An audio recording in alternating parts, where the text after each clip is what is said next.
This is Audible. The Way of Zen by Alan Watts. Read by Sean Renette. To Tia, Mark, and Richard, who will understand it all the better for not being able to read it. Part 1. Background and History. Chapter 1. The Philosophy of the Tao. Zen Buddhism is a way and a view of life which does not belong to any of the formal categories of modern Western thought. It is not religion or philosophy. It is not a psychology or a type of science. It is an example of what is known in India and China as a way of liberation, and is similar in this respect to Taoism, Vedanta, and Yoga. As will soon be obvious, a way of liberation can have no positive definition. It has to be suggested by saying what it is not, somewhat as a sculptor reveals an image by the act of removing pieces of stone from a block. Historically, Zen may be regarded as the fulfillment of long traditions of Indian and Chinese culture, though it is actually much more Chinese than Indian. And since the 12th century, it has rooted itself deeply and most creatively in the culture of Japan. As the fruition of these great cultures, and as a unique and particularly instructive example of a way of liberation, Zen is one of the most precious gifts of Asia to the world. The origins of Zen are as much Taoist as Buddhist, and because its flavor is so peculiarly Chinese, it may be best to begin by inquiring into its Chinese ancestry, illustrating, at the same time, what is meant by a way of liberation by the example of Taoism. Much of the difficulty and mystification which Zen presents to the Western student is the result of his unfamiliarity with Chinese ways of thinking, ways which differ startlingly from our own, and which are, for that very reason, of special value to us in attaining a critical perspective upon our own ideas. The problem here is not simply one of mastering different ideas, differing from our own as, say, the theories of Kant differ from those of Descartes, or those of Calvinists from those of Catholics. The problem is to appreciate differences in the basic premises of thought and in the very methods of thinking, and these are so often overlooked that our interpretations of Chinese philosophy are apt to be a projection of characteristically Western ideas into Chinese terminology. This is the inevitable disadvantage of studying Asian philosophy by the purely literary methods of Western scholarship, for words can be communicative only between those who share similar experiences. This is not to go so far as to say that so rich and subtle a language as English is simply incapable of expressing Chinese ideas. On the contrary, it can say much more than has been believed possible by some Chinese and Japanese students of Zen and Taoism, whose familiarity with English leaves something to be desired. The difficulty is not so much in the language as in the thought patterns which have hitherto seemed inseparable from the academic and scientific way of approaching a subject. The unsuitability of these patterns for such subjects as Taoism and Zen is largely responsible for the impression that the Oriental mind is mysterious, irrational, and inscrutable. Furthermore, it need not be supposed that these matters are so peculiarly Chinese or Japanese that they have no point of contact with anything in our own culture. While it is true that none of the formal divisions of Western science and thought corresponds to a way of liberation, R.H. Blyth's marvelous study of Zen in the English literature has shown most clearly that the essential insights of Zen are universal. The reason why Taoism and Zen present, at first sight, such a puzzle to the Western mind is that we have taken a restricted view of human knowledge. For us, almost all knowledge is what a Taoist would call conventional knowledge, because we do not feel that we really know anything unless we can represent it to ourselves in words or in some other system of conventional signs, such as the notations of mathematics or music. Such knowledge is called conventional because it is a matter of social agreement as to the codes of communication. Just as people speaking the same language have tacit agreements as to what words shall stand for what things, So the members of every society and every culture are united by bonds of communication resting upon all kinds of agreement as to the classification and valuation of actions and things. Thus the task of education is to make children fit to live in a society by persuading them to learn and accept its codes, the rules and conventions of communication whereby the society holds itself together. There is, first, the spoken language. The child is taught to accept tree and not bujum as the agreed sign for that, pointing to the object. We have no difficulty in understanding that the word tree is a matter of convention. What is much less obvious is that convention also governs the delineation of the thing to which the word is assigned. For the child has to be taught not only what words are to stand for what things, but also the way in which his culture has tacitly agreed to divide things from each other, to mark out the boundaries within our daily experience. Thus, scientific convention decides whether an eel shall be a fish or a snake, and grammatical convention determines what experiences shall be called objects and what shall be called events or actions. How arbitrary such conventions may be can be seen from the question, what happens to my fist, noun, object, when I open my hand? The object mysteriously vanishes because an action was disguised by a part of speech usually assigned to a thing. In English, the differences between things and actions are clearly, if not always logically, distinguished. But a great number of Chinese words do duty for both nouns and verbs, so that one who thinks in Chinese has little difficulty in seeing that objects are also events, that our world is a collection of processes rather than entities. Besides language, the child has to accept many other forms of code. For the necessities of living together require agreement as to codes of law and ethics, of etiquette and art, of weights, measures, and numbers, and above all, of role. We have difficulty in communicating with each other unless we can identify ourselves in terms of roles: father, teacher, worker, artist, regular guy, gentleman, sportsman, and so forth. To the extent that we identify ourselves with these stereotypes and the rules of behavior associated with them, we ourselves feel that we are someone, because our fellows have less difficulty in accepting us, that is, in identifying us and feeling that we are under control. A meeting of two strangers at a party is always somewhat embarrassing when the host has not identified their roles in introducing them, for neither knows what rules of convention and action should be observed. Once again, it is easy to see the conventional character of roles. For a man who is a father may also be a doctor and an artist, as well as an employee and a brother. And it is obvious that even the sum total of these role labels will be far from supplying an adequate description of the man himself, even though it may place him in certain general classifications. But the conventions which govern human identity are more subtle and much less obvious than these. We learn very thoroughly, though far less explicitly, to identify ourselves with an equally conventional view of myself. For the conventional self, or person, is composed mainly of a history consisting of selected memories, and beginning from the moment of parturition. According to convention, I am not simply what I am doing now. I am also what I have done, and my conventionally edited version of my past is made to seem almost more the real me than what I am at this moment.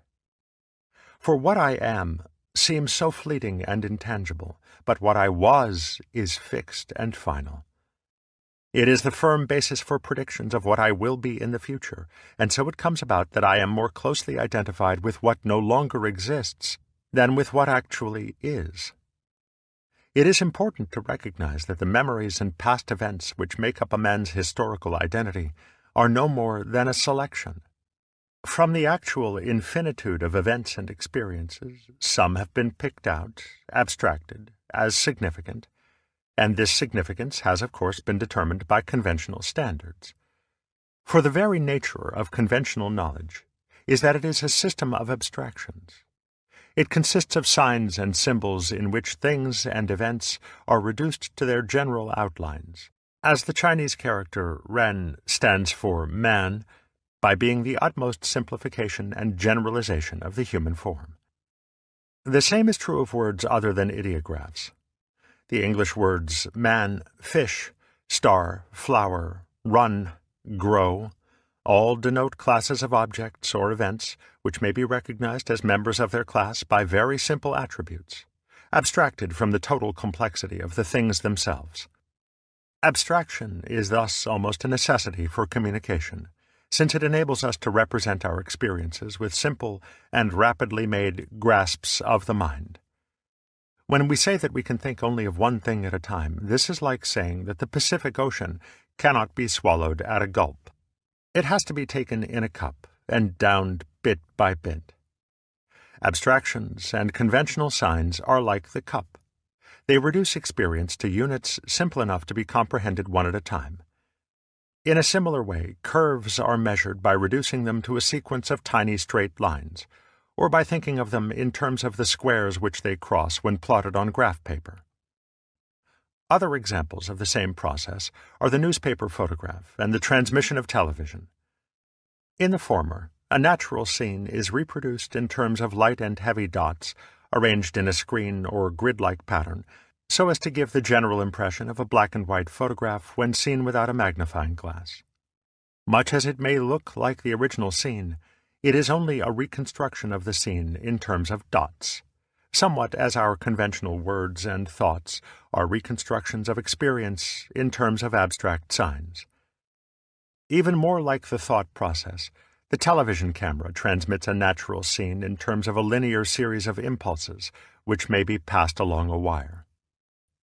Thus, communication by conventional signs of this type gives us an abstract, one-at-a-time translation of a universe in which things are happening all together at once, a universe whose concrete reality always escapes perfect description in those abstract terms.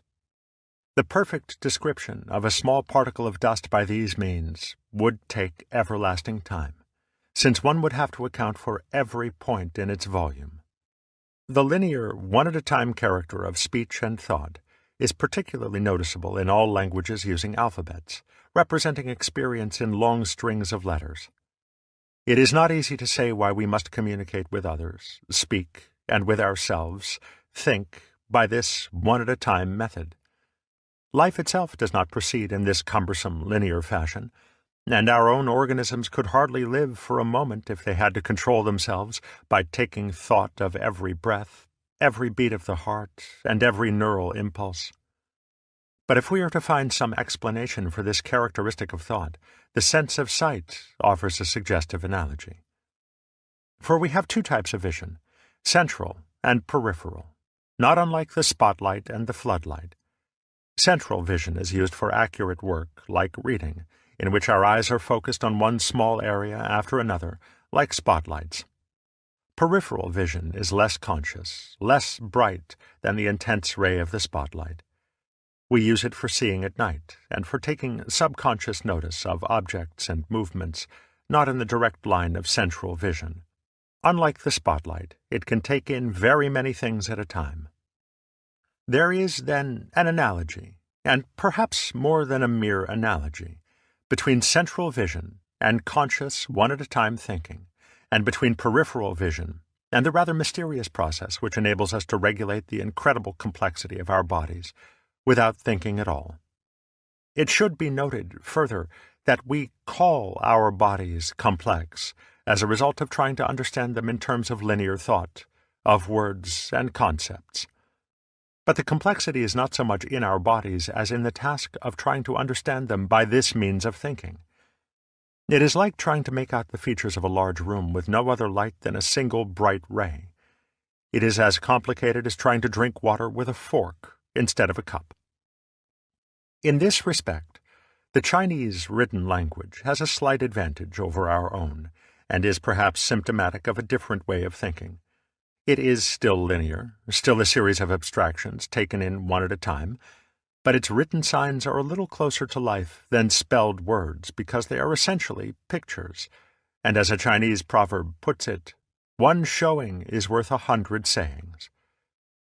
Compare, for example, the ease of showing someone how to tie a complex knot with the difficulty of telling him how to do it in words alone. Now, the general tendency of the Western mind is to feel that we do not really understand what we cannot represent, what we cannot communicate, by linear signs, by thinking. We are like the wallflower who cannot learn a dance unless someone draws him a diagram of the steps, who cannot get it by the feel. For some reason, we do not trust and do not fully use the peripheral vision of our minds.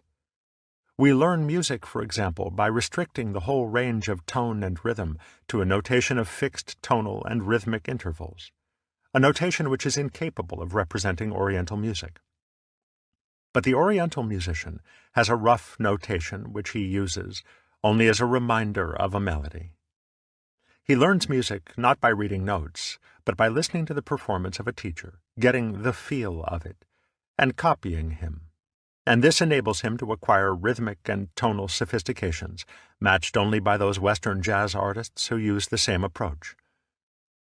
We are not suggesting that Westerners simply do not use the peripheral mind. Being human, we use it all the time, and every artist, every workman, every athlete calls into play some special development of its powers. But it is not academically and philosophically respectable. We have hardly begun to realize its possibilities, and it seldom, if ever, occurs to us that one of its most important uses is for that knowledge of reality which we try to attain by the cumbersome calculations of theology, metaphysics, and logical interference. When we turn to ancient Chinese society, we find two philosophical traditions playing complementary parts: Confucianism and Taoism. Generally speaking, the former concerns itself with the linguistic, ethical, legal, and ritual conventions which provide the society with its system of communication. Confucianism, in other words, preoccupies itself with conventional knowledge, and under its auspices, children are brought up so that their originally wayward and whimsical natures are made to fit the Procrustean bed of the social order. The individual defines himself and his place in society in terms of the Confucian formulae. Taoism, on the other hand, is generally a pursuit of older men, and especially men who are retiring from active life in the community. Their retirement from society is a kind of outward symbol of an inward liberation from the bounds of conventional patterns of thought and conduct. For Taoism concerns itself with unconventional knowledge, with the understanding of life directly, instead of in the abstract, linear terms of representational thinking. Confucianism presides then over the socially necessary task of forcing the original spontaneity of life into the rigid rules of convention, a task which involves not only conflict and pain, but also the loss of that peculiar naturalness and unself-consciousness for which little children are so much loved, and which is sometimes regained by saints and sages. The function of Taoism is to undo the inevitable damage of this discipline, and not only to restore, but also to develop the original spontaneity, which is termed zuran, or self-so-ness. For the spontaneity of a child is still childish, like everything else about him. His education fosters his rigidity, but not his spontaneity. In certain natures, the conflict between social convention and repressed spontaneity is so violent that it manifests itself in crime, insanity, and neurosis, which are the prices we pay for the otherwise undoubted benefits of order. But Taoism must on no account be understood as a revolution against convention, although it has sometimes been used as a pretext for revolution. Taoism is a way of liberation, which never comes by means of revolution, since it is notorious that most revolutions establish worse tyrannies than they destroy. To be free from convention is not to spurn it, but not to be deceived by it. It is to be able to use it as an instrument instead of being used by it. The West has no recognized institution corresponding to Taoism, because our Hebrew Christian spiritual tradition identifies the absolute God with the moral and logical order of convention. This might almost be called a major cultural catastrophe, because it weights the social order with excessive authority, inviting just those revolutions against religion and tradition which have been so characteristic of Western history. It is one thing to feel oneself in conflict with socially sanctioned conventions, but quite another to feel at odds with the very root and ground of life, with the Absolute itself. The latter feeling nurtures a sense of guilt so preposterous that it must issue either in denying one's own nature or in rejecting God. Because the first of these alternatives is ultimately impossible, like chewing off one's own teeth, the second becomes inevitable, where such palliatives as the confessional are no longer effective. As is the nature of revolutions, the revolution against God gives place to the worst tyranny of the absolutist state. Worse because it cannot even forgive, and because it recognizes nothing outside the powers of its jurisdiction. For while the latter was theoretically true of God, his earthly representative, the Church, was always prepared to admit that though the laws of God were immutable, no one could presume to name the limits of his mercy. When the throne of the Absolute is left vacant, the relative usurps it and commits the real idolatry, the real indignity against God, the absolutizing of a concept, a conventional abstraction. But it is unlikely that the throne would have become vacant if, in a sense, it had not been so already. If the Western tradition had had some way of apprehending the Absolute directly, outside the terms of the conventional order. Of course, the very word absolute suggests to us something abstract and conceptual, such as pure being. Our very idea of spirit, as opposed to matter, seems to have more kinship with the abstract than the concrete. But with Taoism, as with other ways of liberation, the absolute must never be confused with the abstract. On the other hand, if we say that the Tao, as the ultimate reality is called, is the concrete rather than the abstract, this may lead to still other confusions. For we are accustomed to associate the concrete with the material, the physiological, the biological, and the natural, as distinct from the supernatural. But from the Taoist and Buddhist standpoints, these are still terms for conventional and abstract spheres of knowledge. Biology and physiology, for example, are types of knowledge which represent the real world in terms of their own special abstract categories. They measure and classify that world in ways appropriate to the particular uses they want to make of it, somewhat as a surveyor deals with earth in terms of acres, a contractor in truckloads or tons, and a soil analyst in types of chemical structures. To say that the concrete reality of the human organism is physiological is like saying that the earth is so many tons or acres. And to say that this reality is natural is accurate enough if we mean spontaneous, suran, or natura naturans, nature nurturing. But it is quite inaccurate if we mean natura naturata, nature natured. That is to say, nature classified, sorted into natures, as when we ask, what is the nature of this thing? It is in this sense of the word that we must think of scientific naturalism, a doctrine which has nothing in common with the naturalism of Taoism. Thus, to begin to understand what Taoism is about, we must at least be prepared to admit the possibility of some view of the world other than the conventional, some knowledge other than the contents of our surface consciousness, which can apprehend reality only in the form of one abstraction, or thought, the Chinese nian, at a time. There is no real difficulty in this, for we will already admit that we know how to move our hands, how to make a decision, or how to breathe, even though we can hardly begin to explain how we do it in words. We know how to do it because we just do it. Taoism is an extension of this kind of knowledge, an extension which gives us a very different view of ourselves from that to which we are conventionally accustomed, and a view which liberates the human mind from its constricting identification with the abstract ego. According to tradition, the originator of Taoism, Lao Tzu, was an older contemporary of Kung Fu Tzu, or Confucius, who died in 479 BC. Lao Tzu is said to have been the author of the Tao Te Ching, a short book of aphorisms setting forth the principles of the Tao and its power or virtue, Te.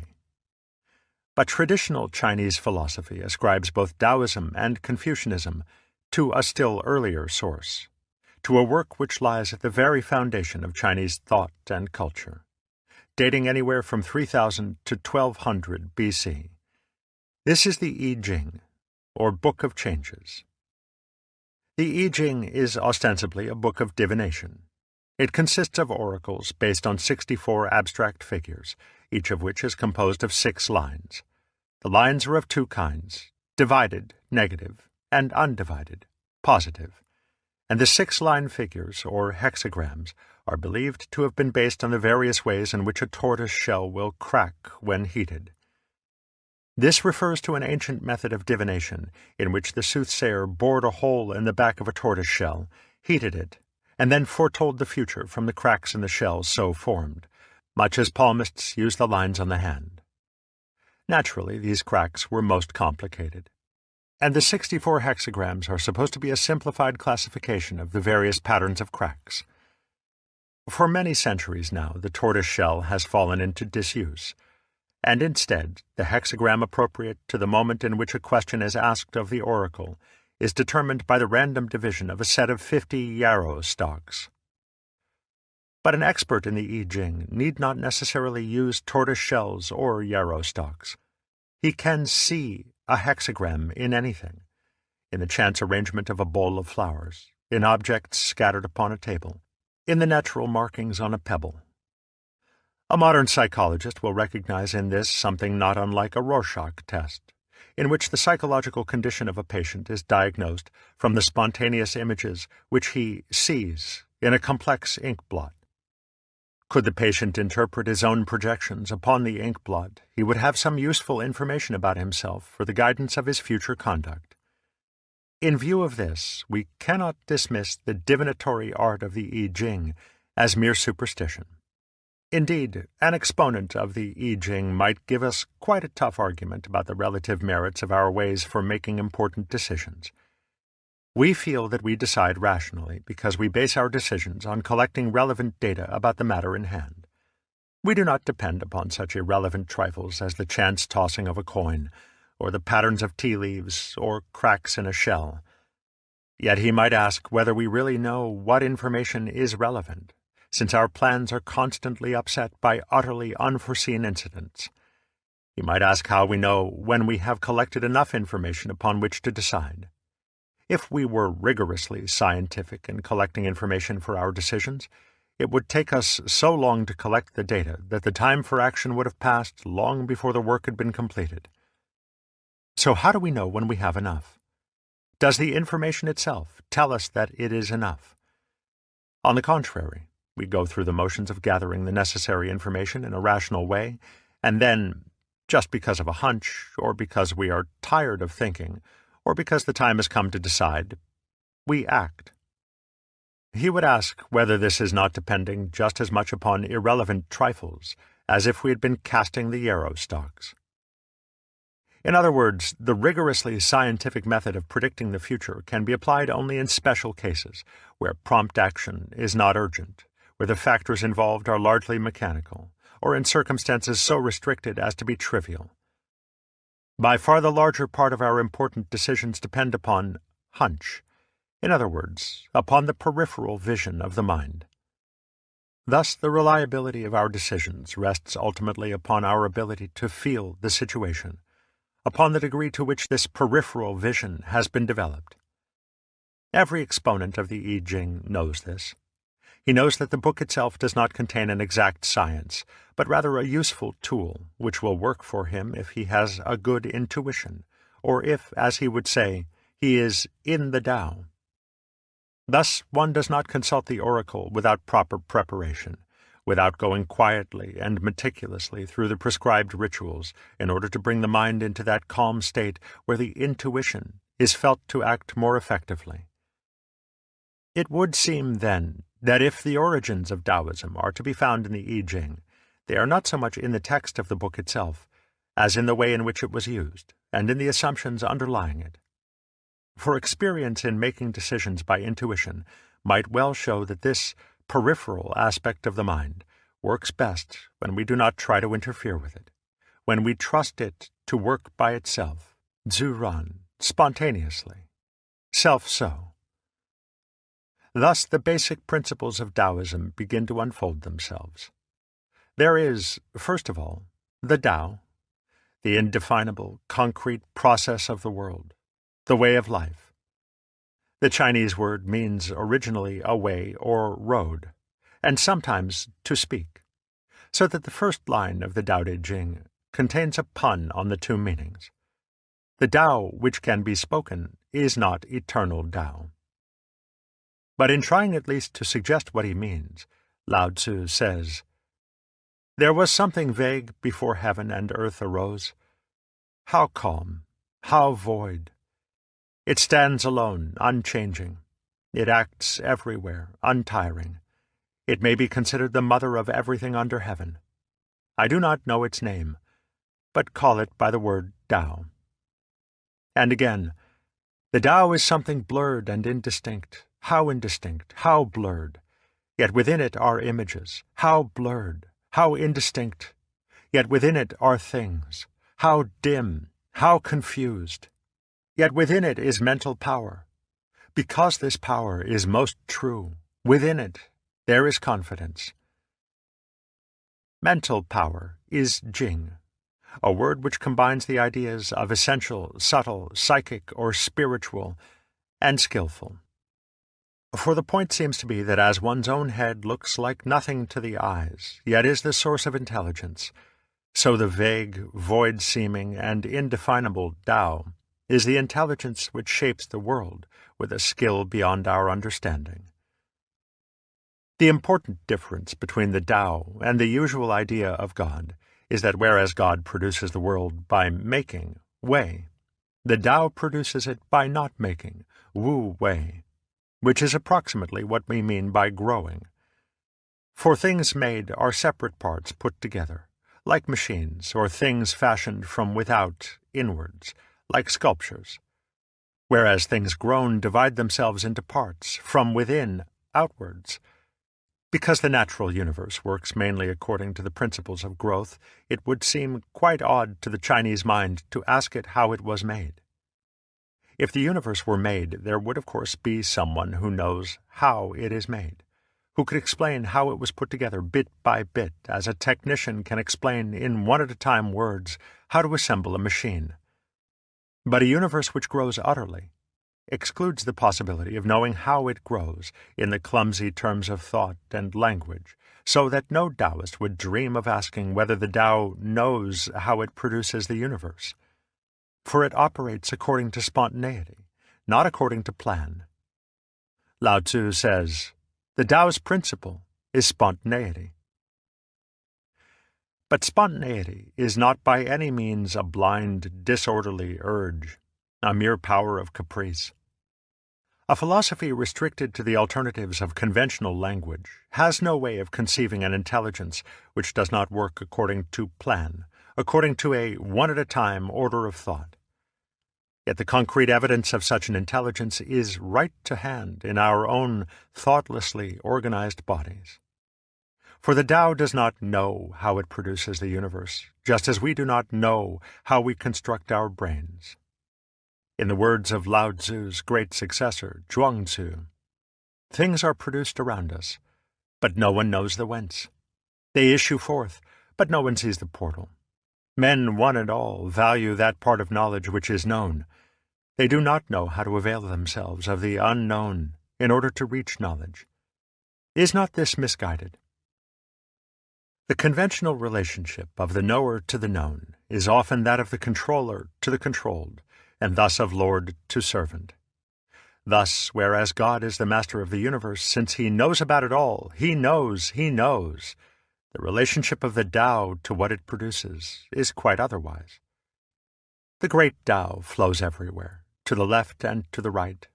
All things depend upon it to exist, and it does not abandon them.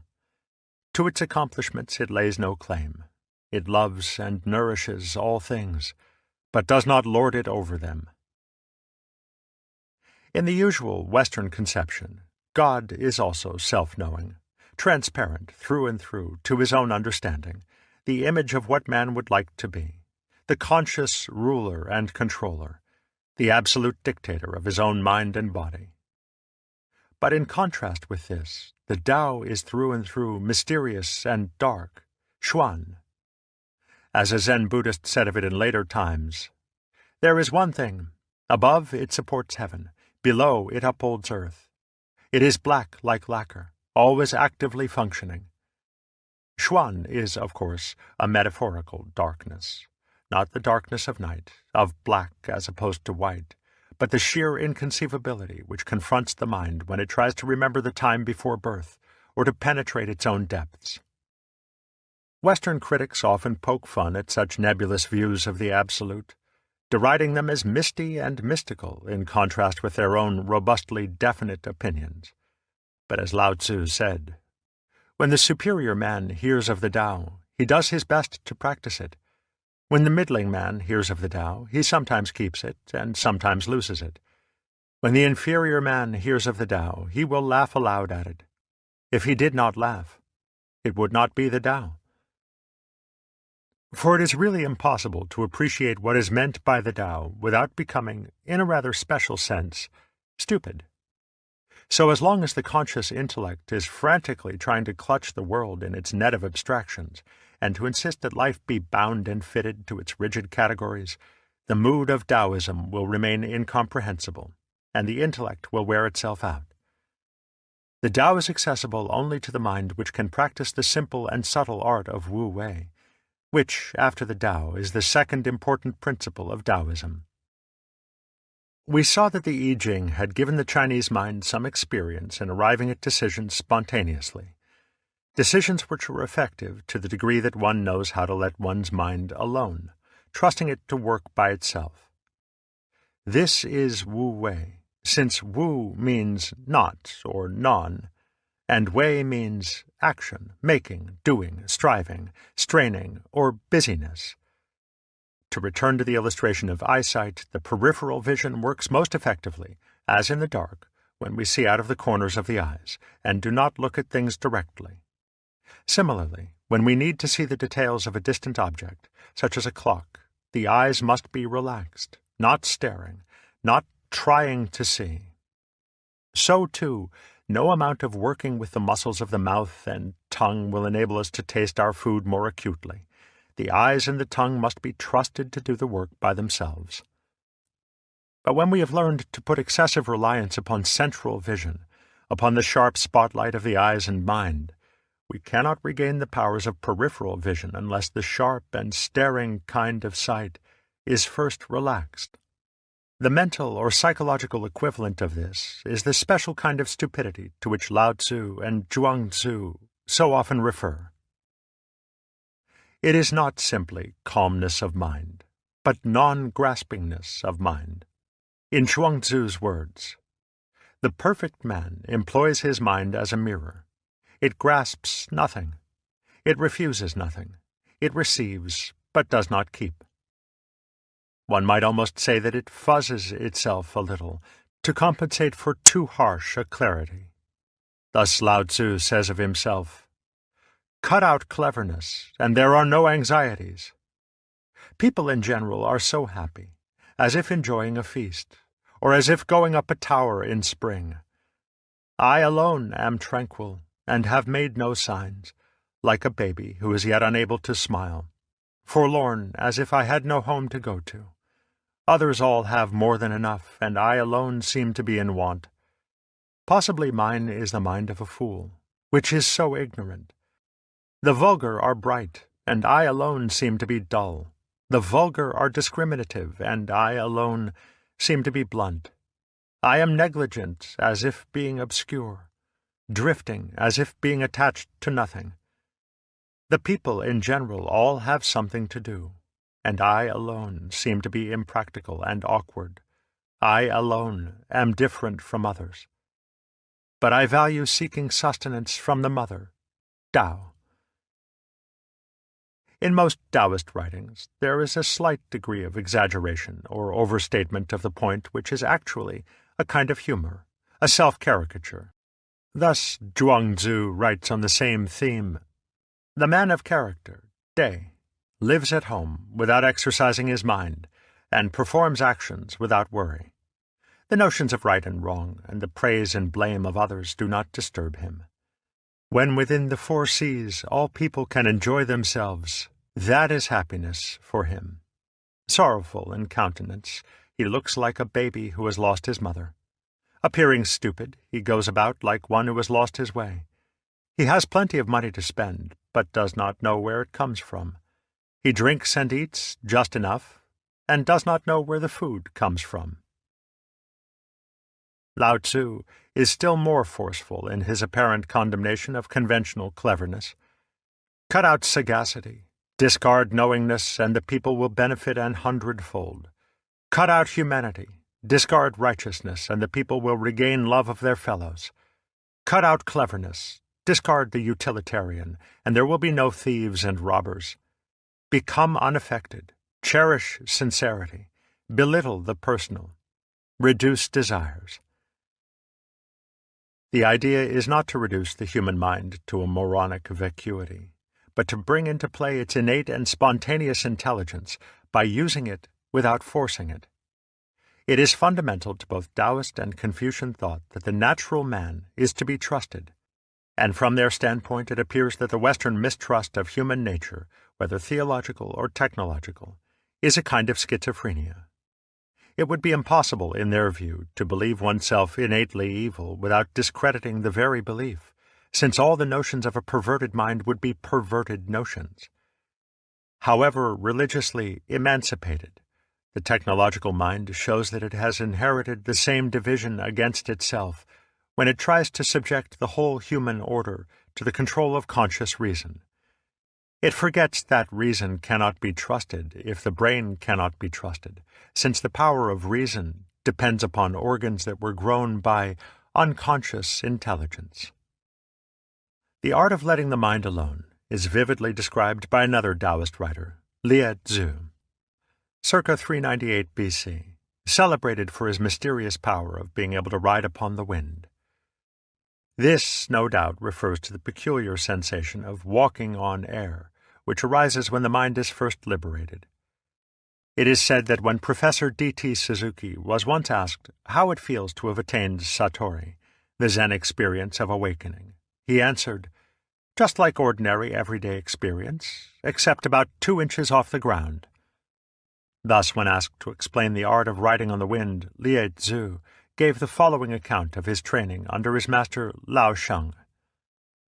After I had served him, for the space of 3 years, my mind did not venture to reflect on right and wrong. My lips did not venture to speak of profit and loss. Then, for the first time, my master bestowed one glance upon me. And that was all. At the end of 5 years, a change had taken place.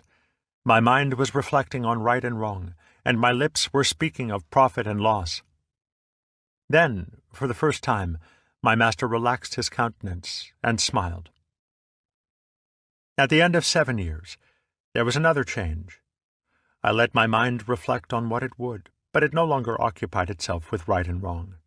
I let my lips utter whatsoever they pleased, but they no longer spoke of profit and loss. Then at last my master led me in to sit on the mat beside him. At the end of 9 years, my mind gave free rein to its reflections, my mouth free passage to its speech. Of right and wrong, profit and loss, I had no knowledge, either as touching myself or others. Internal and external were blended into unity.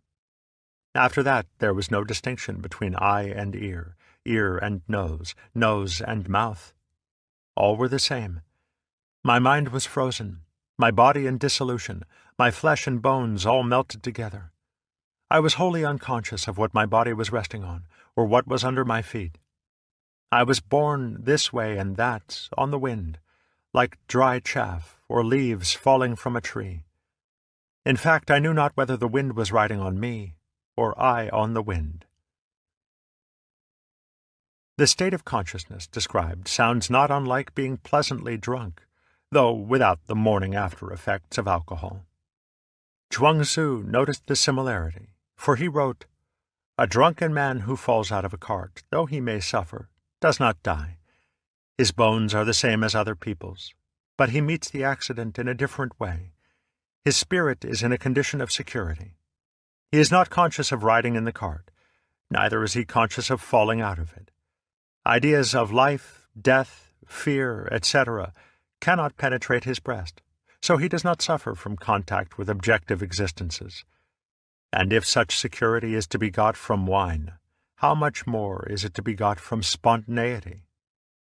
Since Lao Tzu, Zhuang Tzu, and Lie Tzu were all conscious enough to write very intelligible books, it may be assumed that some of this language is, again, exaggerated or metaphorical.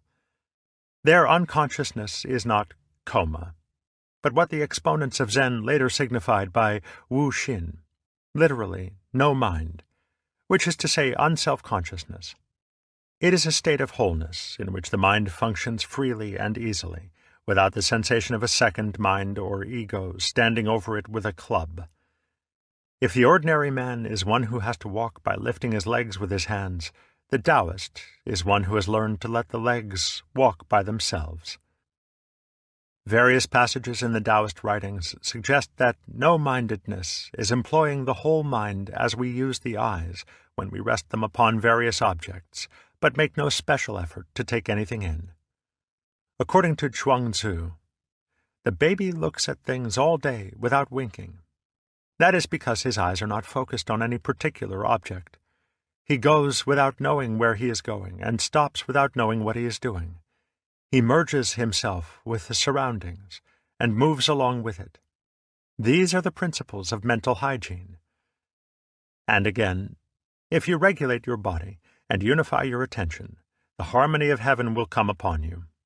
If you integrate your awareness and unify your thoughts, spirit will make its abode with you. Day, virtue, will clothe you, and the Tao will shelter you. Your eyes will be like those of a newborn calf, which seeks not the wherefore.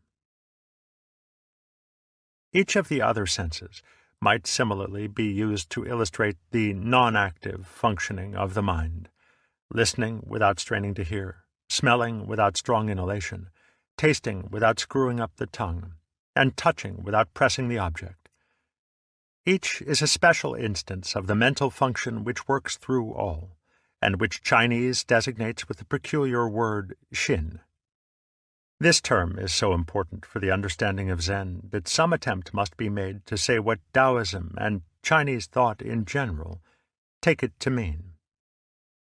We usually translate it as mind or heart, but neither of these words is satisfactory. The original form of the ideograph seems to be a picture of the heart, or perhaps of the lungs, or the liver, and when a Chinese speaks of the Xin, he will often point to the center of his chest, slightly lower than the heart. The difficulty with our translations is that mind is too intellectual, too cortical, and that heart, in its current English use, is too emotional, even sentimental. Furthermore, Xin is not always used with quite the same sense. Sometimes it is used for an obstruction to be removed, as in Wu Xin, no mind. But sometimes it is used in a way that is almost synonymous with the Tao. This is especially found in Zen literature, which abounds with such phrases as original mind, Ben Xin, Buddha mind, Fu Xin, or faith in mind, Xin Xin. This apparent contradiction is resolved in the principle that the true mind is no mind, which is to say that the Xin is true, is working properly, when it works as if it were not present. In the same way, the eyes are seeing properly when they do not see themselves, in terms of spots or blotches in the air. All in all, it would seem that Xin means the totality of our psychic functioning, and more specifically the center of that functioning, which is associated with the central point of the upper body.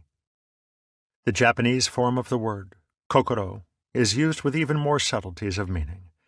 But for the present, it is enough to realize that in translating it, mind, a sufficiently vague word, we do not mean exclusively the intellectual or thinking mind, nor even the surface consciousness.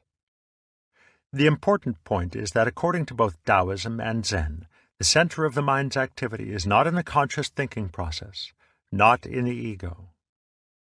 When a man has learned to let his mind alone, so that it functions in the integrated and spontaneous way that is natural to it, he begins to show the special kind of virtue or power called day. This is not virtue in the current sense of moral rectitude, but in the older sense of effectiveness, as one speaks of the healing virtues of a plant. Day is furthermore unaffected or spontaneous virtue, which cannot be cultivated or imitated by any deliberate method. Lao Tzu says, "Superior day is not day, and thus has day. Inferior day does not let go of day, and thus is not day. Superior day is non-active, wu-wei, and aimless. Inferior day is active and has an aim." The literal translation has a strength and depth which is lost in such paraphrases as superior virtue is not conscious of itself as virtue, and thus really is virtue. Inferior virtue cannot dispense with virtuosity, and thus is not virtue.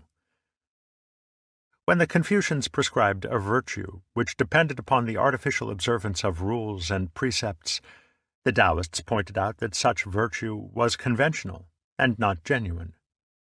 Zhuangzi made up the following imaginary dialogue between Confucius and Lao Tzu. "Tell me," said Lao Tzu, "in what consists charity and duty to one's neighbor?" "They consist," answered Confucius, "in a capacity for rejoicing in all things, in universal love, without the element of self. These are the characteristics of charity and duty to one's neighbor." "What stuff!" cried Lao Tzu. "Does not universal love contradict itself? Is not your elimination of self a positive manifestation of self? Sir, if you would cause the empire not to lose its source of nourishment, there is the universe. Its regularity is unceasing. There are the sun and moon. Their brightness is unceasing. There are the stars. Their groupings never change. There are the birds and beasts. They flock together without varying. There are trees and shrubs. They grow upwards without exception. Be like these. Follow Tao, and you will be perfect. Why then these vain struggles after charity and duty to one's neighbor, as though beating a drum in search of a fugitive? Alas, sir, you have brought much confusion into the mind of man." The Taoist critique of conventional virtue applied not only in the moral sphere, but also in the arts, crafts, and trades. According to Zhuangzi, Chui the artisan could draw circles with his hand better than with compasses.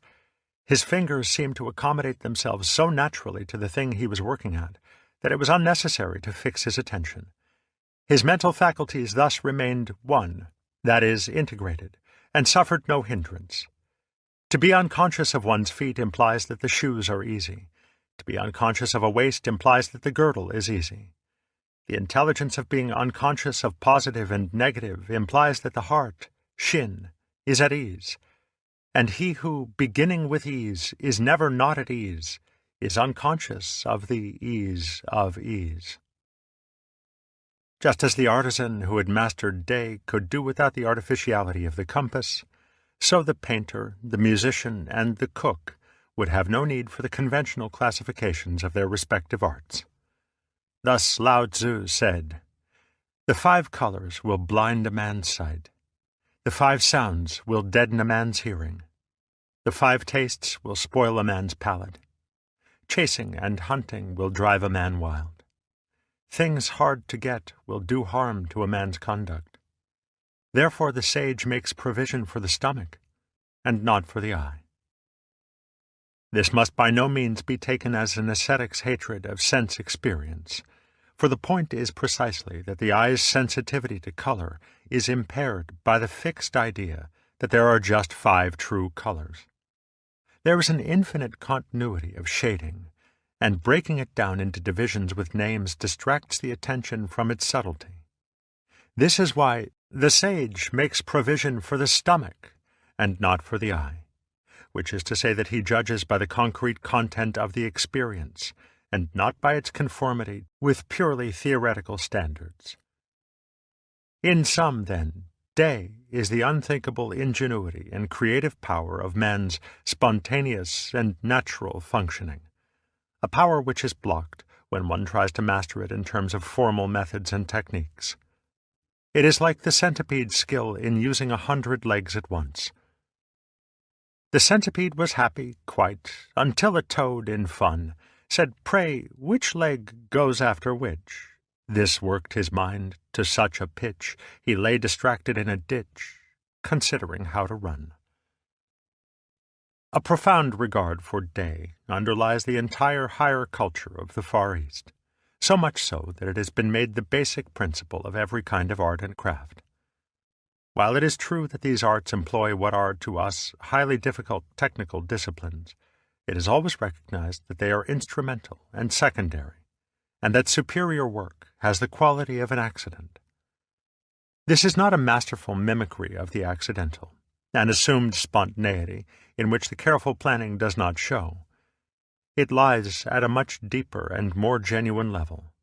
For what the culture of Taoism and Zen proposes is that one might become the kind of person who, without intending it, is the source of marvelous accidents.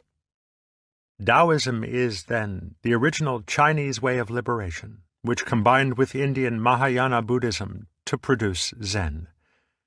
It is a liberation from convention and of the creative power of day.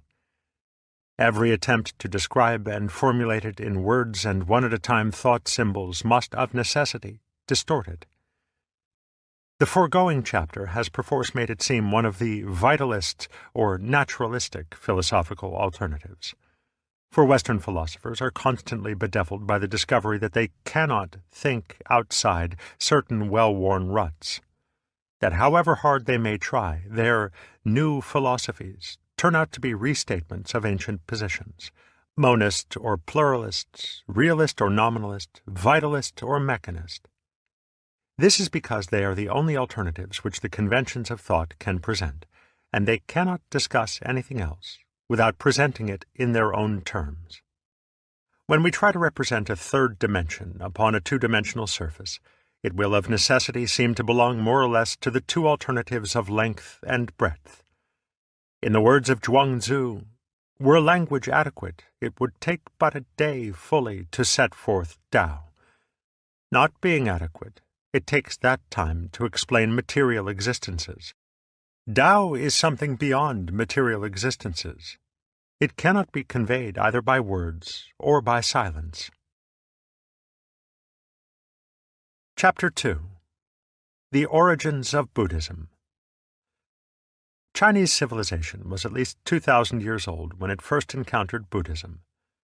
Thus the new philosophy entered into a solidly established culture in which it could hardly become acceptable without major adaptations to the Chinese mentality, even though there were some resemblance between Taoism and Buddhism so strong that they have aroused speculation as to whether contacts between the two were much earlier than has been supposed. China absorbed Buddhism as it has absorbed so many other external influences, not only philosophies and ideas, but also alien populations and invaders. Undoubtedly, this is due in some measure to the extraordinary stability and maturity which the Chinese have derived from Confucianism. Reasonable, unfanatical, humanistic, Confucianism is one of the most workable patterns of social convention that the world has known. Coupled with the let well enough alone attitude of Taoism, it nurtured a mellow and rather easygoing type of mentality, which, when it absorbed Buddhism, did much to make it more practical. That is to say, it made Buddhism a possible way of life for human beings, for people with families, with everyday work to do, and with normal instincts and passions. It was a basic Confucian principle that it is man who makes truth great, not truth which makes man great. For this reason, humanness, or human-heartedness, Ren, was always felt to be superior to righteousness, Yi, since man himself is greater than any idea which he may invent. There are times when men's passions are much more trustworthy than their principles. Since opposed principles or ideologies are irreconcilable, wars fought over principle will be wars of mutual annihilation. But wars fought for simple greed will be far less destructive, because the aggressor will be careful not to destroy what he is fighting to capture. Reasonable, that is, human men, will always be capable of compromise. But men who have dehumanized themselves by becoming the blind worshippers of an idea or an ideal are fanatics whose devotion to abstractions makes them the enemies of life. Modified by such attitudes, Far Eastern Buddhism is much more palatable and according to nature than its Indian and Tibetan counterparts, with ideals of life which seem at times to be superhuman, more suited to angels than to men. Even so, all forms of Buddhism subscribe to the middle way between the extremes of angel, deva, and demon, preta, ascetic and sensualist, and claim that supreme awakening, or Buddhahood, can be attained only from the human state. There are some serious difficulties in the way of giving an historically accurate account of Indian Buddhism, as of the whole philosophical tradition from which it arose.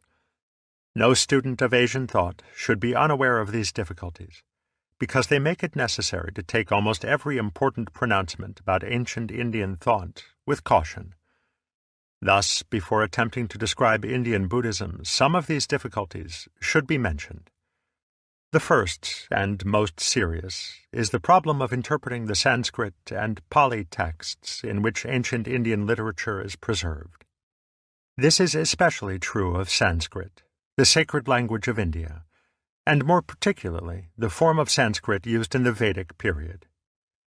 Both Western and Indian scholars are uncertain as to its exact interpretation, and all modern dictionaries rely heavily on a single source, the lexicon compiled by Bötlink and Roth in the latter part of the last century, and now admitted to contain a great deal of guesswork. This seriously affects our understanding of the primary sources of Hinduism, the Vedas and Upanishads. The discovery of proper European equivalents for philosophical terms has been hindered by the fact that early lexicographers were all too ready to find correspondence with Western theological terms, since one of the primary objects of their studies was to assist the missionaries. The second is that it is extremely hard to know what was the original form of Buddhism. There are two sets of Buddhist scriptures, the Pali Canon of the Theravada or Southern School of Buddhism, which flourishes in Ceylon, Burma, and Thailand, and the Sanskrit-Tibetan Chinese canon of the Mahayana or Northern School. There is a general consensus of scholars that the Pali Canon is, on the whole, the earlier of the two, and that the principal sutras, as the sacred texts are called, of the Mahayana canon were all compiled after 100 BC. However, the literary form of the Pali Canon does not suggest that it represents the actual words of Gautama the Buddha. If the Upanishads are characteristic of the style of discourse of an Indian teacher between 800 and 300 BC, they bear little resemblance to the tediously repetitious and scholastic style of most Buddhist scriptures. There can be little doubt that the greater part of both Buddhist canons is the work of the Pandits of the Sangha, the Buddhist monastic order, for it shows every sign of being the reverential elaboration of an original doctrine. As with Russian icons, the original painting has been almost lost to sight in the overlay of jewels and gold. The third is that the Hindu-Buddhist tradition has never had the historical sense of the Hebrew-Christian tradition, so that there are few, if any, marks to indicate the date of a given text. Scriptures were handed down by oral tradition for an interminable period of time before being committed to writing, and it is quite possible that historical references could have been changed to suit the times as the oral form was handed down. Furthermore, a Buddhist monk writing in AD 200 would have no compunction in attributing his own words to the Buddha if he felt sincerely that they were an expression not of personal opinion, but of the supra-personal state of awakening to which he had attained. He would attribute the words to the Buddha as speaking in a spiritual rather than material body. The danger of scholarship is always that, in extreme specialization, it may be unable to see the forest for the trees. But the problem of gaining some idea of the thought of India at the time of the Buddha, 6 centuries before Christ, is not to be solved by careful piecework alone, necessary as this may be. There is, however, enough reliable information to suggest the grand and beautifully ordered form of Upanishadic Hinduism if we do not read it with our noses against the page. Fundamental to the life and thought of India from the very earliest times is the great mythological theme of Atma Yajna, the act of self-sacrifice, whereby God gives birth to the world, and whereby men, following the divine pattern, reintegrate themselves with God. The act by which the world is created is the same act by which it is consummated, the giving up of one's life, as if the whole process of the universe were the type of game in which it is necessary to pass on the ball as soon as it is received. Thus, the basic myth of Hinduism is that the world is God playing hide-and-seek with himself. As Prajapati, Vishnu, or Brahma, the Lord, under many names, creates the world by an act of self-dismemberment, or self-forgetting, whereby the one becomes many, and the single actor plays innumerable parts. In the end, he comes again to himself, only to begin the play once more, the one dying into the many, and the many dying into the one. 1,000 heads hath Purusha, 1,000 eyes, 1,000 feet. On every side pervading earth, he fills a space 10 fingers wide. This Purusha is all that yet hath been, and all that is to be, the Lord of immortality, that waxes greater still by food. So mighty is his greatness, yea, greater than this is Purusha. All creatures are 1/4 of him, 3/4 eternal life in heaven. When the gods prepared the sacrifice with Purusha as their offering, its oil was spring, the holy gift was autumn, summer was the wood. From that great general sacrifice the dripping fat was gathered up. He formed the creatures of the air, and animals both wild and tame. When they divided Purusha, how many portions did they make? What did they call his mouth, his arms? What did they call his thighs and feet? The Brahman caste was his mouth. Of both his arms was the Rajanya, Kshatriya caste made. His thighs became Vaishya. From his feet the Shudra was produced. The moon was gendered from his mind, and from his eye the sun had birth. Indra and Agni from his mouth were born, and Vayu from his breath. Forth from his navel came mid-air. The sky was fashioned from his head, earth from his feet, and from his ear the regions. Thus they formed the worlds. The 1,000 heads, eyes, and feet of the Purusha are the members of men and other beings. For the point is that that which knows in and through every individual is God himself, the Atman, or self of the world. Every life is a part or role in which the mind of God is absorbed, somewhat as an actor absorbs himself in being Hamlet, and forgets that in real life he is Mr. Smith. By the act of self-abandonment, God becomes all beings, yet at the same time does not cease to be God. All creatures are 1/4 of him, 3/4 eternal life in heaven. For God is divided in play, in make-believe, but remains undivided in reality, so that when the play comes to an end, the individualized consciousness awakes to find itself divine. In the beginning this world was Atman, the self, alone in the form of Purusha. Looking about, he saw nothing other than himself. He said first, I am. Thence came the word, I. Thus, even now, when one is spoken to, he first answers simply, it is I, and then tells whatever name he has.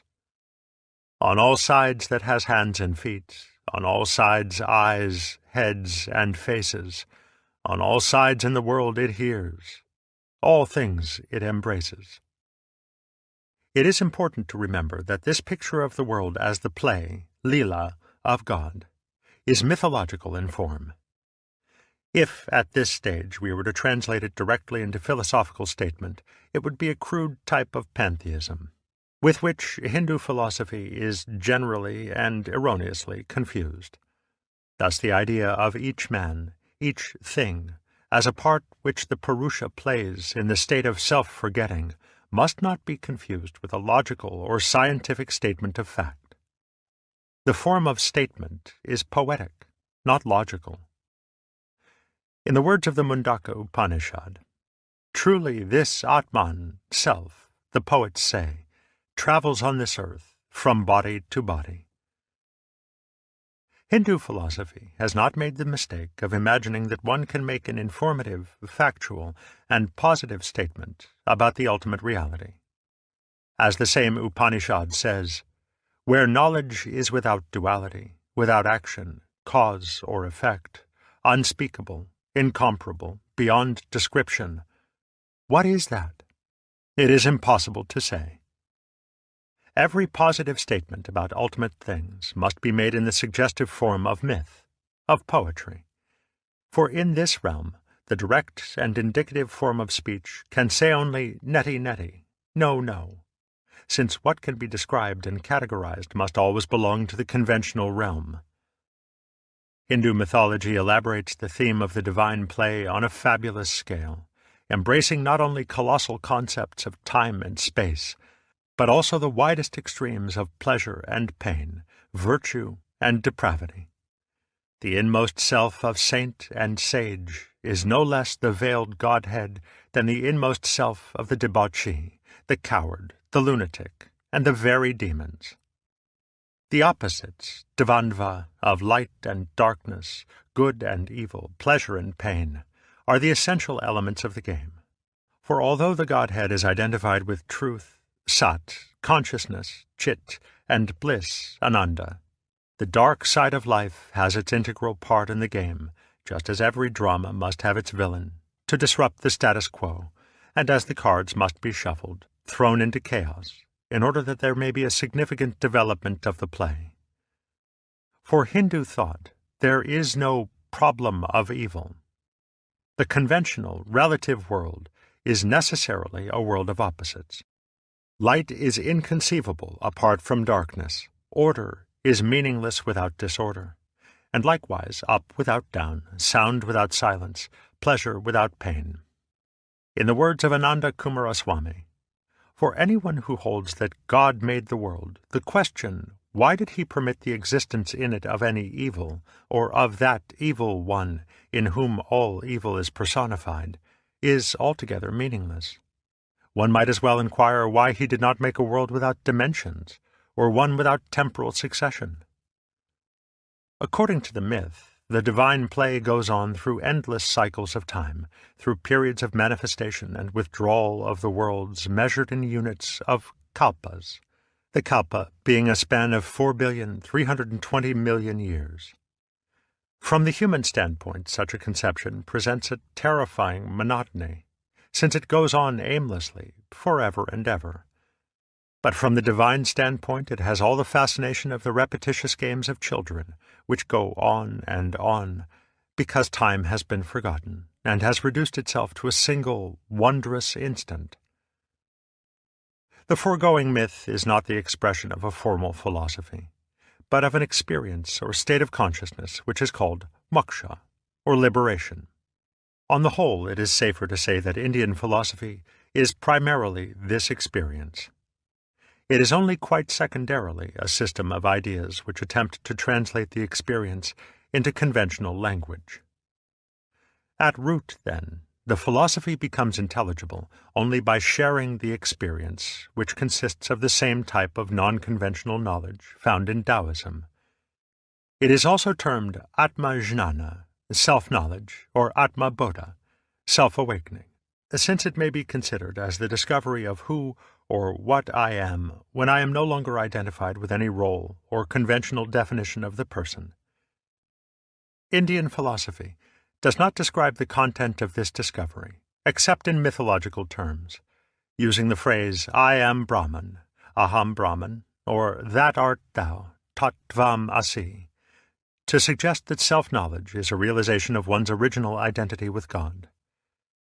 But this does not imply what claiming to be God means in a Hebrew-Christian context, where mythical language is ordinarily confused with factual language, so that there is no clear distinction between God as described in the terms of conventional thought and God as he is in reality. A Hindu does not say, "I am Brahman," with the implication that he is, personally, in charge of the whole universe, and informed as to every detail of its operation. On the one hand, he is not speaking of identity with God at the level of his superficial personality. On the other, his God, Brahman, is not in charge of the universe in a personal way. He does not know and act in the manner of a person, since he does not know the universe in terms of conventional facts, nor act upon it by means of deliberation, effort, and will. It may be of significance that the word Brahman is from the root bri, to grow, since his creative activity, like that of the Tao, is with the spontaneity proper to growth, as distinct from the deliberation proper to making. Furthermore, though Brahman is said to know himself, this knowing is not a matter of information, a knowledge such as one has of objects distinct from a subject. In the words of Shankara, "For he is the knower, and the knower can know other things, but cannot make himself the object of his own knowledge, in the same way that fire can burn other things, but cannot burn itself." To the Western mind, the puzzle of Indian philosophy is that it has so much to say about what the moksha experience is not, and little or nothing to say about what it is. This is naturally bewildering, for if the experience is really without content, or if it is so lacking in relation to the things which we consider important, how is one to explain the immense esteem which it holds in the Indian scheme of life? Even at the conventional level, it is surely easy to see that knowing what is not so is often quite as important as knowing what is. Even when medicine can suggest no effective remedy for the common cold, there is some advantage in knowing the uselessness of certain popular nostrums. Furthermore, the function of negative knowledge is not unlike the uses of space, the empty page upon which words can be written, the empty jar into which liquid can be poured, the empty window through which light can be admitted, and the empty pipe through which water can flow. Obviously, the value of emptiness lies in the movements it permits, or in the substance which it mediates and contains. But the emptiness must come first. This is why Indian philosophy concentrates on negation, on liberating the mind from the concepts of truth. It proposes no idea, no description of what is to fill the mind's void, because the idea would exclude the fact, somewhat as a picture of the sun on the window pane would shut out the true sun's light. Whereas the Hebrews would not permit an image of God in wood or stone, the Hindus will not permit an image of thought, unless it be so obviously mythological as not to be mistaken for the reality. Therefore, the practical discipline, sadhana, of the way of liberation is a progressive disentanglement of one's self, Atman, from every identification. It is to realize that I am not this body, these sensations, these feelings, these thoughts, this consciousness. The basic reality of my life is not any conceivable object. Ultimately, it is not even to be identified with any idea, as of God or Atman. In the words of the Mandukya Upanishad, it is that which is conscious neither of the subjective nor of the objective, nor of both, which is neither simple consciousness, nor undifferentiated sentience, nor mere darkness. It is unseen, without relations, incomprehensible, uninferable, and indescribable, the essence of self-consciousness, the ending of Maya. The Atman is to our total consciousness what the head is to the sense of sight, neither light nor darkness, neither full nor empty, only an inconceivable beyond. In the moment when every last identification of the self with some object or concept has ceased, in the state called nirvikalpa, or without conception, there flashes forth from its unknown depths the state of consciousness which is called divine, the knowledge of Brahman. Translated into conventional and, let it be repeated, mythopoetic language, the knowledge of Brahman is represented as the discovery that this world, which seemed to be many, is in truth one, that all is Brahman, and that all duality is falsely imagined. Taken as statements of fact, such utterances are logically meaningless and convey no information. Yet they seem to be the best possible expression in words of the experience itself, though it is as if in the moment of saying the last word the tongue were paralyzed by its own revelation and compelled to babble nonsense or be silent. Moksha is also understood as liberation from Maya, one of the most important words in Indian philosophy, both Hindu and Buddhist. For the manifold world of facts and events is said to be Maya, ordinarily understood as an illusion, which veils the one underlying reality of Brahman. This gives the impression that moksha is a state of consciousness in which the whole varied world of nature vanishes from sight, merged in a boundless ocean of vaguely luminous space. Such an impression should be dismissed at once, for it implies a duality, an incompatibility between Brahman and Maya, which is against the whole principle of Upanishadic philosophy. For Brahman is not one as opposed to many, not simple as opposed to complex. Brahman is without duality, Advaita, which is to say without any opposite, since Brahman is not in any class or, for that matter, outside any class. Now, classification is precisely Maya. The word is derived from the Sanskrit root matar, to measure, form, build, or lay out a plan, the root from which we obtain such Greco-Latin words as meter, matrix, material, and matter. The fundamental process of measurement is division, whether by drawing a line with the finger, by marking off or enclosing circles with the span of the hand or dividers, or by sorting grain or liquids into measures, cups. Thus the Sanskrit root dva, from which we get the word divide, is also the root of the Latin duo, two, and the English dual. To say, then, that the world of facts and events is Maya, is to say that facts and events are terms of measurement rather than realities of nature. We must, however, expand the concept of measurement to include setting bounds of all kinds, whether by descriptive classification or selective screening. It will thus be easy to see that facts and events are as abstract as lines of latitude or as feet and inches. Consider for a moment that it is impossible to isolate a single fact, all by itself. Facts come in pairs at the very least, for a single body is inconceivable apart from a space in which it hangs. Definition, setting bounds, delineation, these are always acts of division, and thus of duality, for as soon as a boundary is defined, it has two sides.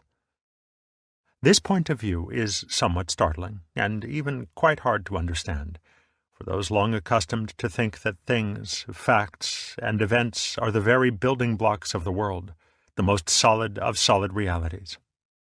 Yet a proper understanding of the Maya doctrine is one of the most essential prerequisites for the study of Hinduism and Buddhism, and in trying to grasp its meaning, one must try to put aside the various idealist philosophies of the West, with which it is so often confused, even by modern Indian Vedantists. For the world is not an illusion of the mind, in the sense that, to the eyes of the liberated man, Jivan Mukta, there is nothing to be seen but a trackless void. He sees the world that we see, but he does not mark it off, measure it, divide it in the same way. He does not look upon it as really or concretely broken down into separate things and events. He sees that the skin may just as well be regarded as what joins us to our environment as what separates us from it. He sees, furthermore, that the skin will be considered as joining only if it has first been considered as separating, or vice versa. Thus, his point of view is not monistic. He does not think that all things are in reality one, because concretely speaking, there never were any things to be considered one. To join is as much Maya as to separate. For this reason, both Hindus and Buddhists prefer to speak of reality as non-dual rather than one, since the concept of one must always be in relation to that of many. The doctrine of Maya is therefore a doctrine of relativity. It is saying that things, facts, and events are delineated not by nature, but by human description, and that the way in which we describe or divide them is relative to our varying points of view. It is easy to see, for example, that an event called the First World War can only rather arbitrarily be said to have begun on August 4th, 1914, and to have ended on November 11th, 1918. Historians can discover actual beginnings of the war long before, and resumptions of the same strife long after these formal boundaries of the event. For events can divide and merge like blobs of mercury, according to the changing fashions of historical description. The boundaries of events are conventional rather than natural, in the sense that a man's life is said to have begun at the moment of parturition, rather than at conception on the one hand, or weaning on the other. Similarly, it is easy to see the conventional character of things. Ordinarily, a human organism is counted as one thing, though from the physiological standpoint it is as many things as it has parts or organs, and from the sociological standpoint it is merely part of a larger thing called a group. Certainly, the world of nature abounds with surfaces and lines, with areas of density and vacuity, which we employ in marking out the boundaries of events and things. But here again, the Maya doctrine asserts that these forms, rupa, have no own being, or self-nature, svabhava. They do not exist in their own right, but only in relation to one another, as a solid cannot be distinguished save in relation to a space. In this sense, the solid and the space, the sound and the silence, the existent and the non-existent, the figure and the ground, are inseparable, interdependent, or mutually arising, and it is only by Maya, or conventional division, that they may be considered apart from one another. Indian philosophy also thinks of rupa, or form, as Maya, because it is impermanent. Indeed, when Hindu and Buddhist texts speak of the empty or illusory character of the visible world of nature, as distinct from the conventional world of things, they refer precisely to the impermanence of its forms. Form is flux, and thus Maya, in the slightly extended sense that it cannot be firmly marked down or grasped. Form is Maya when the mind attempts to comprehend and control it in the fixed categories of thought, that is, by means of names, nama, and words. For these are precisely the nouns and verbs by means of which the abstract and conceptual categories of things and events are designated.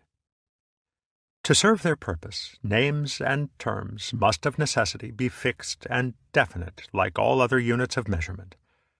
But their use is, up to a point, so satisfactory that man is always in danger of confusing his measures with the world so measured, of identifying money with wealth, fixed convention with fluid reality. But to the degree that he identifies himself and his life with these rigid and hollow frames of definition, he condemns himself to the perpetual frustration of one trying to catch water in a sieve. Thus, Indian philosophy speaks constantly of the unwisdom of pursuing things, of striving for the permanence of particular entities and events, because it sees in all this nothing more than an infatuation with ghosts, with the abstract measures of the mind, manas. Maya is, then, usually equated with namarupa, or name and form, with the mind's attempt to grasp the fluid forms of nature in its mesh of fixed classes. But when it is understood that form is ultimately void, in the special sense of ungraspable and immeasurable, the world of form is immediately seen as Brahman rather than Maya. The formal world becomes the real world in the moment when it is no longer clutched, in the moment when its changeful fluidity is no longer resisted. Hence it is the very transitoriness of the world which is the sign of its divinity, of its actual identity, with the invisible and immeasurable infinity of Brahman.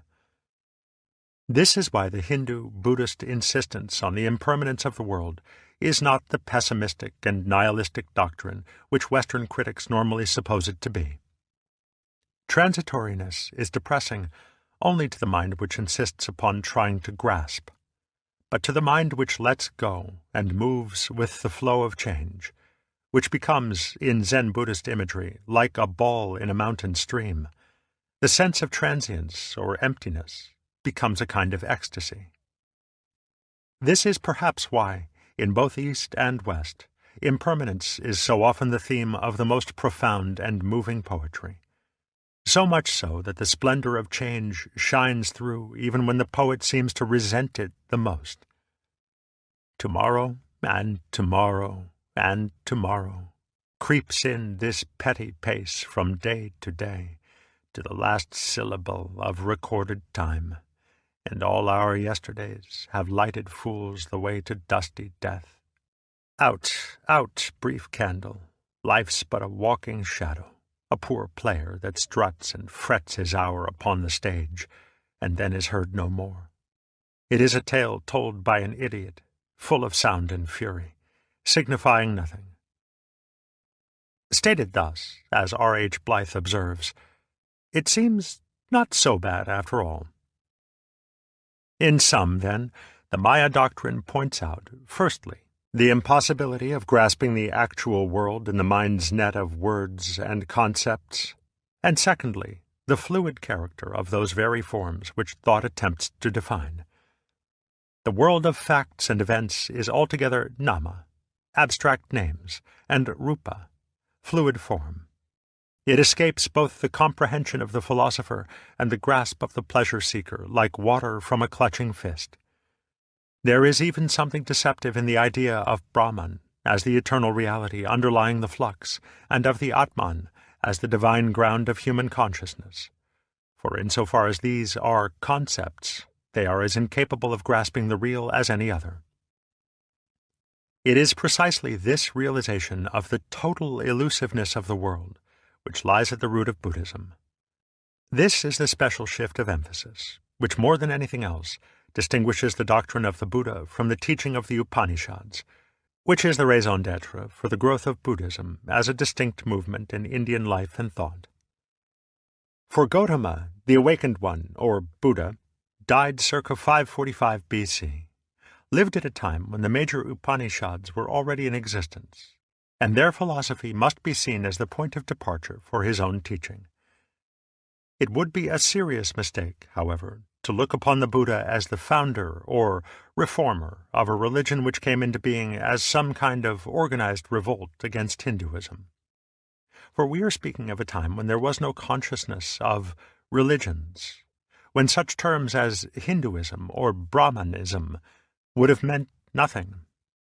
There was simply a tradition, embodied in the orally transmitted doctrine of the Vedas and Upanishads, a tradition that was not specifically religious in that it involved a whole way of life, and concerned everything from the methods of agriculture to the knowledge of the ultimate reality.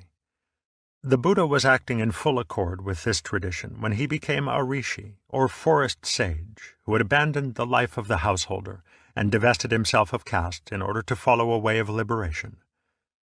As with every other rishi, the method of his way of liberation had certain characteristic features, and his doctrine contained criticisms of men's failure to practice the tradition which they professed. Furthermore, he was being entirely traditional in his abandonment of caste, and in accepting a following of casteless and homeless students.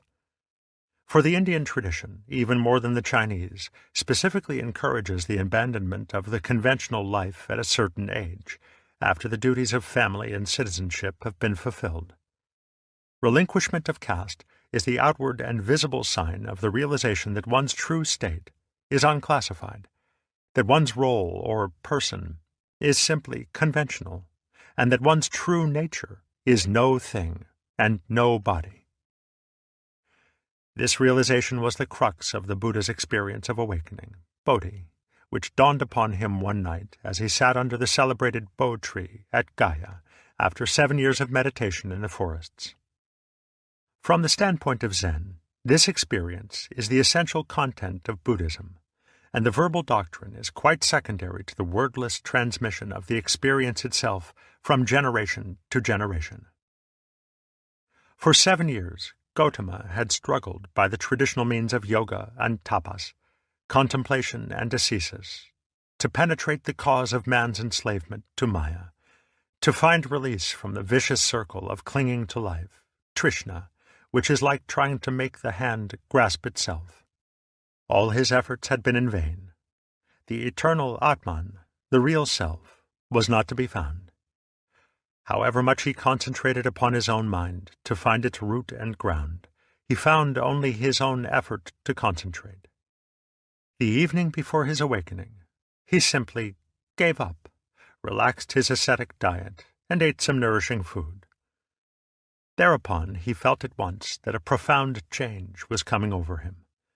He sat beneath the tree, vowing never to rise until he had attained the supreme awakening, and according to a tradition, sat all through the night until the first glimpse of the morning star suddenly provoked a state of perfect clarity and understanding.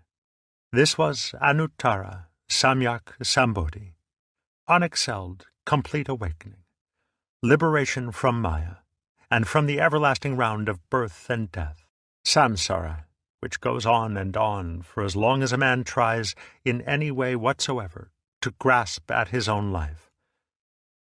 Yet the actual content of this experience was never and could never be put into words, for words are the frames of Maya, the meshes of its net, and the experience is of the water which slips through.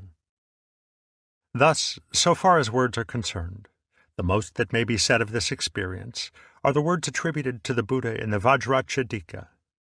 Just so, Subhuti, I obtained not the least thing from unexcelled complete awakening, and for this very reason it is called unexcelled complete awakening.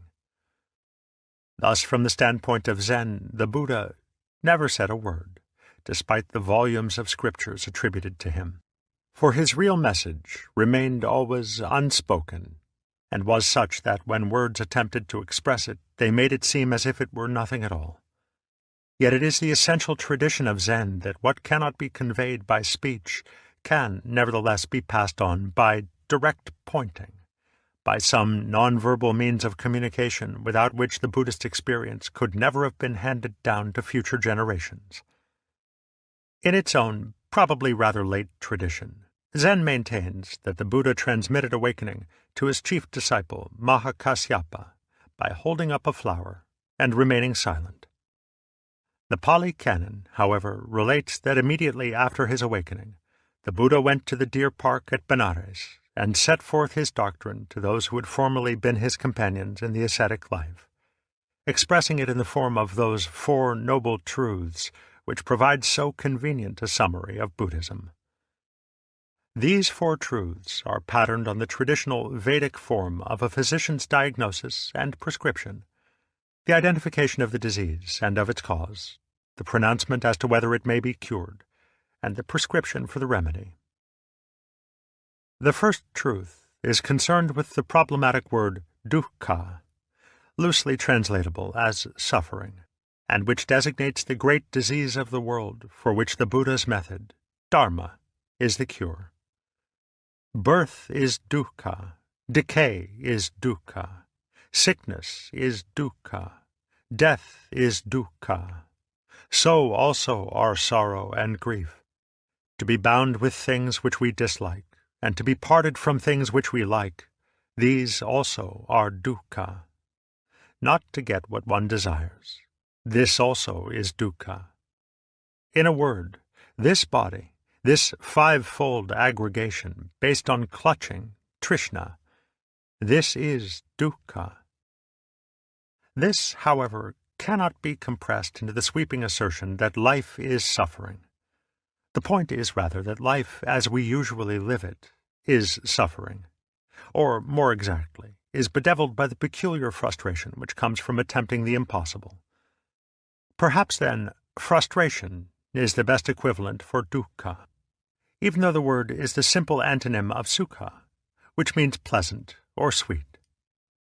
In another formulation of the Buddha's teaching, dukkha is one of the three characteristics of being, or becoming, bhava, whereof the other two are anitya, impermanence, and anatman, absence of any self.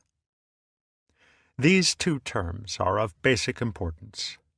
The anitya doctrine is again not quite the simple assertion that the world is impermanent, but rather that the more one grasps at the world, the more it changes. Reality in itself is neither permanent nor impermanent. It cannot be categorized. But when one tries to hold on to it, change is everywhere apparent, since, like one's own shadow, the more one pursues it, the faster it flees. In the same way, the Anatman doctrine is not quite the bald assertion that there is no real self, Atman, at the basis of our consciousness. The point is rather that there is no self, or basic reality, which may be grasped, either by direct experience or by concepts. Apparently the Buddha felt that the doctrine of the Atman in the Upanishads lent itself too easily to a fatal misinterpretation. It became an object of belief, a desideratum, a goal to be reached, something to which the mind could cling as its one final abode of safety in the flux of life.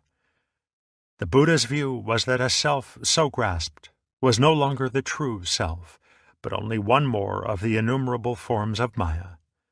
Thus, Anatman might be expressed in the form, the true self is non-self, since any attempt to conceive the self, believe in the self, or seek for the self, immediately thrusts it away.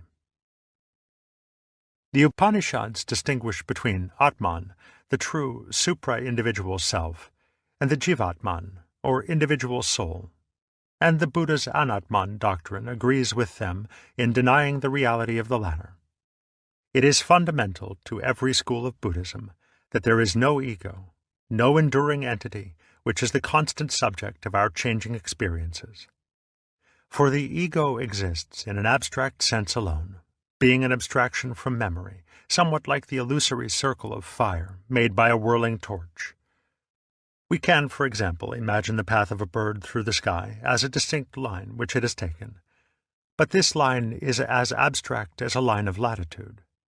In concrete reality, the bird left no line, and similarly, the past from which our ego is abstracted has entirely disappeared.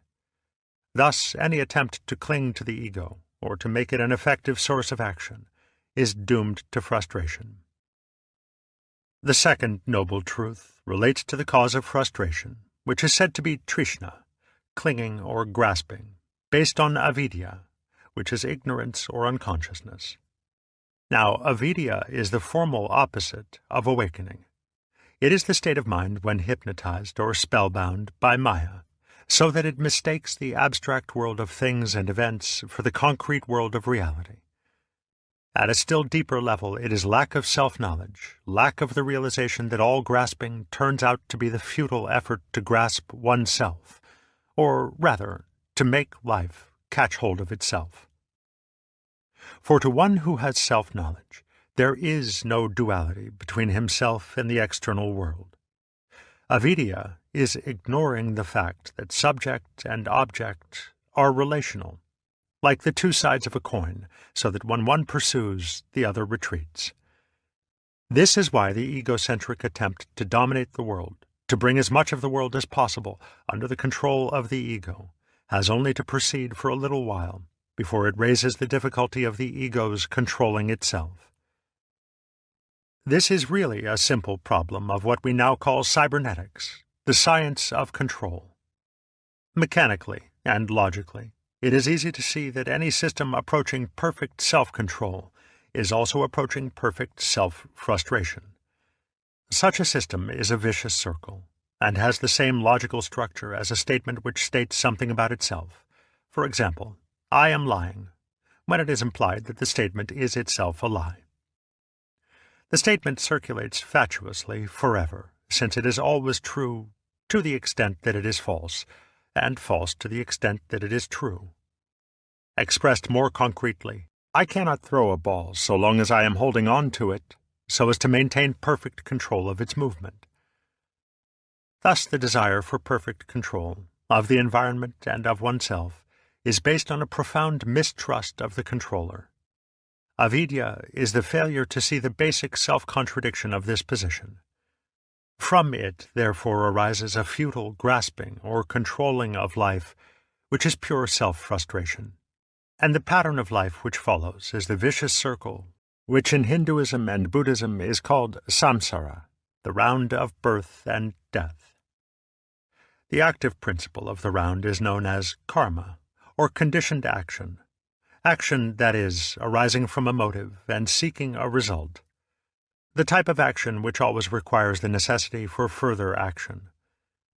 Man is involved in karma when he interferes with the world in such a way that he is compelled to go on interfering, when the solution of a problem creates still more problems to be solved, when the control of one thing creates the need to control several others. Karma is thus the fate of everyone who tries to be God.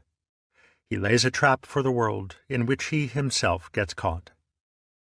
Many Buddhists understand the round of birth and death quite literally as a process of reincarnation, wherein the karma, which shapes the individual, does so again and again in life after life, until, through insight and awakening, it is laid to rest.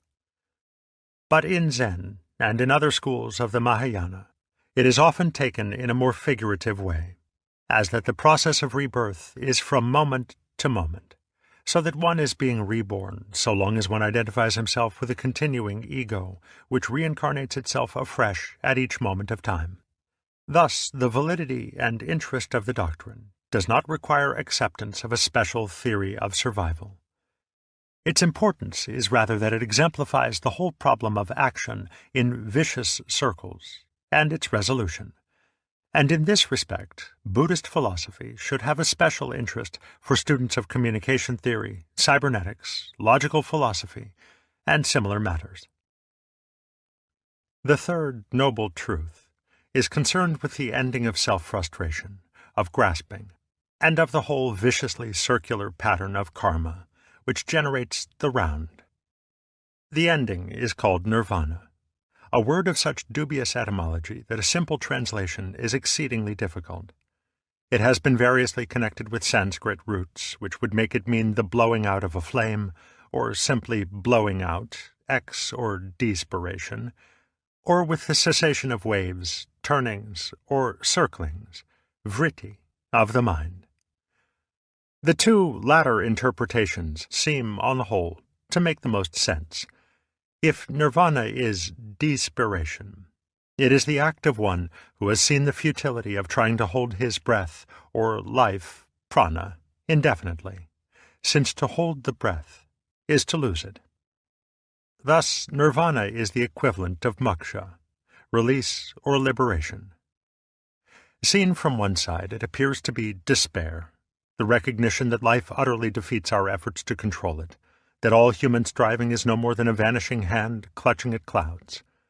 Seen from the other side, this despair bursts into joy and creative power, on the principle that to lose one's life is to find it, to find freedom of action, unimpeded by self-frustration and the anxiety inherent in trying to save and control the self. If nirvana is related to the cessation, of turnings, vritti, the term is synonymous with the aim of yoga, defined in the Yoga Sutra as chitta vritti nirodha, the cessation of turnings of the mind. These turnings are the thoughts whereby the mind endeavors to grasp the world and itself. Yoga is the practice of trying to stop these thoughts by thinking about them until the utter futility of the process is felt so vividly that it simply drops away, and the mind discovers its natural and unconfused state. It is obvious, however, that both etymologies give us the same essential meaning. Nirvana is the way of life which ensues when clutching at life has come to an end. Insofar as all definition is clutching, nirvana is necessarily indefinable. It is the natural, unself-grasped state of the mind. And here, of course, the mind has no specific meaning, for what is not grasped is not known in the conventional sense of knowledge. More popularly and literally understood, nirvana is the disappearance of the being from the round of incarnations, not into the state of annihilation, but simply into a state escaping definition, and thus immeasurable and infinite. To attain nirvana is also to attain Buddhahood, awakening. But this is not attainment in any ordinary sense, because no acquisition and no motivation are involved. It is impossible to desire nirvana or to intend to reach it, for anything desirable or conceivable as an object of action is, by definition, not nirvana. Nirvana can only arise unintentionally, spontaneously, when the impossibility of self-grasping has been thoroughly perceived. A Buddha, therefore, is a man of no rank. He is not above, like an angel. He is not below, like a demon.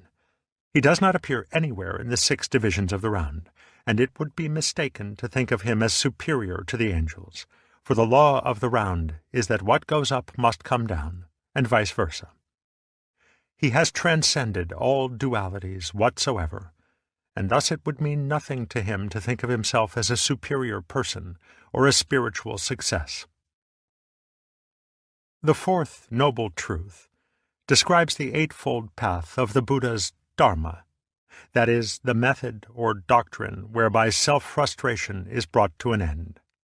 Each section of the path has a name preceded by the word samyak, Pali sama, which has the meaning of perfect or complete.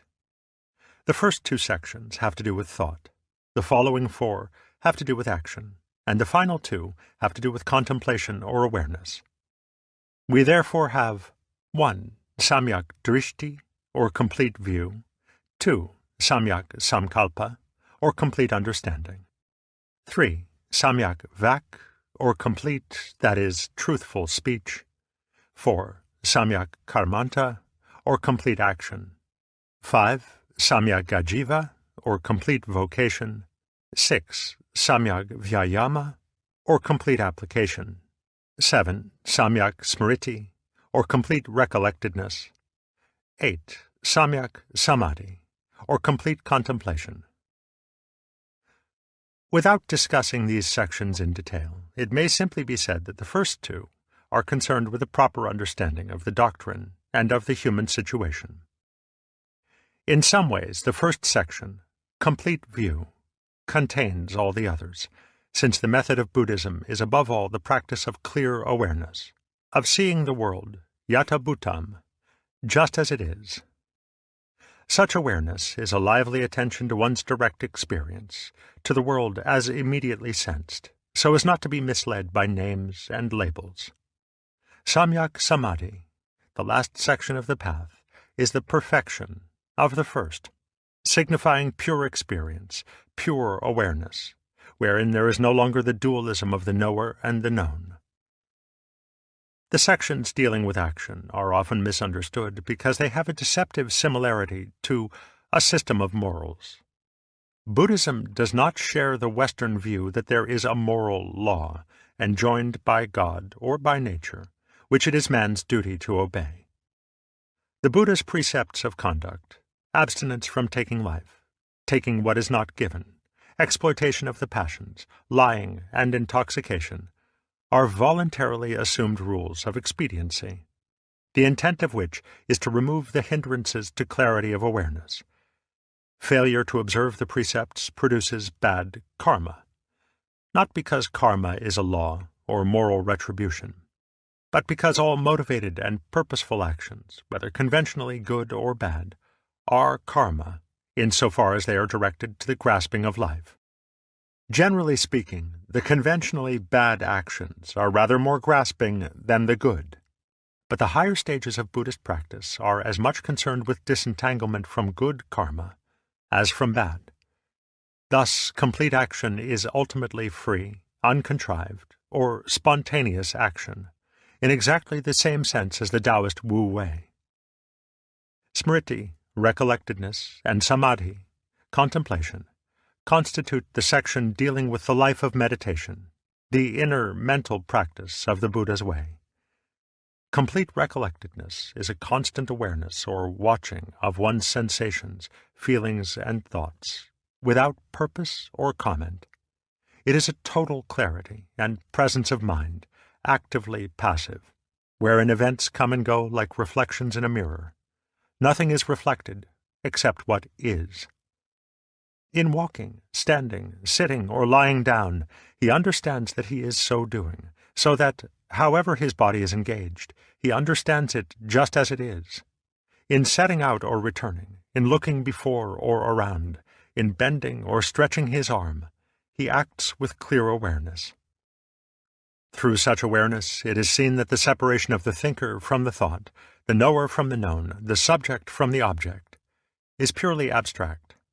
There is not the mind on the one hand, and its experiences on the other.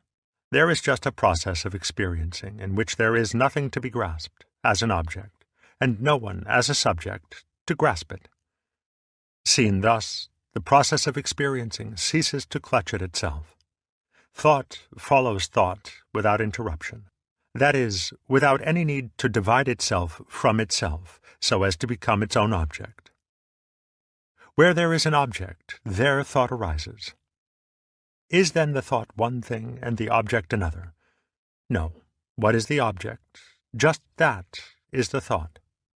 If the object were one thing and the thought another, then there would be a double state of thought. So the object itself is just thought. Can then thought review thought? No, thought cannot review thought. As the blade of a sword cannot cut itself, as the fingertip cannot touch itself, so a thought cannot see itself. This non-duality of the mind, in which it is no longer divided against itself, is samadhi, and because of the disappearance of that fruitless threshing around of the mind to grasp itself, samadhi is a state of profound peace.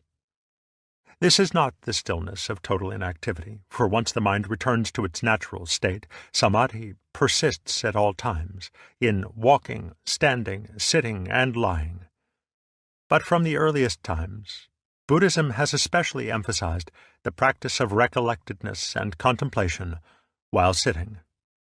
Most images of the Buddha show him in the posture of sitting meditation, in the particular attitude known as Padmasana, the posture of the lotus, with the legs crossed and the feet resting, soles upward, upon the thighs. Sitting meditation is not, as is often supposed, a spiritual exercise, a practice followed for some ulterior object. From a Buddhist standpoint, it is simply the proper way to sit, and it seems perfectly natural to remain sitting so long as there is nothing else to be done, and so long as one is not consumed with nervous agitation. To the restless temperament of the West, sitting meditation may seem to be an unpleasant discipline, because we do not seem to be able to sit just to sit, without qualms of conscience, without feeling that we ought to be doing something more important to justify our existence. To propitiate this restless conscience, sitting meditation must therefore be regarded as an exercise, a discipline with an ulterior motive. Yet at that very point, it ceases to be a meditation, dhyana, in the Buddhist sense, for where there is purpose, where there is seeking and grasping for results, there is no dhyana.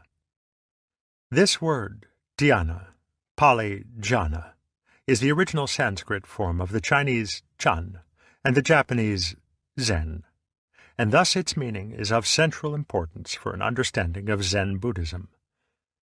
Meditation, in the common sense of thinking things over or musing, is a most misleading translation. But such alternatives as trance or absorption are even worse, since they suggest states of hypnotic fascination. The best solution seems to be to leave dhyana untranslated and add it to the English language as we have added nirvana and Tao. As used in Buddhism, the term dhyana comprises both recollectedness, smriti, and samadhi, and can best be described as the state of unified or one-pointed awareness. On the one hand, it is one-pointed in the sense of being focused on the present, since to clear awareness there is neither past nor future, but just this one moment, ekaksana, which Western mystics have called the eternal now. On the other hand, it is one-pointed in the sense of being a state of consciousness without differentiation of the knower, the knowing, and the known. A Tathagata, that is, a Buddha, is a seer of what is to be seen, but he is not mindful, na manati, or does not conceive of the seen, the unseen, the seeable, or the seer. So too with the heard, the sensed, and the known. He does not think of them in these categories. The difficulty of appreciating what dhyana means is that the structure of our language does not permit us to use a transitive verb without a subject and a predicate. When there is knowing, grammatical convention requires that there must be someone who knows and something which is known. We are so accustomed to this convention in speaking and thinking that we fail to recognize that it is simply a convention, and that it does not necessarily correspond to the actual experience of knowing. Thus, when we say a light flashed, it is somewhat easier to see through the grammatical convention and to realize that the flashing is the light. But dhyana, as the mental state of the liberated or awakened man, is naturally free from the confusion of conventional entities with reality. Our intellectual discomfort in trying to conceive knowing without a distinct someone who knows and a distinct something which is known is like the discomfort of arriving at a formal dinner in pajamas. The error is conventional, not existential. Once again, therefore, we see how convention, how the maya of measurement and description populates the world with those ghosts which we call entities and things. So hypnotic, so persuasive is the power of convention that we begin to feel these ghosts as realities, and make of them our loves, our ideals, our prized possessions. But the anxiety-laden problem of what will happen to me when I die is, after all, like asking what happens to my fist when I open my hand, or where my lap goes when I stand up. Perhaps, then, we are now able to understand the celebrated summary of the Buddha's doctrine given in the Visuddhimagga. Suffering alone exists, none who suffer. The deed there is, but no doer thereof. Nirvana is, but no one seeking it. The path there is, but none who travel it. Chapter 3. Mahayana Buddhism. Because the teaching of the Buddha was a way of liberation, it had no other object than the experience of nirvana. The Buddha did not attempt to set forth a consistent philosophical system, trying to satisfy that intellectual curiosity about ultimate things which expects answers in words. When pressed for such answers, when questioned about the nature of nirvana, the origin of the world, and the reality of the self, the Buddha maintained a noble silence, and went on to say that such questions were irrelevant and did not lead to the actual experience of liberation. It has often been said that the later development of Buddhism was due to the inability of the Indian mind to rest content with that silence, so that at last it had to indulge its overwhelming urge for abstract metaphysical speculations about the nature of reality. Such a view of the genesis of Mahayana Buddhism is, however, rather misleading. The vast body of Mahayana doctrine arose not so much to satisfy intellectual curiosity as to deal with the practical psychological problems encountered in following the Buddha's way. Certainly the treatment of these problems is highly scholastic, and the intellectual level of the Mahayana texts is very lofty. But the consistent aim is to bring about the experience of liberation, not to construct a philosophical system. In the words of Sir Arthur Berriedale Keith, "The metaphysics of the Mahayana in the incoherence of its systems shows clearly enough the secondary interest attaching to it in the eyes of the monks, whose main interest was concentrated on the attainment of release. The Mahayana, no less than the Hinayana, is concerned vitally with this practical end, and its philosophy is of value merely in so far as it helps men to attain their aim. There are no doubt respects in which Mahayana Buddhism is a concession both to intellectual curiosity and to a popular desire for shortcuts to the goal. But at root, it is the work of highly sensitive and perceptive minds studying their own inner workings. To anyone who is highly self-aware, the Buddhism of the Pali Canon leaves many practical problems unanswered. Its psychological insight goes little further than the construction of analytical catalogues of mental functions, and though its precepts are clear, it is not always helpful in explaining their practical difficulties. Perhaps it is too sweeping a generalization, but one receives the impression that whereas the Pali Canon would unlock the door to nirvana by sheer effort, the Mahayana would jiggle the key until it turns smoothly. Thus, the great concern of the Mahayana is the provision of skillful means, upaya, for making nirvana accessible to every type of mentality. How and when the Mahayana doctrines arose is a matter of historical guesswork.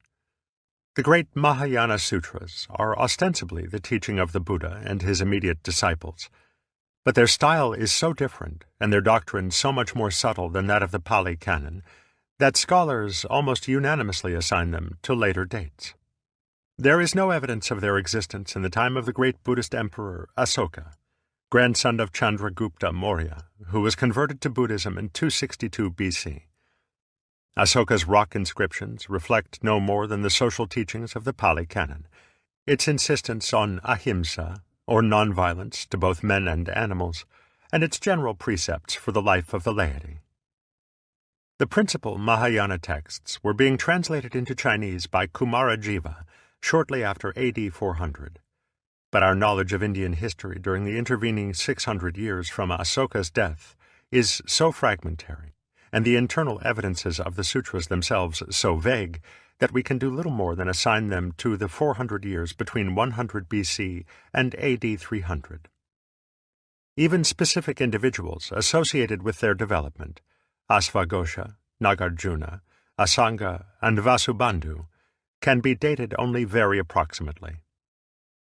The traditional Mahayanist account of its own origin is that its teachings were delivered by the Buddha to his intimate disciples, but their public revelation withheld until the world was ready for them. The principle of delayed revelation is a well-known expedient for permitting the growth of a tradition, for exploring the implications contained in the original seed. Apparent contradictions between earlier and later doctrines are explained by assigning them to different levels of truth, ranging from the most relative to the most absolute, and of which the probably quite late Avatamsaka school distinguishes no less than 5. However, the problem of the historical origins of the Mahayana is of no very direct importance for an understanding of Zen, which, as a Chinese rather than Indian form of Buddhism, came into being when Indian Mahayana was fully grown. We can pass on, therefore, to the central Mahayana doctrines from which Zen arose. The Mahayana distinguishes itself from the Buddhism of the Pali Canon by terming the latter the little, hina, vehicle, yana, of liberation, and itself the great Maha vehicle, great because it comprises such a wealth of upaya, or methods for the realization of nirvana. These methods range from the sophisticated dialect of Nagarjuna, whose object is to free the mind of all fixed conceptions, to the Sukhavati, or Pure Land doctrine of liberation through faith in the power of Amitabha, the Buddha of boundless light, who is said to have attained his awakening many eons before the time of Gautama. They include even the Tantric Buddhism of medieval India, wherein liberation may be realized through the repetition of sacred words and formulae called dharani, and through special types of yoga involving sexual intercourse with a Shakti, or spiritual wife. A preliminary study of the Pali Canon will certainly give the impression that nirvana is to be realized only through rigorous effort and self-control, and that the aspirant should lay aside all other concerns for the pursuit of this ideal. Mahayanists may be perfectly correct in assuming that the Buddha intended this emphasis as an upaya, a skillful means of enabling one to realize concretely and vividly the absurd, vicious circle of desiring not to desire, or trying to get rid of selfishness by oneself. For this is certainly the conclusion to which the practice of the Buddha's doctrine led. It may be attributed to laziness and loss of nerve, but it seems more plausible to suggest that those who remained in the path of self-deliverance were merely unconscious of the paradox involved. For wherever the Mahayana continues to teach the way of liberation by one's own effort, it does so as an expedient for bringing the individual to a vivid awareness of his own futility. Various indications suggest that one of the earliest notions of the Mahayana was the conception of the Bodhisattva, not simply as a potential Buddha, but as one who, by renouncing nirvana, was at a higher spiritual level than one who attained it and so withdrew from the world of birth and death. In the Pali Canon, the disciples of the Buddha who attain nirvana are termed arhans, or worthy ones. But in the Mahayana texts, the ideal of the arhan is accounted almost selfish. It is fit only for the sravaka, the hearer of the doctrine, who has progressed only so far as to get a theoretical understanding. The bodhisattva, however, is one who realizes that there is a profound contradiction in a nirvana attained by himself and for himself. From the popular standpoint, the bodhisattva became a focus of devotion, bhakti, a savior of the world who had vowed not to enter the final nirvana until all other sentient beings had likewise attained it. For their sakes he consented to be born again and again into the round of samsara, until, in the course of innumerable ages, even the grass and the dust had attained Buddhahood. But from a deeper standpoint, it became obvious that the idea of the bodhisattva is implicit in the logic of Buddhism, that it flows naturally from the principle of not grasping, and from the doctrine of the unreality of the ego. For if nirvana is the state in which the attempt to grasp reality has wholly ceased, through the realization of its impossibility, it will obviously be absurd to think of nirvana itself as something to be grasped or attained. If, furthermore, the ego is merely a convention, it is nonsense to think of nirvana as a state to be attained by some being. As is said in the Vajrachedika, all bodhisattva heroes should cultivate their minds to think. All sentient beings of whatever class are caused by me to attain the boundless liberation of nirvana. Yet when vast, innumerable, and immeasurable numbers of beings have thus been liberated, in truth no being has been liberated. Why is this, Subhuti? It is because no bodhisattva who is truly a bodhisattva holds to the idea of an ego, a personality, a being, or a separate individual. The corollary of this position is that if there is no nirvana which can be attained, and if, in reality, there are no individual entities, it will follow that our bondage in the round is merely apparent, and that in fact we are already in nirvana, so that to seek nirvana is the folly of looking for what one has never lost. Naturally, then, the bodhisattva makes no motion to depart from the round of samsara, as if nirvana were somewhere else, for to do so would imply that nirvana is something that needs to be attained, and that samsara is an actual reality. In the words of the Lankavatara Sutra, those who, afraid of the sufferings arising from the discrimination of birth and death, samsara, seek for nirvana, do not know that birth and death and nirvana are not to be separated from one another. And seeing that all things subject to discrimination have no reality, they imagine that nirvana consists in the future annihilation of the senses and their fields. To strive, then, to blot out the conventional world of things and events is to admit that it exists in reality. Hence the Mahayanist principle that what has never arisen does not have to be annihilated. These are not the idle speculations and sophistries of a system of subjective idealism or nihilism. They are answers to a practical problem, which may be expressed thus. If my grasping of life involves me in a vicious circle, how am I to learn not to grasp? How can I try to let go when trying is precisely not letting go? Stated in another way, to try not to grasp is the same thing as to grasp, since its motivation is the same, my urgent desire to save myself from a difficulty.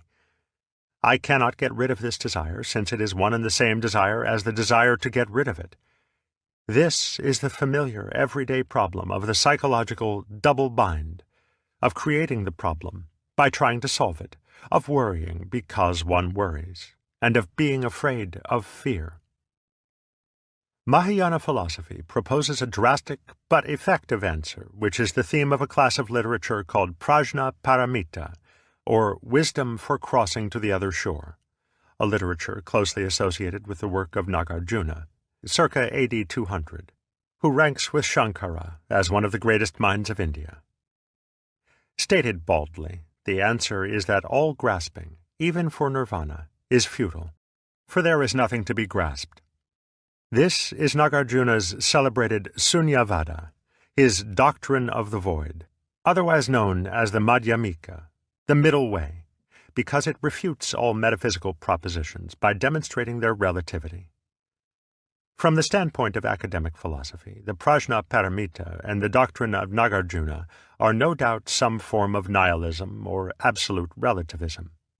But this is not Nagarjuna's standpoint.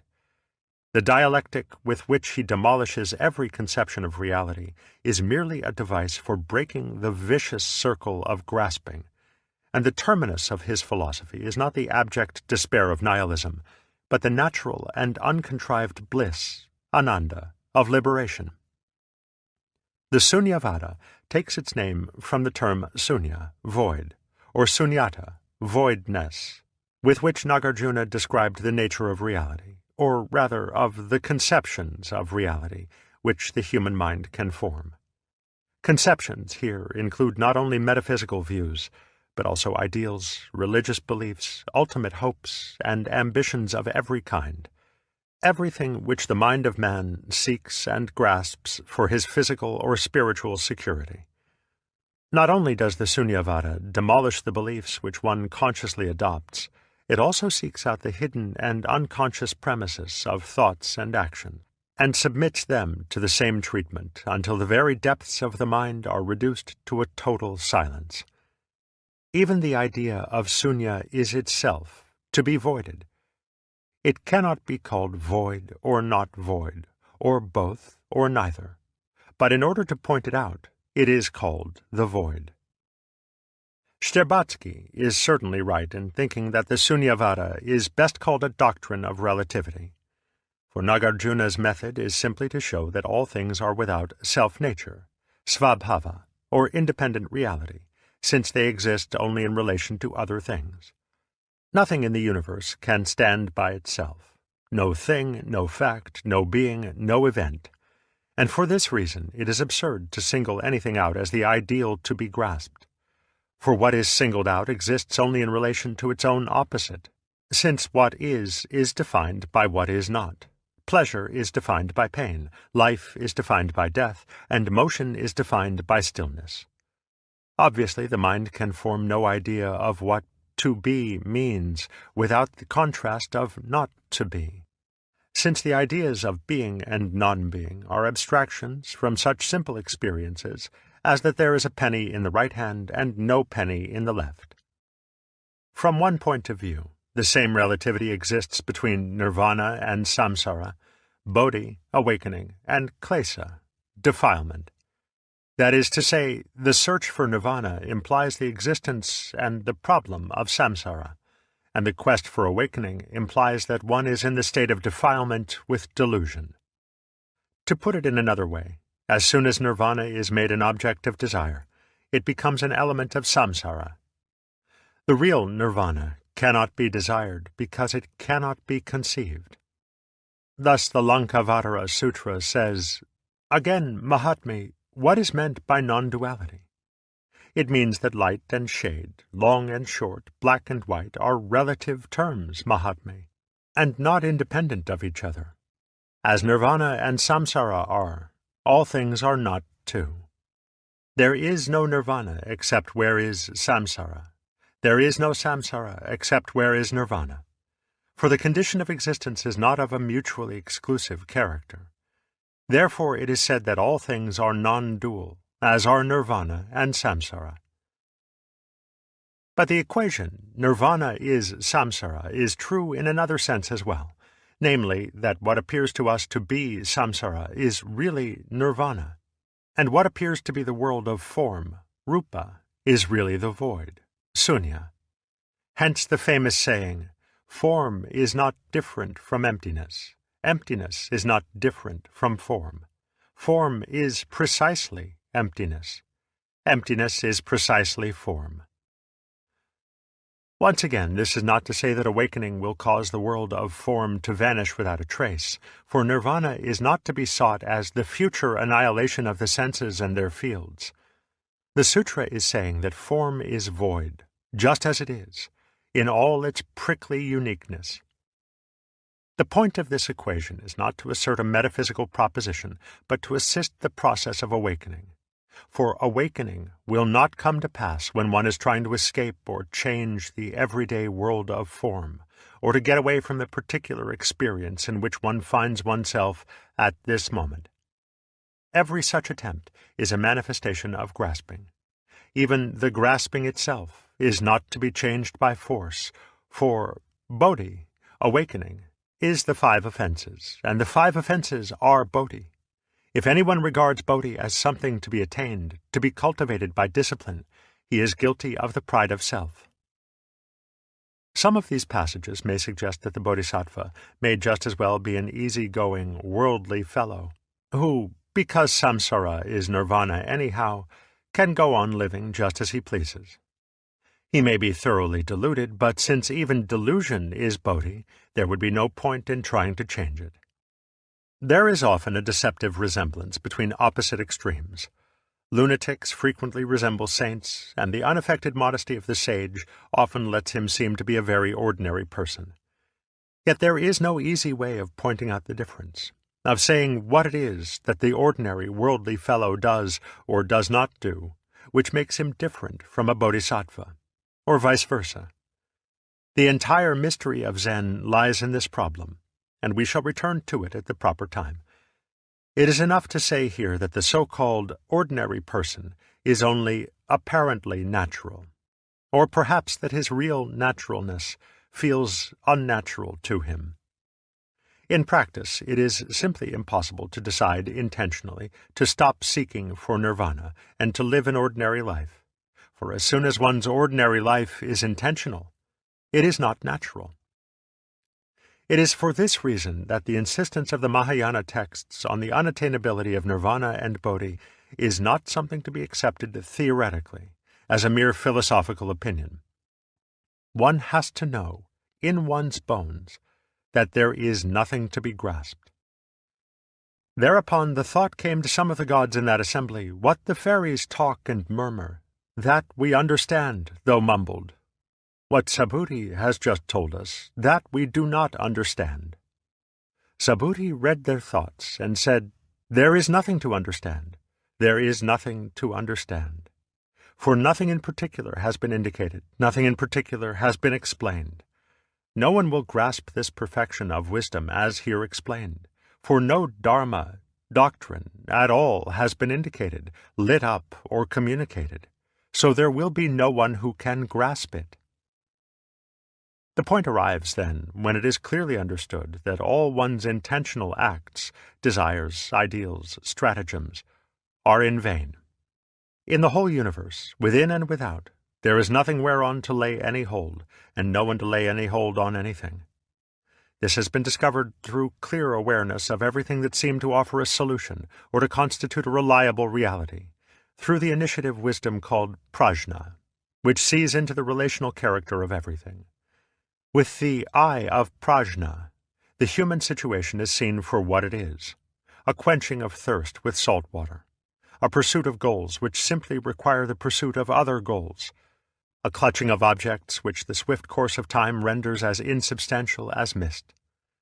The very one who pursues, who sees and knows and desires the inner subject, has his existence only in relation to the ephemeral objects of his pursuit. He sees that his grasp upon the world is his stranglehold about his own neck, the hold which is depriving him of the very life he so longs to attain. And there is no way out, no way of letting go, which he can take by effort, by a decision of the will. But who is it that wants to get out? There comes a moment when this consciousness of the inescapable trap in which we are at once the trapper and the trapped reaches a breaking point. One might almost say that it matures, or ripens, and suddenly there is what the Lankavatara Sutra calls a turning about in the deepest seat of consciousness. In this moment, all sense of constraint drops away, and the cocoon which the silkworm spun around himself opens to let him go forth, winged as a moth.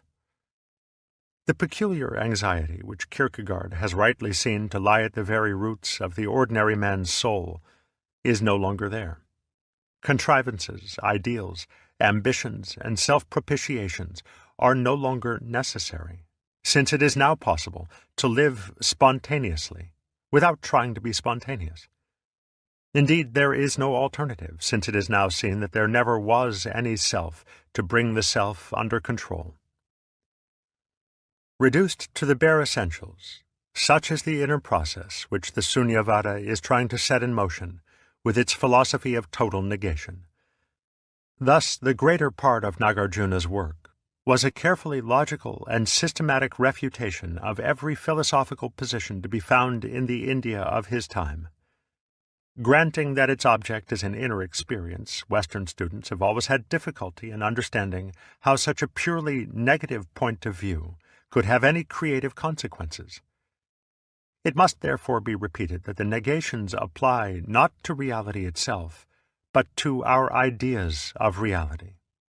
The positive and creative content of the Sunyavada is not in the philosophy itself, but in the new vision of reality which is revealed when its work is done, and Nagarjuna does not spoil this vision by trying to describe it. The Mahayana does, however, have another term for reality, which is perhaps rather more indicative than sunya, the void. This is the word tatata, which we may translate as suchness, thusness, or thatness. Similarly, the Buddhas are called tathagatas, those who go or come thus. The Sanskrit word tat, our that, is probably based on a child's first efforts at speech, when it points at something and says ta or da. Fathers flatter themselves by imagining that the child is calling them by name, dada or daddy. But perhaps the child is just expressing its recognition of the world, saying that. When we say just that or thus, we are pointing to the realm of nonverbal experience, to reality as we perceive it directly. For we are trying to indicate what we see or feel, rather than what we think or say. Tatata therefore indicates the world just as it is, unscreened and undivided by the symbols and definitions of thought. It points to the concrete and actual, as distinct from the abstract and conceptual. A Buddha is a Tathagata, a thus-goer, because he is awakened to this primary, non-conceptual world, which no words can convey, and does not confuse it with such ideas as being or non-being, good or bad, past or future, here or there, moving or still, permanent or impermanent. As the Bodhisattva Manjusri speaks of the Tathagata in the Saptasatika, suchness, tatata, neither becomes nor ceases to become. Thus do I see the Tathagata. Suchness does not stand at any point or place. Thus do I see the Tathagata. Suchness is neither past, future, nor present. Thus do I see the Tathagata. Suchness does not arise from the dual or the non-dual. Thus do I see the Tathagata. Suchness is neither impure nor pure. Thus do I see the Tathagata. Suchness neither arises nor comes to an end. Thus do I see the Tathagata. Because Tathata is the true state of a Buddha, and of all things whatsoever, it is also referred to as our true or original nature, and thus our Buddha nature. One of the cardinal doctrines of the Mahayana is that all beings are endowed with Buddha nature, and so have the possibility of becoming Buddhas. Because of the identity of Buddha nature and Tatata, the term Buddha is frequently used of reality itself, and not just of the awakened man.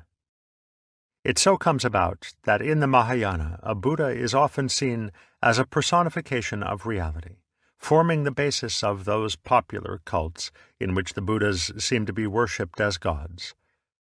I say seem to be because even Mahayana Buddhism has no real equivalent of Judeo-Christian theism, with its strict identification of God with the moral principle. Furthermore, the various Buddhas who are so venerated, Amitabha, Vairocana, Amitayus, Ratnasambhava, etc., are always personifications of one's own true nature. Here, too, lies the basis of the Buddhism of faith, of the Sukhavati or Pure Land school, in which it is held that all efforts to become a Buddha are merely the false pride of the ego. All that is necessary is to repeat the formula Namo Amitabhaya, literally, the name of Amitabha, or Hail Amitabha, in the faith that this alone is sufficient to bring about one's rebirth in the Pure Land over which Amitabha presides. In this Pure Land, all the obstacles which stand in the way of becoming a Buddha in this world are removed, so that rebirth in the Pure Land is virtually equivalent to becoming a Buddha. The repetition of the name is held to be effective because, in ages past, Amitabha vowed that he would not enter into supreme Buddhahood unless rebirth in the Pure Land were assured for all beings who invoked his name. Because he subsequently entered the state of Buddhahood, the vow is effectively fulfilled. Even Nagarjuna was in sympathy with this doctrine, for it is obviously a popular and more graphic way of saying that since one's own true nature is already the Buddha nature, one does not have to do anything to make it so. On the contrary, to seek to become Buddha is to deny that one is already Buddha, and this is the sole basis upon which Buddhahood can be realized. In short, to become a Buddha, it is only necessary to have the faith that one is a Buddha already. Shinran, the great Japanese exponent of the Pure Land, went even so far as to say that it was only necessary to repeat the name, for he saw that the attempt to make an act of faith was too artificial, and led one to doubt one's own faith. Pure Land Buddhism is clearly an outgrowth of the Bodhisattva doctrine that the proper work of the liberated man is the liberation of all other beings by upaya, or skillful means. By prajna, or intuitive wisdom, he sees into the nature of reality, and this, in turn, awakens karuna, or compassion for all who are still in the bonds of ignorance. At its deepest level, karuna means something rather more than compassion for the ignorance of others. For we saw that the Bodhisattva's return into the world of samsara was based on the principle that samsara is in fact nirvana, and that the void is precisely form. If prajna is to see that form is void, karuna is to see that void is form. It is therefore an affirmation of the everyday world in its natural suchness, and this is one of the features of the Mahayana most strongly emphasized in Zen. Indeed, it makes nonsense of the idea that Buddhism is always a philosophy of world denial, in which the uniqueness of forms has no importance. It was because of karuna that Mahayana Buddhism became the principal inspiration of Chinese art in the Sung and Yuan dynasties, an art which stressed natural forms rather than religious symbols. For by karuna, it is seen that the dissolution of forms into the void is in no way different from the particular characteristics of the forms themselves. The life of things is only conventionally separable from their death. In reality, the dying is the living. The perception that each single form, just as it is the void, and that, further, the uniqueness of each form arises from the fact that it exists in relation to every other form, is the basis of the Dharmadhatu, Dharma realm doctrine of the enormous Avatamsaka Sutra.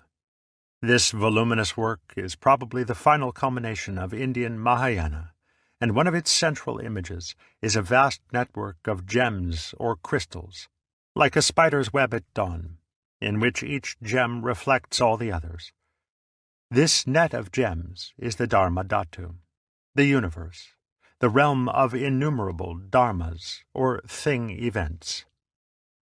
Chinese commentators worked out a fourfold classification of the Dharmadhatu, which became of considerable importance for Zen late in the Tang dynasty. Their classification of the four dharma realms was as follows. 1. Shi, the unique, individual thing events of which the universe is composed. 2. Li, the principle or ultimate reality underlying the multiplicity of things. 3. Li Shi Wuai, Between principle and thing, no obstruction, which is to say that there is no incompatibility between nirvana and samsara, void and form. The attainment of the one does not involve the annihilation of the other. 4. Shi Shi Wuai. Between thing and thing, no obstruction, which is to say that each thing-event involves every other, and that the highest insight is simply the perception of them in their natural suchness. At this level, every thing-event is seen to be self-determinative, self-generating, or spontaneous, for to be quite naturally what it is, to be tata just thus, is to be free and without obstruction. The doctrine of the Dharma Dhatu is approximately that the proper harmony of the universe is realized when each thing-event is allowed to be freely and spontaneously itself, without interference. Stated more subjectively, it is saying, let everything be free to be just as it is. Do not separate yourself from the world and try to order it around. There is a subtle distinction between this and mere laissez-faire, which may be suggested by the way in which we move our various limbs. Each one moves by itself, from within. To walk, we do not pick up our feet with our hands. The individual body is therefore a system of Shi Shi Wu Ai, and a Buddha realizes that the whole universe is his body, a marvelously interrelated harmony organized from within itself rather than by interference from outside. Mahayana philosophy thinks of the Buddha's body as threefold, as the Trikaya, or triple body. His body, considered either as the multitude of thing-events or as his particular human forms, is termed the Nirmanakaya, or body of transformation. The particular human forms are such historic and prehistoric Buddhas as Gautama, Kasyapa, or Kanakamuni, and since these appear in the flesh, the Nirmanakaya includes, in principle, the entire universe of form. There is next the Sambhogakaya, or body of enjoyment. This is the sphere of prajna, wisdom, and karuna, compassion, the latter looking down to the world of form, and the former looking up to the realm of the void. Sambhogakaya might also be called the body of realization, since it is in this body that a Buddha realizes that he is a Buddha. Finally, there is the Dharmakaya, the Dharma body, which is the void, the sunya itself. Nagarjuna did not discuss the way in which the void appears as form, the Dharmakaya as the Nirmanakaya, feeling, perhaps, that this would be completely unintelligible to those who had not actually realized awakening. For the Buddha himself had compared such inquiries to the foolishness of a man shot with an arrow, who would not permit it to be taken out of his flesh until he had been told all the details of his assailant's appearance, family, and motivations. Nevertheless, Nagarjuna's successors, the brothers Asanga and Vasubandhu, circa 280 to 360, who worked out the type of Mahayana philosophy generally known as Yogacara, made some attempt to discuss this particular problem. According to the Yogacara, the world of this form is Chitta Matra, mind only, or Vijnapti Matra, representation only. This view seems to have a very close resemblance to Western philosophies of subjective idealism, in which the external and material world is regarded as a projection of the mind. However, there seem to be some differences between the 2 points of view. Here, as always, the Mahayana is not so much a theoretical and speculative construction as an account of an inner experience and a means of awakening the experience in others. Furthermore, the word chitta is not precisely equivalent to our mind. Western thought tends to define mind by opposition to matter, and to consider matter not so much as measure as the solid stuff which is measured. Measure itself, abstraction, is for the West more of the nature of mind, since we tend to think of mind and spirit as more abstract than concrete. But in Buddhist philosophy, chitta does not stand over against a conception of solid stuff. The world has never been considered in terms of a primary substance shaped into various forms by the action of mind or spirit.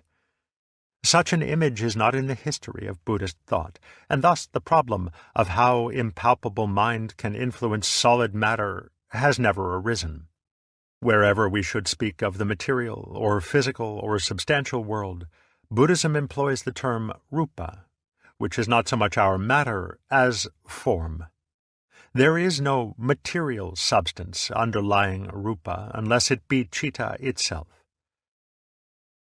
The difficulty of making equations and comparisons between Eastern and Western ideas is that the two worlds do not start with the same assumptions and premises. They do not have the same basic categorizations of experience. When, therefore, the world has never been divided into mind and matter, but rather into mind and form, the word mind cannot mean quite the same thing in both instances. The word man, for example, does not have quite the same meaning when contrasted with woman as when contrasted with animal. A simplified and somewhat rough way of stating the difference is that Western idealists have begun to philosophize from a world consisting of mind, or spirit, form, and matter, whereas the Buddhists have begun to philosophize from a world of mind and form. The Yogacara does not, therefore, discuss the relation of forms to matter to mind. It discusses the relation of forms to mind, and concluded that they are forms of mind. As a result, the term mind, citta, becomes logically meaningless. But because the main concern of Buddhism is with a realm of experience which is non-logical and meaningless, in the sense that it does not symbolize or signify anything other than itself, there is no objection to meaningless terms. From the logical standpoint, the proposition "everything is mind" says no more than that everything is everything. For if there is nothing which is not mind, the word belongs to no class, and has no limits, no definition. One might as well use blah, which is almost exactly what Buddhism does with the nonsense word tathata. For the function of these nonsense terms is to draw our attention to the fact that logic and meaning, with its inherent duality, is a property of thought and language, but not of the actual world. The nonverbal, concrete world contains no classes and no symbols which signify or mean anything other than themselves. Consequently, it contains no duality. For duality arises only when we classify, when we sort our experiences into mental boxes, since a box is no box without an inside and an outside. Mental boxes are probably formed in our minds long before formal thought and language supply labels to identify them. We have begun to classify as soon as we notice differences, regularities, and irregularities, as soon as we make associations of any kind. But, if the word mental means anything at all, this act of classification is certainly mental. For to notice differences, and to associate them with one another, is something more than simply to respond to sense contacts. Yet if classes are a product of the mind, of noticing, association, thought, and language, the world, considered simply as all classes of objects, is a product of the mind. This is, I think, what the Yogacara means by the assertion that the world is mind only, citta matram lokam. It means that external and internal, before and after, heavy and light, pleasant and painful, moving and still, are all ideas or mental classifications. Their relation to the concrete world is the same as that of words. Thus, the world that we know, when understood as the world as classified, is a product of the mind. And as the sound water is not actually water, the classified world is not the real world. The problem of what the mind is can now be seen to be the same as the problem of what the real world is. It cannot be answered, for every what is a class, and we cannot classify the classifier. Is it not, then, merely absurd to speak of the mind, the citta, at all, if there is no way of saying what it is? On the contrary, the mathematician Kurt Gödel has given us a rigorous proof of the fact that every logical system must contain a premise which it cannot define without contradicting itself. The Yogacara takes citta as its premise, and does not define it, since chitta is here the equivalent of sunya and tathata. For the mind is beyond all philosophical views, is apart from discrimination. It is not attainable, nor is it ever born. I say there is nothing but mind. It is not an existence, nor is it a non-existence. It is indeed beyond both existence and non-existence. Out of mind spring innumerable things, conditioned by discrimination, that is, classification, and habit energy. These things people accept as an external world. What appears to be external does not exist in reality. It is indeed mind that is seen as multiplicity, the body, property, and abode. All these, I say, are nothing but mind. Within this undefined continuum of citta, the Yogacara describes 8 kinds of vijnana, or discriminating consciousness. There is a consciousness appropriate to each of the 5 senses. There is the 6th sense consciousness, mano-vijnana, unifying the other 5 so that what is touched or heard may be related to what is seen. There is manas, center of the mind's discriminative and classifying activity. And finally, there is the store consciousness, alaya vijnana, the supra-individual mind which contains the seeds of all possible forms. The store consciousness is almost equivalent to the citta itself, and is supra-individual because it stands prior to every differentiation. It is not to be conceived as a sort of ghostly gas permeating all beings, since space and extension are likewise here only in potentiality. In other words, the store consciousness is that from which the formal world arises spontaneously or playfully, vikridita. For the Mahayana does not make the mistake of trying to account for the production of the world from the mind by a series of necessary causes. Whatever is linked by causal necessity is of the world of Maya, not beyond it. Speaking somewhat poetically, the world illusion comes out of the great void for no reason, purposelessly, and just because there is no necessity for it to do so. For the activity of the void is playful or vikridita because it is not motivated action, karma. Thus, as the Yogacara describes it, the production of the formal world arises spontaneously from the store consciousness, flows up into the manas, where the primordial differentiations are made, passes thence into the 6 sense consciousnesses, which in turn produce the sense organs or gates, ayatana, through which it finally projects the classified external world.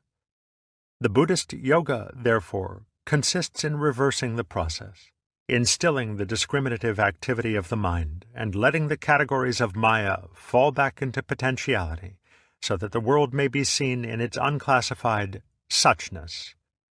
Here, karuna awakens, and the bodhisattva lets the projection arise again, having become consciously identified with the playful and purposeless character of the void. Chapter 4. The Rise and Development of Zen. The qualities which distinguish Zen, or Chan, from other types of Buddhism are rather elusive when it comes to putting them in words. Yet Zen has a definite and unmistakable flavor. Although the name Zen is dhyana, or meditation, other schools of Buddhism emphasize meditation as much as, if not more than, Zen. And at times it seems as if the practice of formal meditation were not necessary to Zen at all. Nor is Zen peculiar in having nothing to say, in insisting that the truth cannot be put into words, for this is already the Madhyamika, as well as the teaching of Lao Tzu. Those who know do not speak. Those who speak do not know. Perhaps the special flavor of Zen is best described as a certain directness. In other schools of Buddhism, awakening, or bodhi, seems remote and almost superhuman, something to be reached only after many lives of patient effort. But in Zen, there is always the feeling that awakening is something quite natural, something startlingly obvious, which may occur at any moment. If it involves a difficulty, it is just that it is much too simple. Zen is also direct in its way of teaching, for it points directly and openly to the truth, and does not trifle with symbolism. Direct pointing, zhe, is the open demonstration of Zen by non-symbolic actions or words, which usually appear to the uninitiated as having to do with the most ordinary secular affairs, or to be completely crazy. In answer to a question about Buddhism, the master makes a casual remark about the weather, or performs some simple action, which seems to have nothing to do with philosophical or spiritual matters. However, it is difficult to find many instances of this method before the middle of the Tang dynasty, by which time Zen was already well established. But it is certainly consistent with the emphasis of the earlier masters on immediate awakening in the midst of everyday affairs. No one has been able to find any trace of a specific dhyana school in Indian Buddhism, though because of our lack of historical materials there is no evidence that it did not exist. If the characteristic note of Zen is immediate or instantaneous awakening, Dunwu, without passing through preparatory stages, there are certainly evidences of this principle in India. The Lankavatara Sutra states that there are both gradual and sudden yugapat ways of awakening, the former by purification of the tainted outflows or projections, ashrawa, of the mind, and the latter by paravritti, an instantaneous turning about within the depths of consciousness, whereby dualistic views are cast off. It is likened to a mirror immediately reflecting whatever forms and images appear before it. There is, too, a clear connection between the idea of immediate awakening and the teaching of the Vajrachedika, or Diamond Cutter Sutra, on the fact that to attain awakening is not to attain anything. In other words, if nirvana is actually here and now, so that to seek it is to lose it, a realization through progressive stages is hardly appropriate. One would have to see into it in the present moment, directly. Although its origins are probably later than those of Zen in China, there is also a tradition of this kind in Tantric Buddhism, and there is nothing to indicate that there was a reverse influence from Chinese Zen. Parallels to Zen sayings may be seen in a 10th century Tantric work by Saraha. If it, the truth, is already manifest, what's the use of meditation? And if it is hidden, one is just measuring darkness. Mantras and tantras, meditation and concentration, they are all a cause of self-deception. Do not defile in contemplation thought that is pure in its own nature, but abide in the bliss of yourself, and cease those torments. Whatever you see, that is it, in front, behind, in all the 10 directions.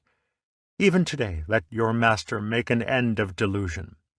The nature of the sky is originally clear, but by gazing and gazing, the sight becomes obscured. Tibetan Buddhism likewise comprises a tradition of the short path, considered as a swift and steep ascent to nirvana for those who have the necessary courage, though a doctrine more suggestive of the Zen emphasis on immediacy and naturalness is found in the 6 precepts of Tilopa. No thought, no reflection, no analysis, no cultivation, no intention. Let it settle itself. Immediate release, without any special contrivance or intention, is also implied in the Tantric idea of sahaja, the easy or natural state of the liberated sage. This is not the place to discuss the real meaning of immediate awakening and naturalness. But these instances are cited to show that the tradition of a direct path existed outside China, suggesting some original source in Indian Buddhism. An obvious reason for the lack of materials would be that a principle of this kind, so easily open to misinterpretation, might have been kept as a secret doctrine, discussed openly only in later times. Zen tradition does indeed maintain that immediate awakening is not communicated by the sutras, but has been passed down directly from master to pupil. This does not necessarily imply anything so esoteric as an experience conveyed by telepathy, but something much less sensational. Thus, when Hindu pandits insist that wisdom is not to be gained from the scriptures, but only from a teacher or guru, it means that the actual texts, such as the Yoga Sutras, contain only the headings of the doctrine, and that its full explanation requires someone who has learned the oral tradition. To this it should hardly be necessary to add that since the tradition is primarily an experience, words can communicate it no more and no less than any other experience. However, it is not really necessary to suppose that there was ever a specific dhyana school in India. The creation of Zen would seem to be sufficiently explained by the exposure of Taoists and Confucians to the main principles of Mahayana Buddhism. Therefore, the appearance of trends very close to Zen can be seen almost as soon as the great Mahayana Sutras became available in China, that is to say, with the work of the great Indian scholar-monk Kumarajiva. Kumarajiva was translating the sutras in Guzhang and Chang'an between 384 and 413, at which time one of his outstanding students was the young monk Song Jiao, 384 to 414. Who had started out in life as a copyist of the Confucian and Taoist texts. Song Jiao had been converted to Buddhism as a result of reading the Vimalakirti Sutra, a text which has exercised considerable influence upon Zen. Although Song Jiao became a monk, this sutra is the story of a layman, Vimalakirti, who excelled all the Buddhist disciplines in the depth of his understanding. He had surpassed all the other disciples and bodhisattvas by answering a question as to the nature of the non-dual reality with a thunderous silence, an example frequently followed by Zen masters. Vimalakirti, thunderingly silent, is, too, a favorite theme of Zen artists. But the main importance of this sutra for China and for Zen was the point that perfect awakening was consistent with the affairs of everyday life, and that, indeed, the highest attainment was to enter into awakening without exterminating the defilements, klesa. There was an appeal here to both the Confucian and the Taoist mentality. The Confucian stress on the importance of family life would not easily sympathize with a rigorously monastic type of Buddhism. Though the Chinese Buddhist masters were normally monks, they had large numbers of advanced lay students, and Zen, in particular, has always attached great importance to the expression of Buddhism in formally secular terms, in arts of every type, in manual labor, and in appreciation of the natural universe. Confucian and Taoist alike would be especially agreeable to the idea of an awakening which did not involve the extermination of human passions, as klesa may also be translated. We have already noted the peculiar trust in human nature which both these philosophies professed. However, not exterminating the passions does not mean letting them flourish untamed. It means letting go of them rather than fighting them, neither repressing passion nor indulging it. For the Taoist is never violent, since he achieves his ends by non-interference, wu-wei, which is a kind of psychological judo. Song Jiao's writings, as well as his commentary on the Vimalakirti Sutra, are full of Taoist quotations and phrases, for he seemed to be following the example of less important, though earlier, monks such as Wei Yuan, 334 to 416, and Dao An, 312 to 385, in using extension of the idea, Go Yi, for explaining Buddhism through Taoist parallels. So much did this suggest an equivalence between the two traditions that by the end of the 5th century, Lu Qiu could say, "From the Kunlun Mountains eastward, the Taoist term Great Oneness is used. From Kashmir westward, the Buddhist term Sambodhi is used. Whether one looks longingly toward non-being, Wu, or cultivates emptiness, Sunyata, the principle involved is the same." Two of Song Jiao's doctrines would seem to have had some importance for the later development of Zen: his view of time and change, and his idea that prajna is not knowledge. The chapter on the immutability of things in his Book of Jiao is so original and so startlingly similar to the section on time in the first volume of Dogen's Shobogenzo, that the celebrated Japanese Zen philosopher can hardly have been unfamiliar with it. Past things are in the past, and do not go there from the present, and present things are in the present, and do not go there from the past. Rivers which compete with one another to inundate the land do not flow. The wandering air that blows about is not moving. The sun and moon, revolving in their orbits, do not turn around. In the same way, Dogen pointed out that firewood does not become ashes, and life does not become death, just as winter does not become the spring. Every moment of time is self-contained and quiescent. Songzhao also discussed the seeming paradox that prajna is a kind of ignorance. Because the ultimate reality has no qualities and is not a thing, it cannot become an object of knowledge. Therefore, prajna, direct insight, knows the truth by not knowing. Wisdom knows not, yet it illumines the deepest profundity. Spirit calculates not, yet it responds to the necessities of the given moment. Because it calculates not, spirit shines in lonely glory in what is beyond the world. Because it knows not, wisdom illumines the mystery, xuan, beyond mundane affairs. Yet though wisdom lies outside affairs, it never lacks them. Though spirit lies beyond the world, it stays ever within it. Here is one of the main links between Taoism and Zen, for the style and terminology of the Book of Jiao is Taoist throughout, though the subject matter is Buddhist.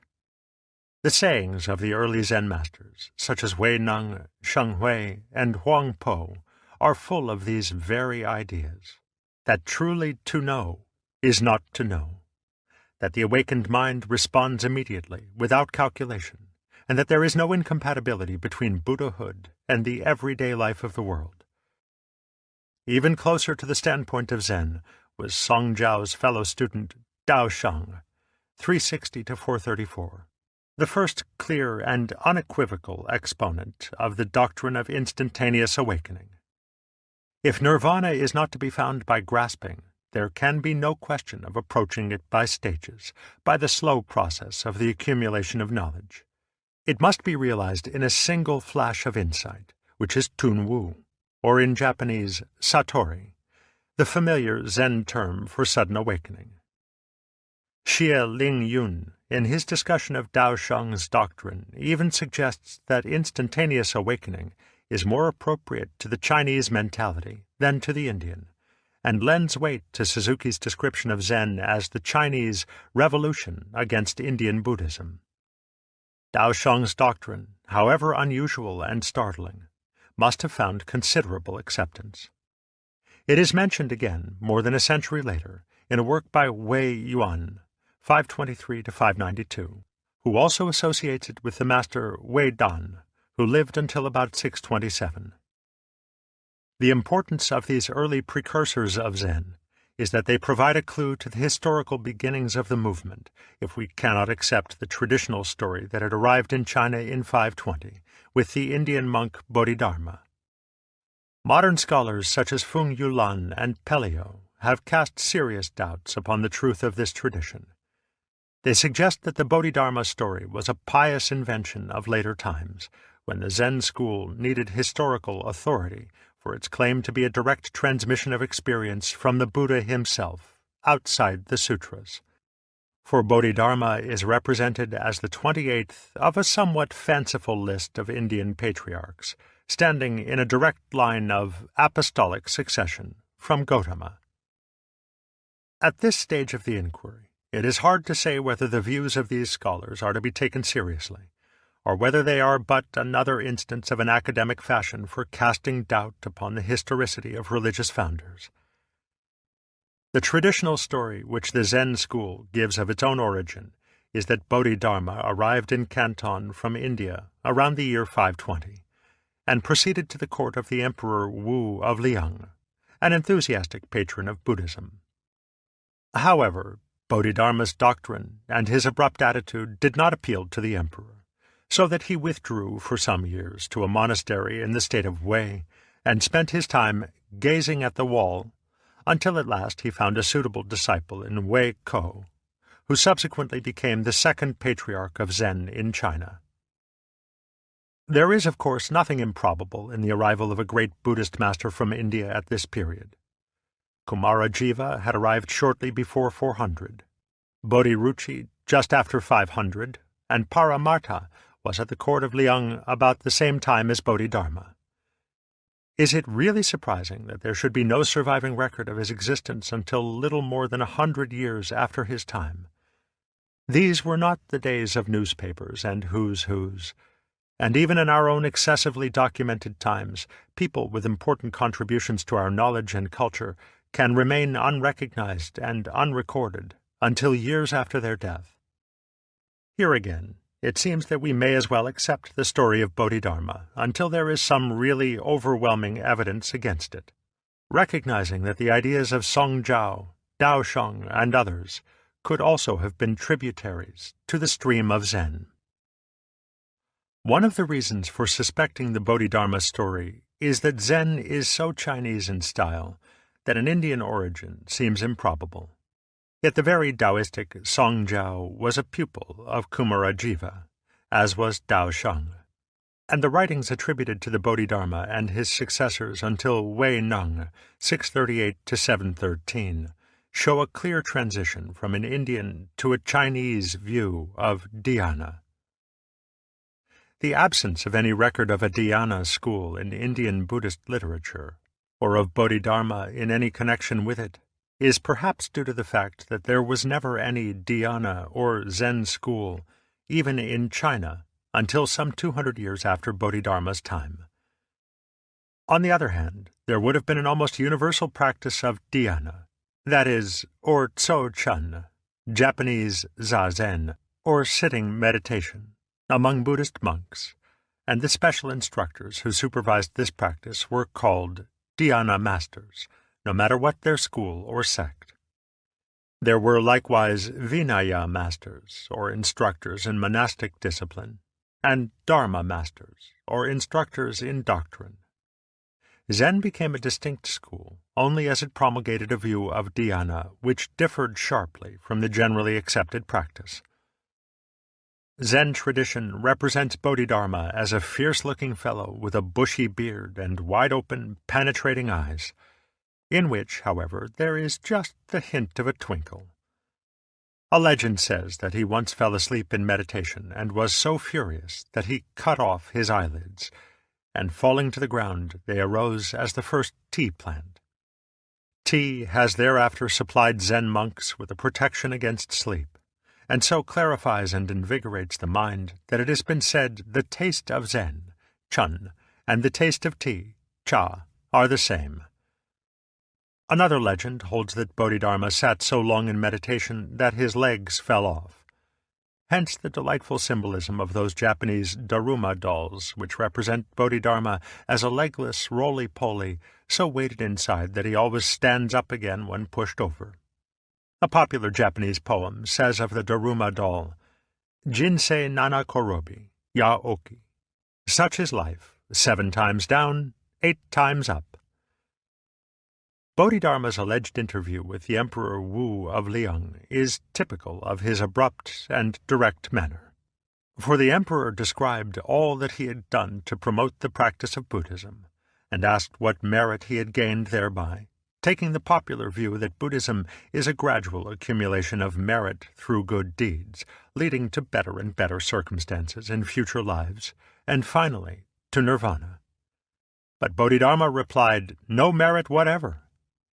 This so undermined the emperor's idea of Buddhism that he asked, "What, then, is the sacred doctrine's first principle?" Bodhidharma replied, "It's just empty. There's nothing sacred." "Who, then, are you," said the emperor, "to stand before us?" "I don't know." After this interview, so unsatisfactory from the emperor's point of view, Bodhidharma retired to a monastery in Wei, where he is said to have spent 9 years in a cave, gazing at the wall. Bi Guan. Suzuki holds that this is not to be taken literally, and that the expression refers to Bodhidharma's inner state, his exclusion of all grasping thoughts from his mind.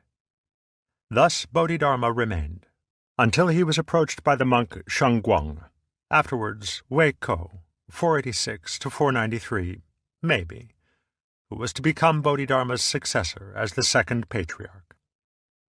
Wei Ko again and again asked Bodhidharma for instruction, but was always refused. Yet he continued to sit in meditation outside the cave, waiting patiently in the snow, in the hope that Bodhidharma would at last relent. In desperation, he finally cut off his left arm and presented it to Bodhidharma as a token of his agonized sincerity. At this, Bodhidharma at last asked Wei Ko what he wanted. "I have no peace of mind, Shin," said Wei Ko. "Please pacify my mind." "Bring out your mind here before me," replied Bodhidharma, "and I will pacify it." "But when I seek my own mind," said Wei Ko, "I cannot find it." "There," snapped Bodhidharma, "I have pacified your mind." At this moment, Wei Ko had his awakening, his Tun Wu, or Satori, so that this interchange purports to be the first instance of what became the characteristic Zen method of instruction, the Wen Da, Japanese Mondo, or question and answer, sometimes loosely called the Zen story. The greater part of Zen literature consists of these anecdotes, many of them much more puzzling than this, and their aim is always to precipitate some type of sudden realization in the questioner's mind, or to test the depth of his insight. For this reason, such anecdotes cannot be explained without spoiling their effect. In some respects, they are like jokes which do not produce their intended effect of laughter when the punchline requires further explanation. One must see the point immediately, or not at all. It should furthermore be understood that the main character of these anecdotes is only rarely symbolic, and then usually in a rather secondary way, as when the dialogue contains allusions which are obvious to both parties. But such commentators as Gernet are, I feel, mistaken in supposing that the main point is the communication of some Buddhist principle by means of a symbol. A satori, which so frequently follows these interchanges, is by no means a mere comprehension of the answer to a riddle. For whatever the Zen master says or does is a direct and spontaneous utterance of suchness, of his Buddha nature, and what he gives is no symbol, but the very thing. Zen communication is always direct pointing, in line with the traditional four-phrase summary of Zen. Outside teaching, apart from tradition, not founded on words and letters, pointing directly to the human mind, seeing into one's nature and attaining Buddhahood. The successor to Wei Ko is said to have been Song Tsan, died 606, and the story of their initial interview is of the same form as between Wei Ko and Bodhidharma, except that where Wei Ko asked for peace of mind, Song Tsan asked to be cleansed of faults. To him there is attributed a celebrated poem called the Xin Xin Ming, the treatise on faith in the mind. If Song Tsan was indeed its author, this poem is the first clear and comprehensive statement of Zen. Its Taoist flavor is apparent in the opening lines. The perfect Tao is without difficulty, save that it avoids picking and choosing. And again, follow your nature and accord with the Tao. Saunter along, and stop worrying. If your thoughts are tied, you spoil what is genuine. Don't be antagonistic to the world of the senses, for when you are not antagonistic to it, it turns out to be the same as complete awakening. A wise person does not strive wu-wei. The ignorant man ties himself up. If you work on your mind with your mind, how can you avoid an immense confusion? Not only is the poem full of such Taoist terms as wu-wei and zhu-ran, spontaneity, but its whole attitude is that of letting one's mind alone and trusting it to follow its own nature, in contrast to the more typically Indian attitude of bringing it under rigid control and shutting out the experience of the senses. The fourth patriarch, following Song Tsan, is believed to have been Dao Xin, 579 to 651. When he came to Song Tsan, he asked, "What is the method of liberation?" "Who binds you?" replied Song Tsan. "No one binds me." "Why then," asked Song Tsan, "should you seek liberation?" And this was Dao Xin's Satori. The Chuan Tonglu records a fascinating encounter between Dao Xin and the sage Fa Yung, who lived in a lonely temple on Mount Nyu Tu, and was so holy that the birds used to bring him offerings of flowers. As the two men were talking, a wild animal roared close by, and Dao Xin jumped. Fa Yung commented, "I see it is still with you," referring, of course, to the instinctive passion, klesa, of fright. Shortly afterwards, while he was for a moment unobserved, Dao Xin wrote the Chinese character for Buddha on the rock where Fa Yung was accustomed to sit. When Fa Yung returned to sit down, he saw the sacred name and hesitated to sit. "I see," said Dao Xin, "it is still with you." At this remark, Fa Yung was fully awakened, and the birds never brought any more flowers. The fifth patriarch, and here we begin to enter a more reliable chapter of history, was Hung Ran, 601 to 675. At his first meeting with Hung Ran, the patriarch asked, "What is your name?" "Xing." "I have a nature, Xing," replied Hung Ran, punning, "but it's no usual nature." "What is this name?" inquired the patriarch, missing the pun. "It's Buddha nature." "You have no name, then?" "That's because it's an empty nature." Hung Ran was apparently the first of the patriarchs to have any large following, for it is said that he presided over a group of some 500 monks in a monastery on the Yellow Plum Mountain, Wangmei Shan, at the eastern end of modern Hubei.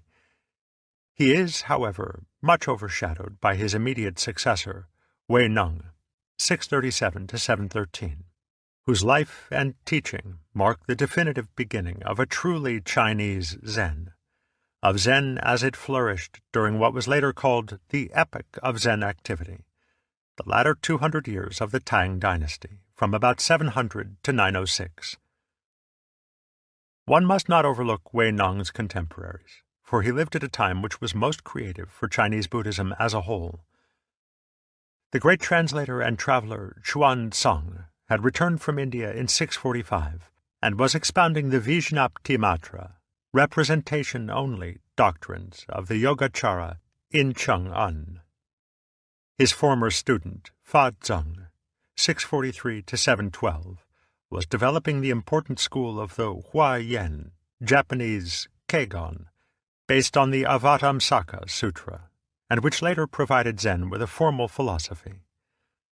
Nor must we forget that not so long before these two men, Jie Kai, 538 to 597, had written his remarkable treatise on the Mahayana method of cessation and contemplation, containing the fundamental teaching of the Tian Tai school, which is in many ways close to Zen. Much of Jie Kai's treatise foreshadows in both content and terminology the doctrines of Wei Neng and some of his immediate successors.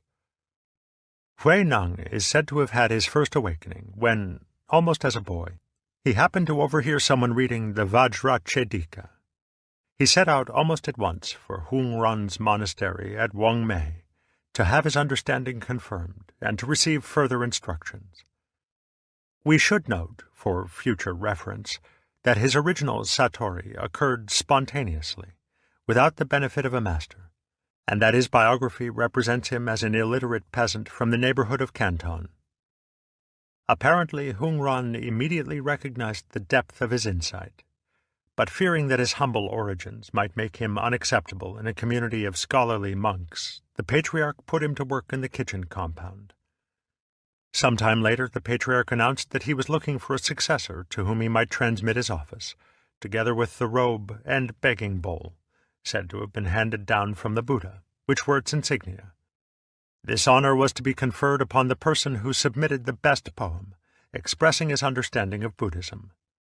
The chief monk of the community was then a certain Shun Shu, and all the others naturally assumed that the office would go to him, and so made no attempt to compete. Shun Shu, however, was in doubt as to his own understanding, and decided to submit his poem anonymously, claiming authorship only if the patriarch approved of it. During the night, then, he posted the following lines in the corridor near the patriarch's quarters. "The body is the Bodhi tree, the mind like a bright mirror standing. Take care to wipe it all the time, and allow no dust to cling." The following morning, the patriarch read the poem and ordered incense to be burned before it, saying that all who put it into practice would be enabled to realize their true nature. But when Shun Shu came to him in private and claimed authorship, the patriarch declared that his understanding was still far from perfect. On the following day, another poem appeared beside the first. "There never was a Bodhi tree, nor bright mirror standing. Fundamentally, not one thing exists. So where is the dust to cling?"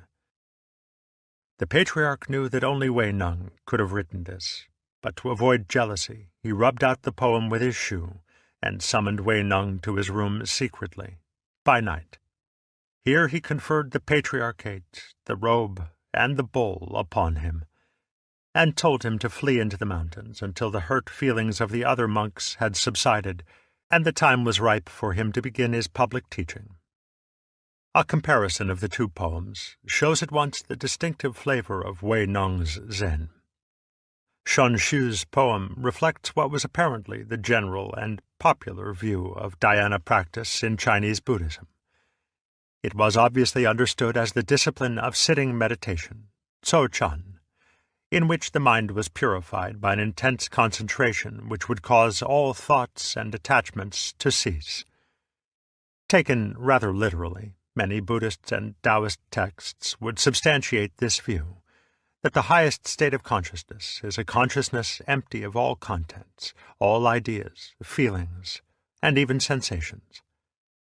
Today in India, this is a very prevalent notion of samadhi. But our own experience with Christianity should make this type of literalism, even in high circles, rather familiar. Wei Nung's position was that a man with an empty consciousness was no better than a block of wood or a lump of stone. He insisted that the whole idea of purifying the mind was irrelevant and confusing, because our own nature is fundamentally clear and pure.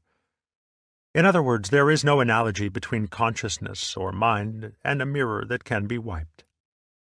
The true mind is no mind, Wu Xin, which is to say that it is not to be regarded as an object of thought or action, as if it were a thing to be grasped and controlled.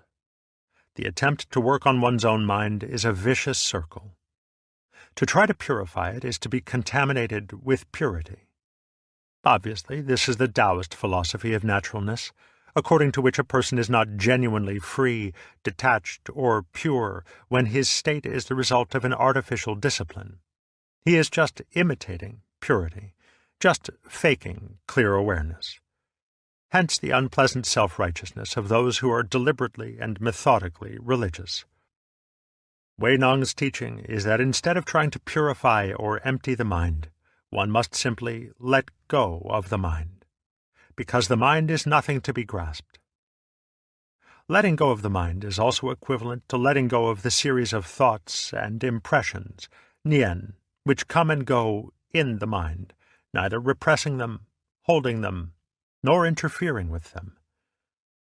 Thoughts come and go of themselves, for through the use of wisdom there is no blockage. This is the samadhi of prajna and natural liberation. Such is the practice of no thought, wu nian. But if you do not think of anything at all, and immediately command thoughts to cease, this is to be tied in a knot by a method, and is called an obtuse view. Of the usual view of meditation practice, he said, "To concentrate on the mind and to contemplate it until it is still is a disease, and not dhyana. To restrain the body by sitting up for a long time. Of what benefit is this towards the Dharma?" And again, If you start concentrating the mind on stillness, you will merely produce an unreal stillness. What does the word meditation, so-chan, mean? In this school, it means no barriers, no obstacles. It is beyond all objective situations, whether good or bad. The word sitting, so, means not to stir up thoughts in the mind. In counteracting the false dhyana of mere empty-mindedness, Wei Neng compares the great void to space, and calls it great not just because it is empty, but because it contains the sun, moon, and stars. True dhyana is to realize that one's own nature is like space, and that thoughts and sensations come and go in this original mind like birds through the sky, leaving no trace. Awakening, in his school, is sudden because it is for quick-witted rather than slow-witted people. The latter must of necessity understand gradually, or more exactly, after a long time, since the sixth patriarch's doctrine does not admit of stages or growth. To be awakened at all is to be awakened completely. For having no parts or division, the Buddha nature is not realized bit by bit. His final instructions to his disciples contain an interesting clue to the later development of the Mondo, or question-answer, method of teaching. If, in questioning you, someone asks about being, answer with non-being. If he asks about non-being, answer with being. If he asks about the ordinary man, answer in terms of the sage. If he asks about the sage, answer in terms of the ordinary man. By this method of opposites, mutually related, there arises an understanding of the middle way. For every question that you are asked, respond in terms of its opposite. Hui Neng died in 713, and with his death the institution of the Patriarchate ceased, for the genealogical tree of Zen put forth branches. Hui Neng's tradition passed to 5 disciples. Huai Rong died 775, Qing Yuan died 740, Shen Hui 668 to 770, Xuan Jue 665 to 713, and Wei Jung 677 to 744. The spiritual descendants of Huai Rong and Xing Su live on today as the 2 principal schools of Zen in Japan, the Rinzai and the Soto. In the 2 centuries following the death of Hui Neng, the proliferation of lines of descent and schools of Zen is quite complex, and we need do no more than consider some of the more influential individuals. The writings and records of Hui Neng's successors continue to be concerned with naturalness. On the principle that the true mind is no mind, and that our true nature is no special nature, it is likewise stressed that the true practice of Zen is no practice, that is, the seeming paradox of being a Buddha without intending to be a Buddha. According to Shen Hui, if one has this knowledge, it is contemplation, samadhi, without contemplating, wisdom, prajna, without wisdom, practice, without practicing. All cultivation of concentration is wrong-minded from the start. For how, by cultivating concentration, could one obtain concentration? If we speak of working with the mind, does this working consist in activity or inactivity of the mind? If it is inactivity, we should be no different from vulgar fools. But if you say that it is activity, it is then in the realm of grasping, and we are bound up by the passions, klesa. What way, then, should we have of gaining deliverance? The Sravakas cultivate emptiness, dwell in emptiness, and are bound by it. They cultivate concentration, dwell in concentration, and are bound by it.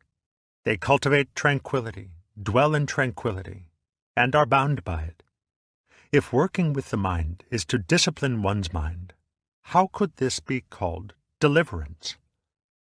In the same vein, Xuan Jue begins his celebrated poem, The Song of Realizing the Tao, Zheng Dao Ge. See you not that easy-going man of Tao, who has abandoned learning and does not strive, Wu Wei? He neither avoids false thoughts nor seeks the true, for ignorance is in reality the Buddha nature, and this illusory, changeful, empty body is the Dharma body.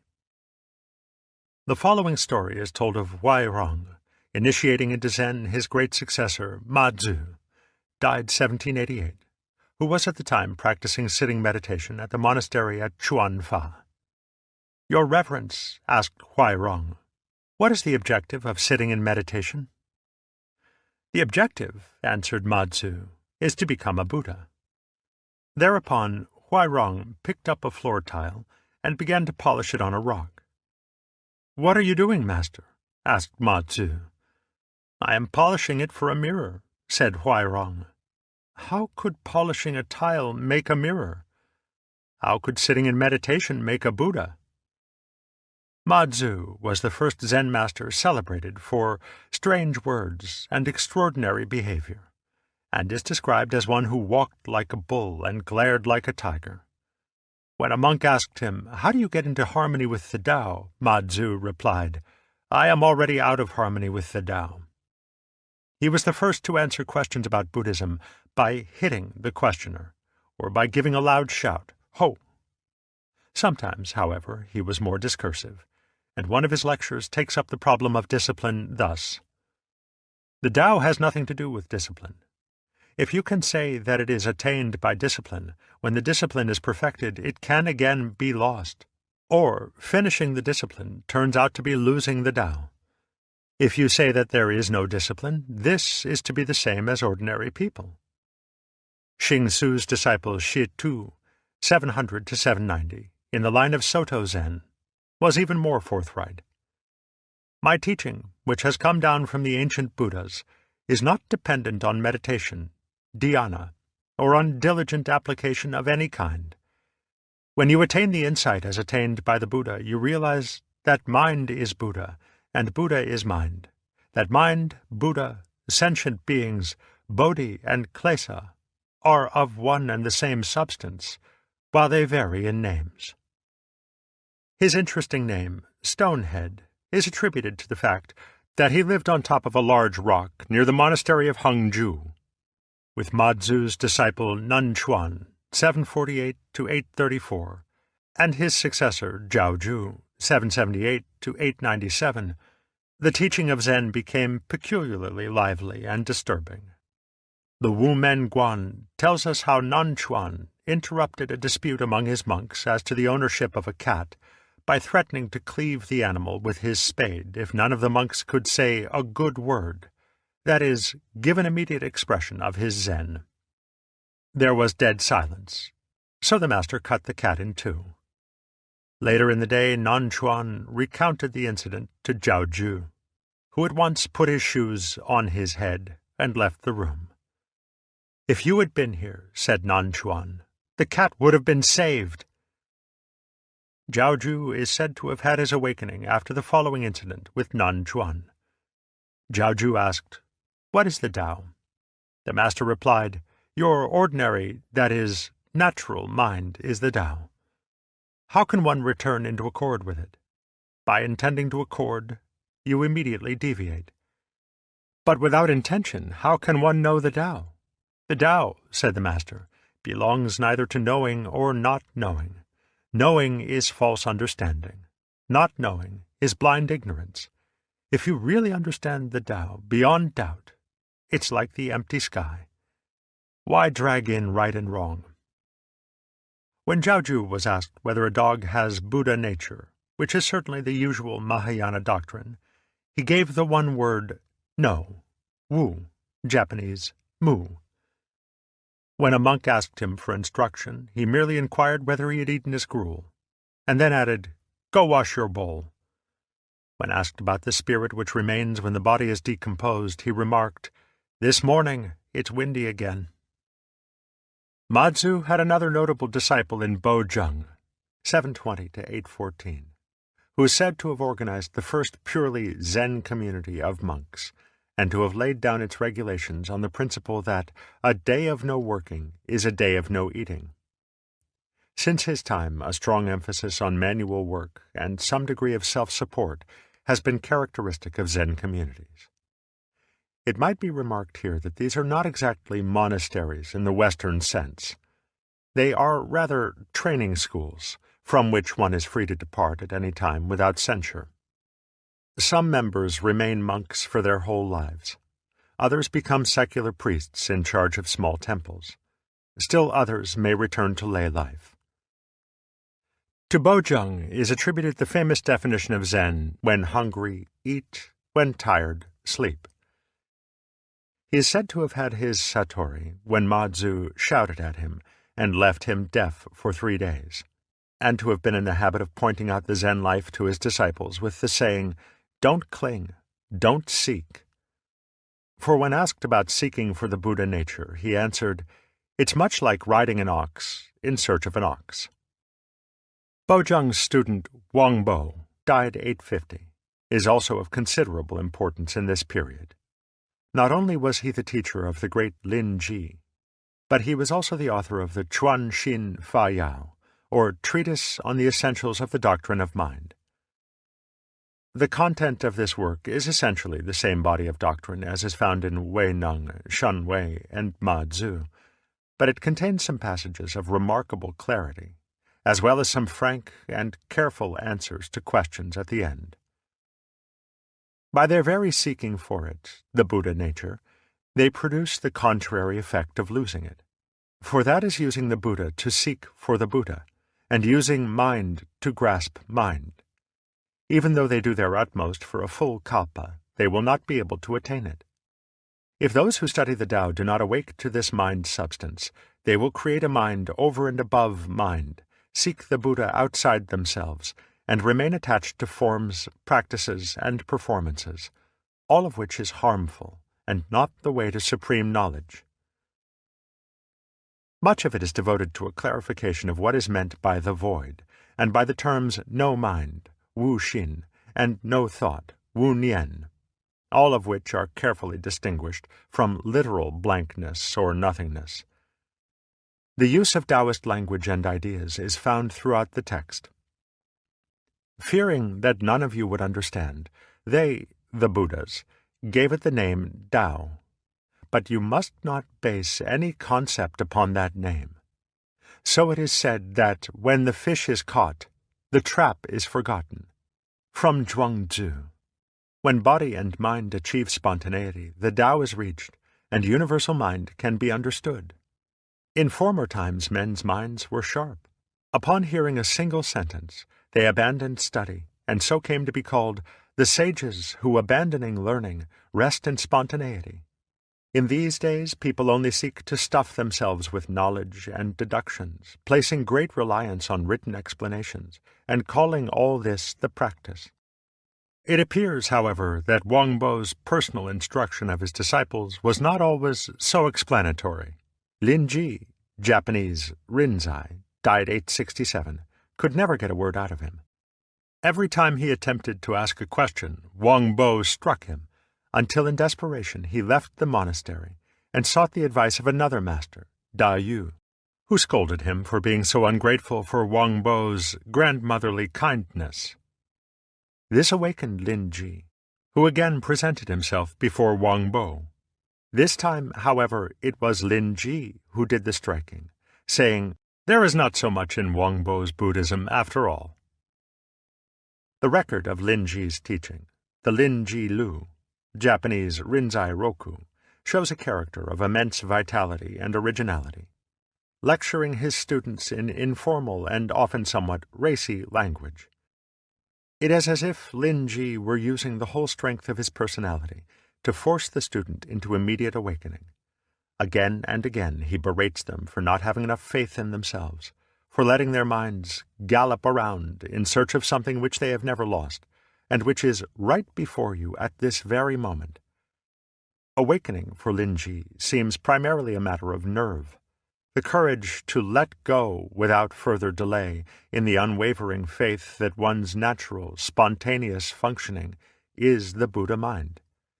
His approach to conceptual Buddhism, to the student's obsession with stages to be reached and goals to be attained, is ruthlessly iconoclastic. Why do I talk here? only because you followers of the Tao go galloping around in search of the mind and are unable to stop it. On the other hand, the ancients acted in a leisurely way, appropriate to circumstances, as they arose. O you followers of the Tao, when you get my point of view, you will sit in judgment on top of the Buddha's heads. Those who have completed the 10 stages will seem like underlings, and those who have arrived at supreme awakening will seem as if they had kangs around their necks. The Arhans and Pratyeka Buddhas are like a dirty privy. Bodhi and Nirvana are like hitching posts for a donkey. On the importance of the natural or unaffected wu-shi life, he is especially emphatic. There is no place in Buddhism for using effort. Just be ordinary and nothing special. Relieve your bowels, pass water, put on your clothes, and eat your food. When you're tired, go and lie down. Ignorant people may laugh at me, but the wise will understand. As you go from place to place, if you regard each one as your own home, they will all be genuine. For when circumstances come, you must not try to change them. Thus your usual habits of feeling, which make karma for the 5 hells, will of themselves become the great ocean of liberation. And on creating karma through seeking liberation, outside the mind there is no dharma, and inside also there is nothing to be grasped. What is it that you seek? You say on all sides that the Tao is to be practiced and put to the proof. Don't be mistaken. If there is anyone who can practice it, this is entirely karma making for birth and death. You talk about being perfectly disciplined in your 6 senses and in the 10,000 ways of conduct. But as I see it, all this is creating karma. To seek the Buddha and to seek the Dharma is precisely making karma for the hells. In Mazu, Nanxuan, Jiaoju, Huangbo, and Linji, we can see the flavor of Zen at its best. Taoist and Buddhist as it is in its original inspiration, it is also something more. It is so earthy, so matter-of-fact, and so direct. The difficulty of translating the records of these masters is that their style of Chinese is neither classical nor modern, but rather the colloquial speech of the Tang dynasty. Its naturalness is less refined, less obviously beautiful than that of the Taoist sages and poets. It is almost rough and common. I say almost because the expression is not really correct. We are at a loss for parallels from other cultures for comparison, and the Western student can best catch its flavor through observing the works of art which it was subsequently to inspire. The best image might be a garden consisting of no more than an expanse of raked sand, as a ground for several unhewn rocks overgrown with lichens and moss, such as one may see today in the Zen temples of Kyoto. The media are the simplest imaginable. The effect is as if man had hardly touched it, as if it had been transported unchanged from the seashore. But in practice, only the most sensitive and experienced artist can achieve it. This sounds, of course, as though Zen flavor were a studied and affected primitivism. Sometimes it is. But the genuine Zen flavor is when a man is almost miraculously natural without intending to be so. His Zen life is not to make himself, but to grow that way. Thus it should be obvious that the naturalness of these Tang masters is not to be taken just literally, as if Zen were merely to glory in being a completely ordinary, vulgar fellow who scatters ideals to the wind and behaves as he pleases, for this would in itself be an affectation. The naturalness of Zen flourishes only when one has lost affectedness and self-consciousness of every description. But a spirit of this kind comes and goes like the wind, and is the most impossible thing to institutionalize and preserve. Yet in the late Tang dynasty, the genius and vitality of Zen was such that it was coming to be the dominant form of Buddhism in China, though its relation to other schools was often very close. Zheng Mi, 779 to 841, was simultaneously a Zen master and the 5th patriarch of the Huayan school, representing the philosophy of the Avatamsaka Sutra. This extremely subtle and mature form of Mahayana philosophy was employed by Dung Shan, 807 to 869, in developing the doctrine of the five ranks, Wu Wei, concerning the fivefold relationship of the absolute, Cheng, and the relative, Pian, and was related by his student Cao Shan, 840 to 901, to the philosophy of the I Ching, the Book of Changes. Fa Yen, 885 to 958, and Fen Yang, 947 to 1024, were also influential masters who made a deep study of the Hua Yen, and to this day it constitutes, as it were, the intellectual aspect of Zen. On the other hand, such masters as Dai Jiao, 891 to 972, and Yen Shu, 904 to 975, maintained close relations with the Tian Tai and Pure Land schools. In 845, there was a brief but vigorous persecution of Buddhism by the Taoist Emperor Wu Zeng. Temples and monasteries were destroyed, their lands confiscated, and the monks compelled to return to lay life. Fortunately, his enthusiasm for Taoist alchemy soon involved him in experiments with the elixir of immortality, and from partaking of this concoction he shortly died. Zen had survived the persecution better than any other school, and now entered into a long era of imperial and popular flavor. Hundreds of monks thronged to its wealthy monastic institutions, and the fortunes of the school so prospered, and its numbers so increased, that the preservation of its spirit became a very serious problem. Popularity almost invariably leads to a deterioration of quality, and as Zen became less of an informal spiritual movement and more of a settled institution, it underwent a curious change of character. It became necessary to standardize its methods and to find means for the masters to handle students in large numbers. There were also the special problems which arise for monastic communities when their membership increases, their traditions harden, and their novices tend more and more to be mere boys without natural vocation, sent for training by their pious families.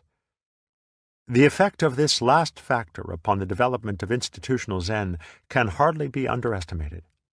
For the Zen community became less an association of mature men with spiritual interests and more of an ecclesiastical boarding school for adolescent boys. Under such circumstances, the problem of discipline became paramount. The Zen masters were forced to concern themselves not only with the way of liberation from convention, but also with the instilling of convention, of ordinary manners and morals, in raw youths. The mature Western student who discovers an interest in Zen as a philosophy or as a way of liberation must be careful to keep this in mind, for otherwise he may be unpleasantly startled by monastic Zen as it exists today in Japan. He will find that Zen is a discipline enforced with the big stick. He will find that, although it is still an effective way of liberation at its upper end, its main preoccupation is with a disciplinary regimen which trains character in the same way as old-fashioned British public schools or the Jesuit novitiate. But it does the job remarkably well. The Zen type is an extremely fine type, as types go, self-reliant, humorous, clean and orderly to a fault, energetic, though unhurried, and hard as nails, without lack of keen aesthetic sensibility. The general impression of these men is that they have the same sort of balance as the Daruma doll. They are not rigid, but no one can knock them down. Still another crucial problem arises when a spiritual institution comes into prosperity and power. The very human problem of competition for office, and of who has the right to be a master.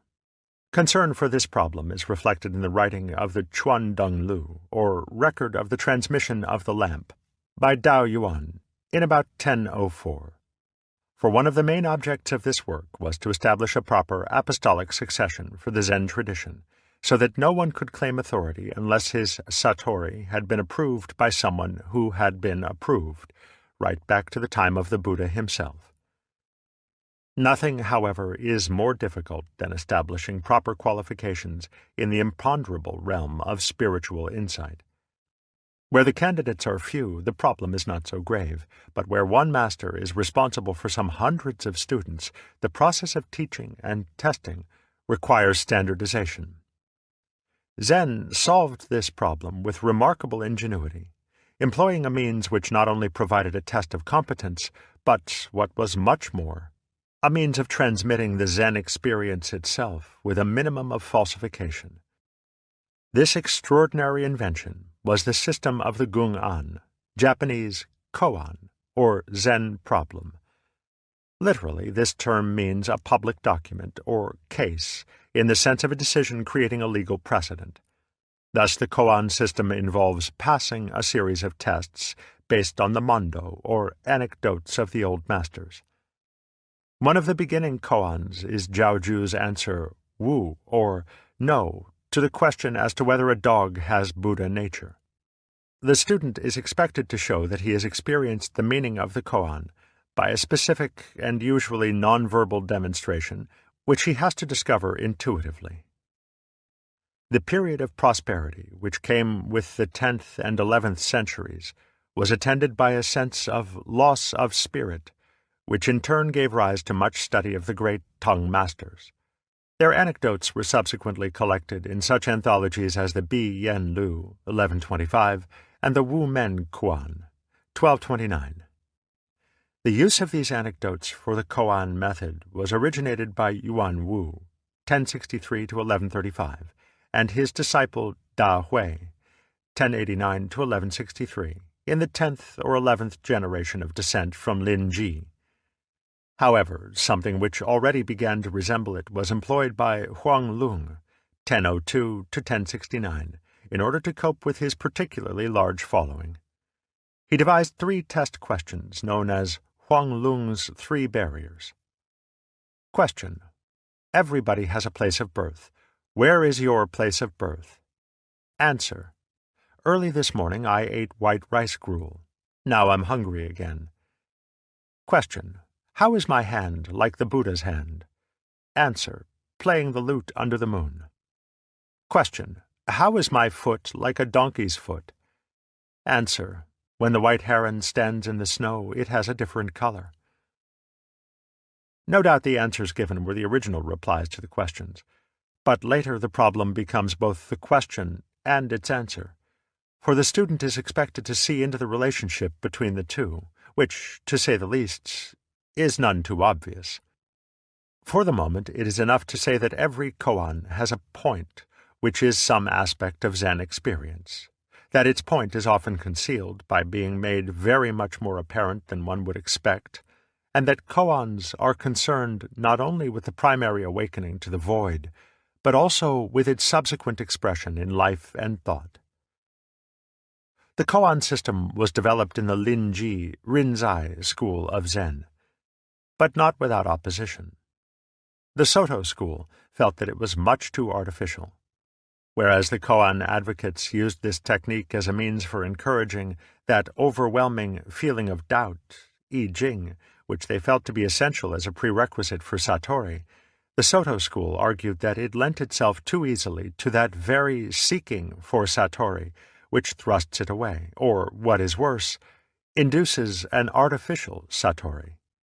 Adherents of the Rinzai school sometimes say that the intensity of the Satori is proportionate to the intensity of the feeling of doubt, of blind seeking, which precedes it. But for Soto, this suggests that such a Satori has a dualistic character, and is thus no more than an artificial emotional reaction. Thus, the Soto view was that the proper dhyana lay in motiveless action, wu wei, in sitting just to sit, or walking just to walk. The two schools therefore came to be known respectively as Kanhua Zen, observing the anecdote Zen, and Mojiao Zen, silently illumined Zen. The Rinzai school of Zen was introduced into Japan in 1191 by the Japanese Tiantai monk Eisai, 1141 to 1215, who established monasteries at Kyoto and Kamakura under imperial patronage. The Soto school was introduced in 1227 by the extraordinary genius Dogen, 1200 to 1253, who established the great monastery of Eiheiji, refusing, however, to accept imperial favors. It should be noted that Zen arrived in Japan shortly after the beginning of the Kamakura era, When the military dictator Yoritomo and his samurai followers had seized power from the hands of the then somewhat decadent nobility. This historical coincidence provided the military class, the samurai, with a type of Buddhism which appealed to them strongly because of its practical and earthy qualities, and because of the directness and simplicity of its approach. Thus there arose that peculiar way of life called Bushido, the Tao of the warrior, which is essentially the application of Zen to the arts of war. The association of the peace-loving doctrine of the Buddha with the military arts has always been a puzzle to Buddhists of other schools. It seems to involve the complete divorce of awakening from morality. But one must face the fact that, in its essence, the Buddhist experience is a liberation from conventions of every kind, including the moral conventions. On the other hand, Buddhism is not a revolt against convention, and in societies where the military caste is an integral part of the conventional structure, and the warrior's role an accepted necessity, Buddhism will make it possible for him to fulfill that role as a Buddhist. The medieval cult of chivalry should be no less of a puzzle to the peace-loving Christian. The contribution of Zen to Japanese culture has by no means been confined to Bushido. It has entered into almost every aspect of the people's life: their architecture, poetry, painting, gardening, their athletics, crafts, and trades. It has penetrated the everyday language and thought of the most ordinary folk. For by the genius of such Zen monks as Dogen, Hakuin, and Bankei, and by such poets as Ryokan and Basho, and by such a painter as Sesshu, Zen has been made extraordinarily accessible to the common mind. Dogen, in particular, made an incalculable contribution to his native land. His immense work, the Shobogenzo, Treasury of the Eye of the True Doctrine, was written in the vernacular and covered every aspect of Buddhism, from its formal discipline to its profoundest insights. His doctrine of time, change, and relativity is explained with the aid of the most provoking poetic images, and it is only regrettable that no one has yet had the time and talent to translate this work into English. Hakuin, 1685 to 1768, reconstituted the koan system, and is said to have trained no less than 80 successors in Zen. Bankei, 1622 to 1693, found a way of presenting Zen with such ease and simplicity that it seemed almost too good to be true.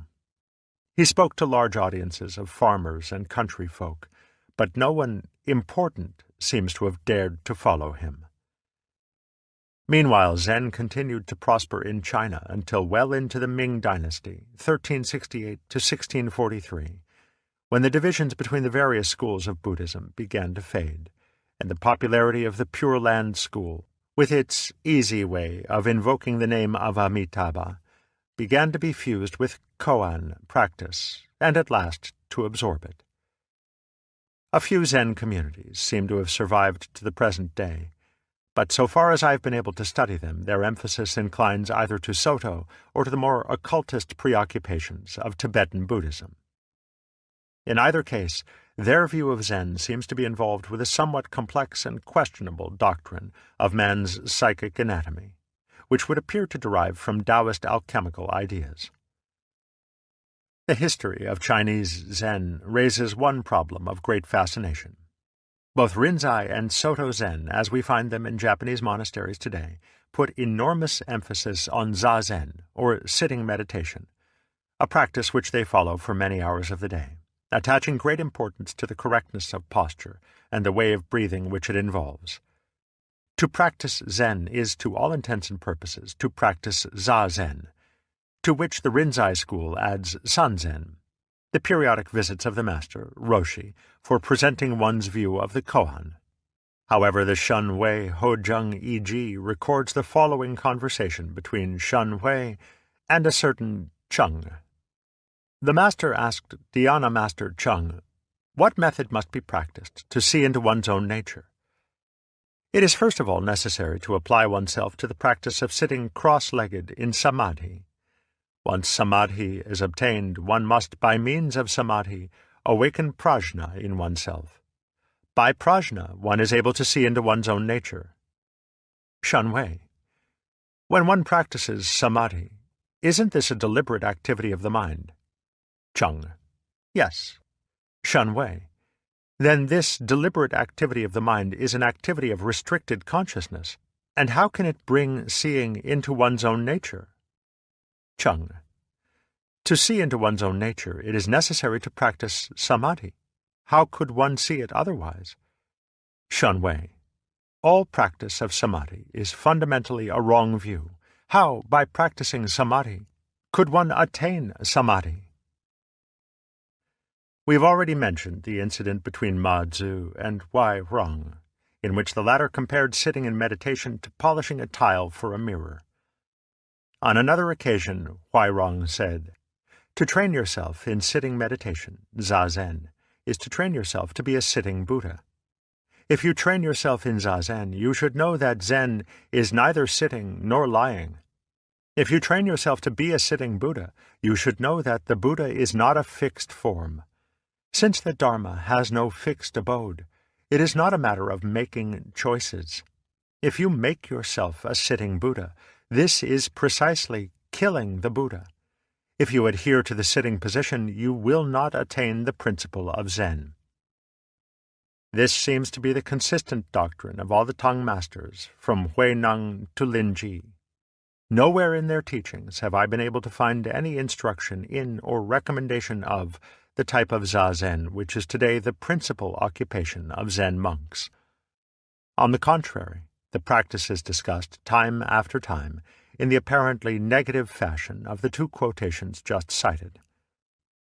It could be assumed that zazen was so much the normal rule of the Zen monk's life that our sources do not bother to discuss it, and that their teachings are designed solely for advanced students who have so mastered zazen that the time has come to go beyond it.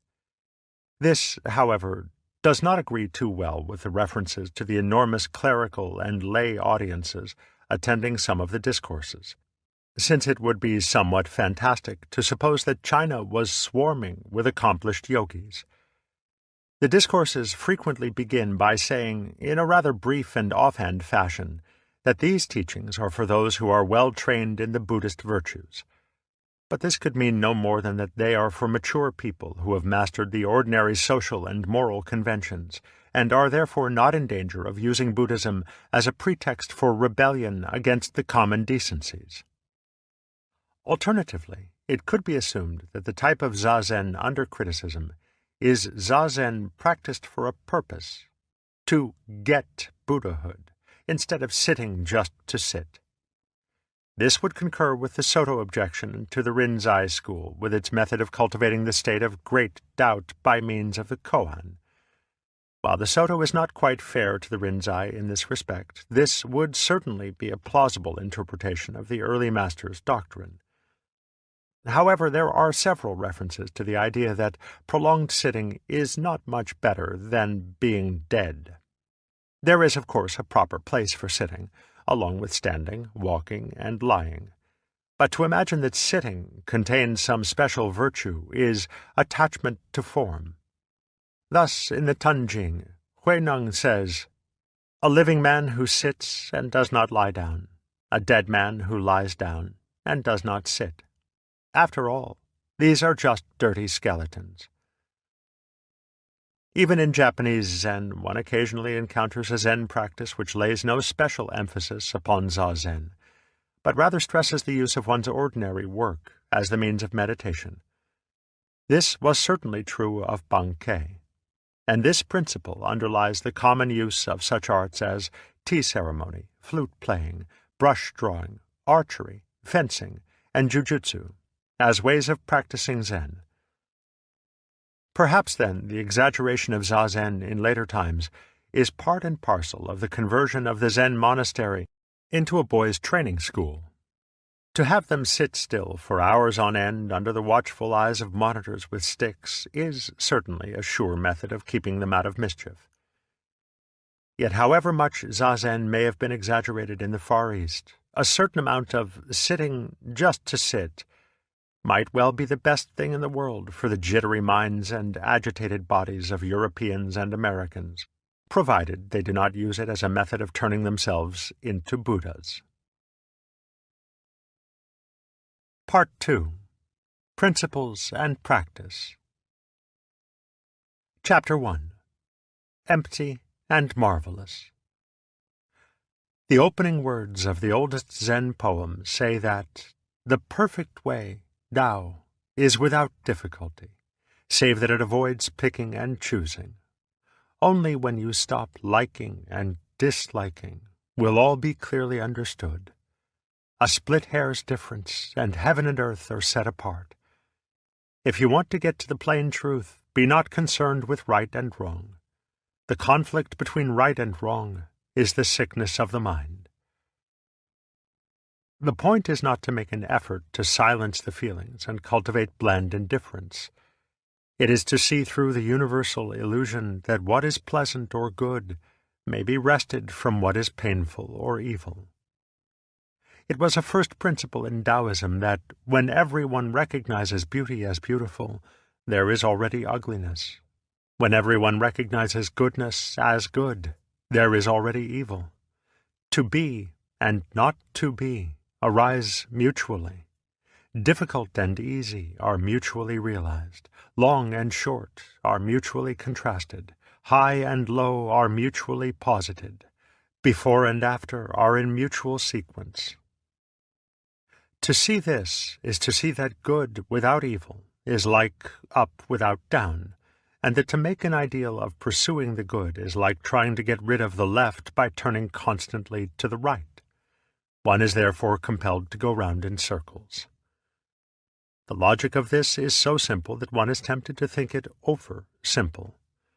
The temptation is all the stronger because it upsets the fondest illusion of the human mind, which is that in the course of time everything may be made better and better. For it is the general opinion that were this not possible, the life of man would lack all meaning and incentive. The only alternative to a life of constant progress is felt to be a mere existence, static and dead, so joyless and inane that one might as well commit suicide. The very notion of this only alternative shows how firmly the mind is bound in a dualistic pattern, how hard it is to think in any other terms than good or bad, or a muddy mixture of the two. Yet Zen is a liberation from this pattern, and its apparently dismal starting point is to understand the absurdity of choosing, of the whole feeling that life may be significantly improved by a constant selection of the good. One must start by getting the feel of relativity, and by knowing that life is not a situation from which there is anything to be grasped or gained, as if it were something which one approaches from outside, like a pie or a barrel of beer. To succeed is always to fail, in the sense that the more one succeeds in anything, the greater is the need to go on succeeding. To eat is to survive to be hungry. The illusion of significant improvement arises in moments of contrast, as when one turns from the left to the right on a hard bed. The position is better so long as the contrast remains, but before long the second position begins to feel like the first, and so one acquires a more comfortable bed, and for a while sleeps in peace. But the solution of the problem leaves a strange vacuum in one's consciousness, a vacuum soon filled by the sensation of another intolerable contrast, hitherto unnoticed, and just as urgent, just as frustrating as the problem of the hard bed. The vacuum arises because the sensation of comfort can be maintained only in relation to the sensation of discomfort, just as an image is visible to the eye only by reason of a contrasting background. The good and the evil, the pleasant and the painful, are so inseparable, so identical in their difference, like the two sides of a coin, that fair is foul, and foul is fair. Or, in the words of a poem in the Zenrin Kushu, to receive trouble is to receive good fortune. To receive agreement is to receive opposition. Another puts it more vividly. At dusk the cock announces dawn. At midnight the bright sun. Zen does not, for this reason, take the attitude that it is so futile to eat when hungry that one may as well starve, nor is it so inhuman as to say that when we itch we should not scratch. Disillusionment with the pursuit of the good does not involve the evil of stagnation as its necessary alternative, for the human situation is like that of fleas on a hot griddle. None of the alternatives offer a solution, for the flea who falls must jump, and the flea who jumps must fall. Choosing is absurd, because there is no choice. To the dualistic mode of thought, it will therefore seem that the standpoint of Zen is that of fatalism, as opposed to free choice. When Mu Ju was asked, "We dress and eat every day, and how do we escape from having to put on clothes and eat food?" he answered, "We dress, we eat." "I don't understand," said the monk. "If you don't understand, put on your clothes and eat your food." On being asked how to escape from the heat, another master directed the questioner to the place where it is neither hot nor cold. When asked to explain himself, he replied, "In summer we sweat, in winter we shiver." Or as a poem puts it, "When cold, we gather round the hearth before the blazing fire. When hot, we sit on the bank of the mountain stream in the bamboo grove." And from this point of view, one can see the sun in the midst of the rain, scoop clear water from the heart of the fire.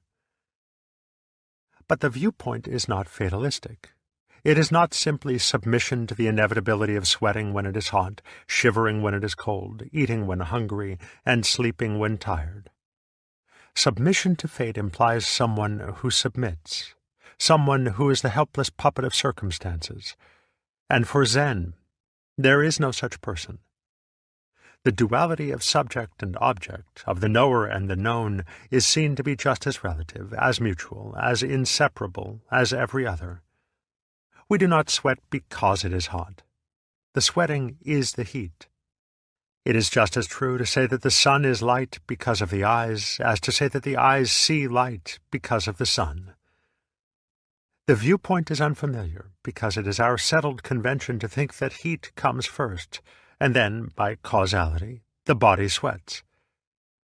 To put it the other way round is startling, like saying cheese and bread instead of bread and cheese.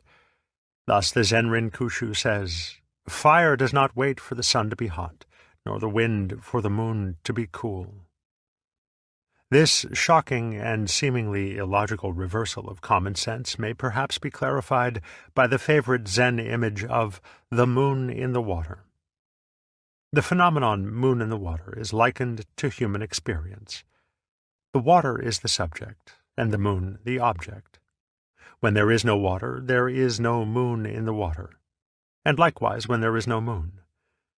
But when the moon rises, the water does not wait to receive its image, and when even the tiniest drop of water is poured out, the moon does not wait to cast its reflection. For the moon does not intend to cast its reflection, and the water does not receive its image on purpose. The event is caused as much by the water as by the moon, and as the water manifests the brightness of the moon manifests the clarity of the water. Another poem in the Zen Rinkushu says, "Trees show the bodily form of the wind. Waves give vital energy to the moon." To put it less poetically, human experience is determined as much by the nature of the mind and the structure of its senses as by the external objects whose presence the mind reveals. Men feel themselves to be victims or puppets of their experience because they separate themselves from their minds, thinking that the nature of the mind-body is something involuntarily thrust upon them. They think that they did not ask to be born, did not ask to be given a sensitive organism to be frustrated by alternating pleasure and pain. But Zen asks us to find out who it is that has this mind, and who it was that did not ask to be born before father and mother conceived us. Thence it appears that the entire sense of subjective isolation, of being the one who was given a mind, and to whom experience happens, is an illusion of bad semantics, the hypnotic suggestion of repeated wrong thinking. For there is no myself apart from the mind-body which gives structure to my experience. It is likewise ridiculous to talk of this mind-body as something which was passively and involuntarily given a certain structure.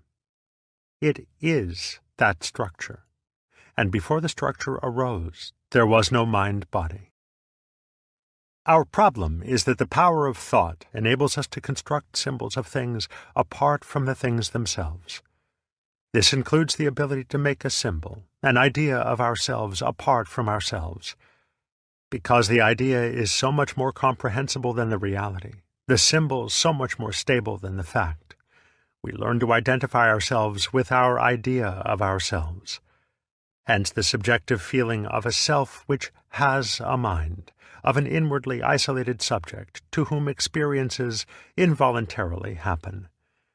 With its characteristic emphasis on the concrete, Zen points out that our precious self is just an idea, useful and legitimate enough if seen for what it is, but disastrous if identified with our real nature.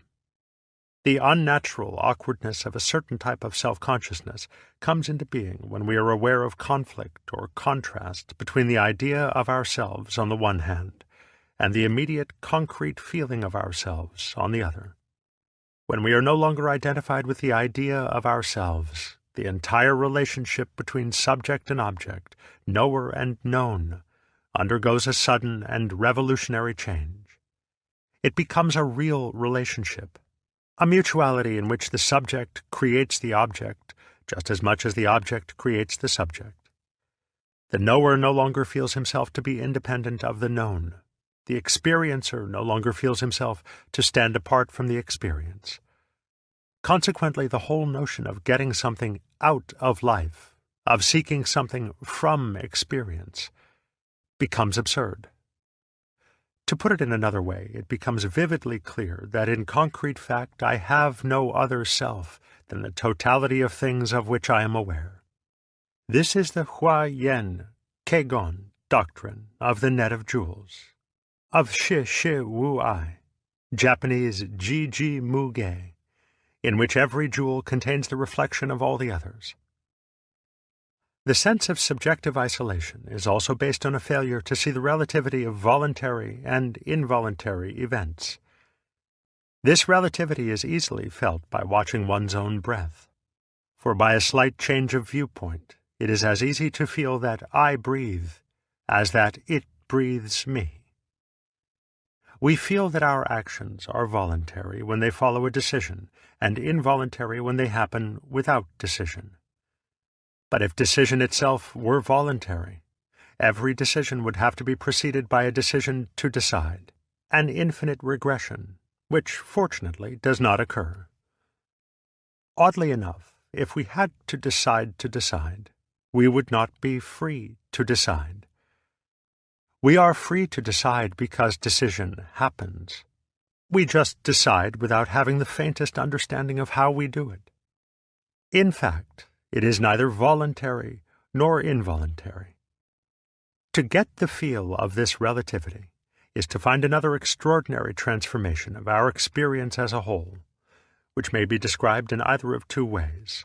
I feel that I am deciding everything that happens, or I feel that everything, including my decisions, is just happening spontaneously. For a decision, the freest of my actions, just happens, like hiccups inside me, or like a bird singing outside me. Such a way of seeing things is vividly described by a modern Zen master, the late Soke-an Sasaki. One day I wiped out all the notions from my mind. I gave up all desire. I discarded all the words with which I thought and stayed in quietude. I felt a little queer, as if I were being carried into something, or as if I were touching some power unknown to me, and zit, I entered. I lost the boundary of my physical body. I had my skin, of course, but I felt I was standing in the center of the cosmos. I spoke, but my words had lost their meaning. I saw people coming towards me, but all were the same man. All were myself. I had never known this world. I believed that I was created, But now I must change my opinion. I was never created. I was the cosmos. No individual Mr. Sasaki existed. It would seem, then, that to get rid of the subjective distinction between me and my experience, through seeing that my idea of myself is not myself, is to discover the actual relationship between myself and the outside world. The individual on the one hand, and the world on the other, are simply the abstract limits or terms of a concrete reality, which is between them, as the concrete coin is between the abstract Euclidean surfaces of its two sides. Similarly, the reality of all inseparable opposites, life and death, good and evil, pleasure and pain, gain and loss, is that between for which we have no words. Man's identification with his idea of himself gives him a specious and precarious sense of permanence. For this idea is relatively fixed, being based upon carefully selected memories of his past, memories which have a preserved and fixed character. Social convention encourages the fixity of the idea because the very usefulness of symbols depends upon their stability. Convention therefore encourages him to associate his idea of himself with equally abstract and symbolic roles and stereotypes, since these will help him to form an idea of himself which will be definite and intelligible. But to the degree that he identifies himself with the fixed idea, he becomes aware of life as something which flows past him, faster and faster as he grows older, as his idea becomes more rigid, more bolstered with memories. The more he attempts to clutch the world, the more he feels it as a process in motion. On one occasion, Ma Zhu and Bo Jung were out for a walk, when they saw some wild geese flying past. "What are they?" asked Ma Zhu. "They're wild geese," said Bo Jung. "Where are they going?" demanded Ma Zhu. Po Jung replied, "They've already flown away." Suddenly Ma Zhu grabbed Bo Jung by the nose and twisted it so that he cried out in pain. "How," shouted Ma Zhu, "could they ever have flown away?" This was the moment of Bo Jung's awakening. The relativity of time and motion is one of the principal themes of Dogen's Shobogenzo, where he writes, "If we watch the shore while we are sailing in a boat, we feel that the shore is moving. But if we look nearer to the boat itself, we know then that it is the boat which moves. When we regard the universe in confusion of body and mind, we often get the mistaken belief that our mind is constant. But if we actually practice Zen and come back to ourselves, we see that this was wrong. When firewood becomes ashes, it never returns to being firewood. But we should not take the view that what is latterly ashes was formerly firewood. What we should understand is that according to the doctrine of Buddhism, firewood stays at the position of firewood. There are former and later stages, but these stages are clearly cut. It is the same with life and death. Thus we say in Buddhism that the unborn is also the undying. Life is a position of time. Death is a position of time. They are like winter and spring, and in Buddhism we do not consider that winter becomes spring, or that spring becomes summer.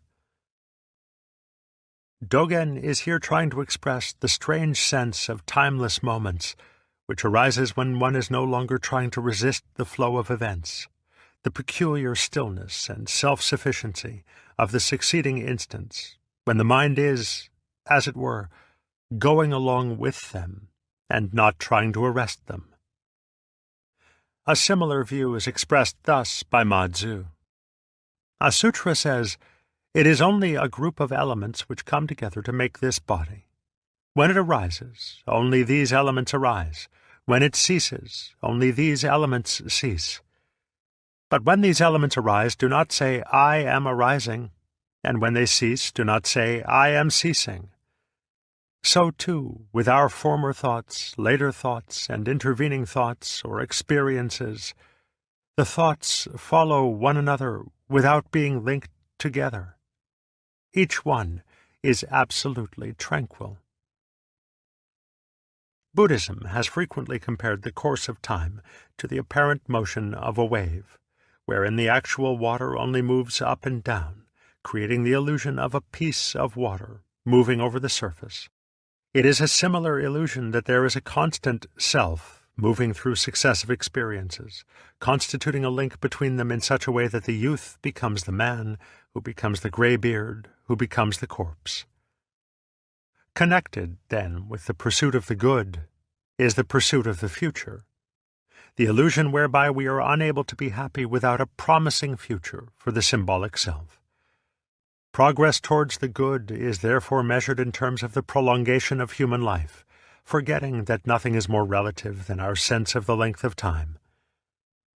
A Zen poem says, "The morning glory which blooms for an hour differs not at heart from the giant pine which lives for 1,000 years."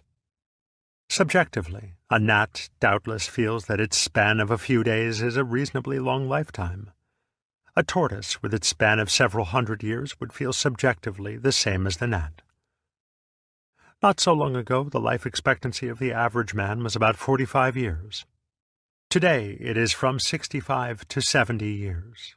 But subjectively, the years are faster, and death, when it comes, is always all too soon.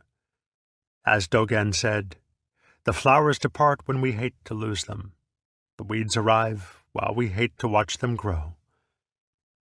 This is perfectly natural, perfectly human, and no pulling and stretching of time will make it otherwise. On the contrary, the measuring of worth and success in terms of time, and the insistent demand for assurances of a promising future make it impossible to live freely in both the present and in the promising future when it arrives.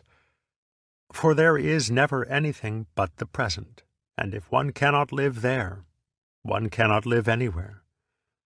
The Shobogenzo says, "When a fish swims, he swims on, and there is no end to the water.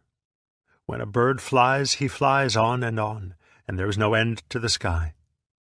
From the most ancient times there was never a fish who swam out of the water, nor a bird who flew out of the sky. Yet when the fish needs just a little water, he uses just a little, and when he needs lots, he uses lots. Thus the tips of their heads are always at the outer edge of their space. If ever a bird flies beyond that edge, he dies, and so also with the fish. From the water the fish makes his life, and from the sky the bird. But this life is made by the bird and the fish. At the same time the bird and the fish are made by life.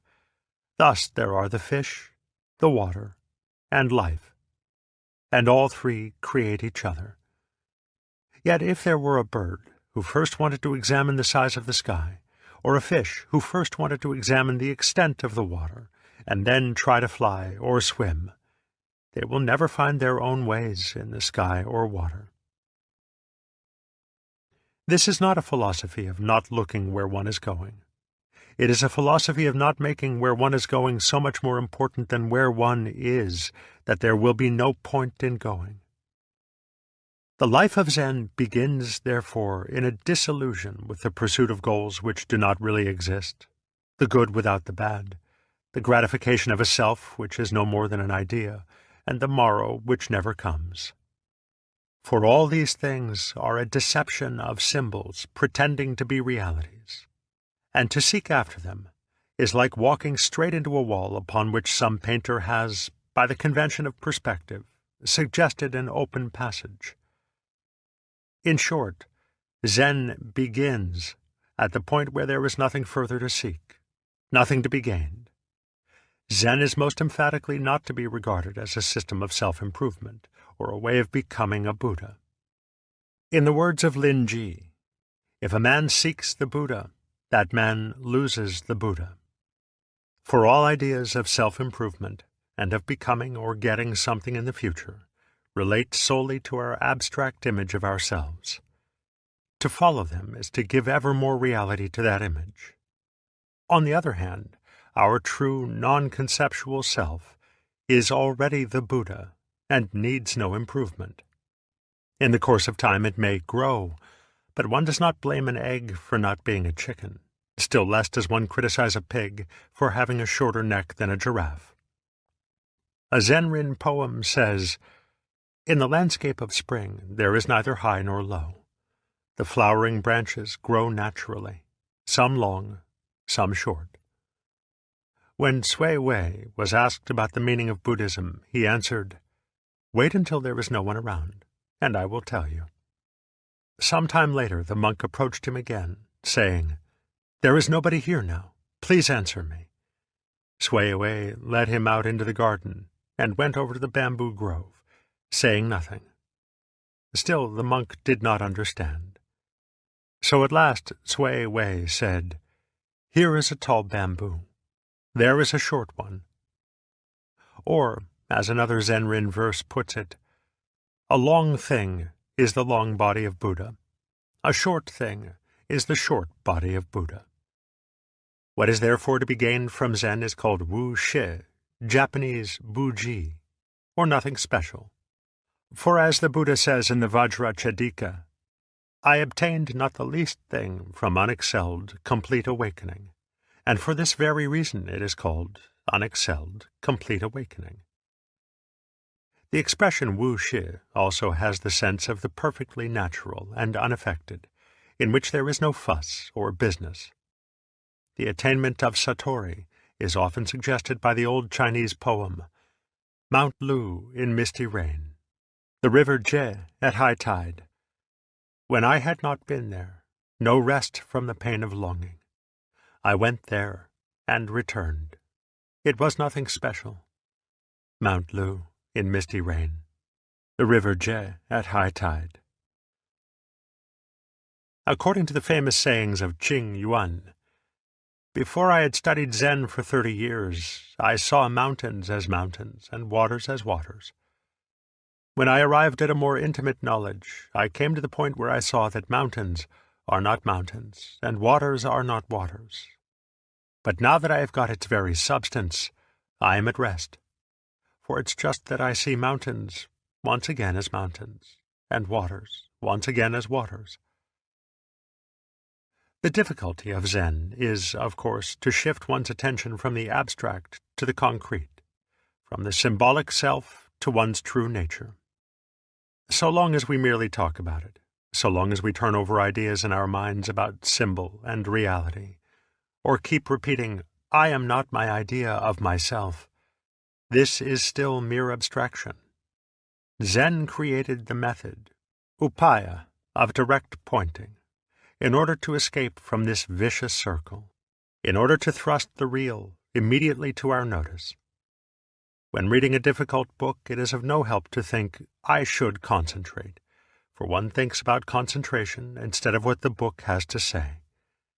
Likewise, in studying or practicing Zen, it is of no help to think about Zen.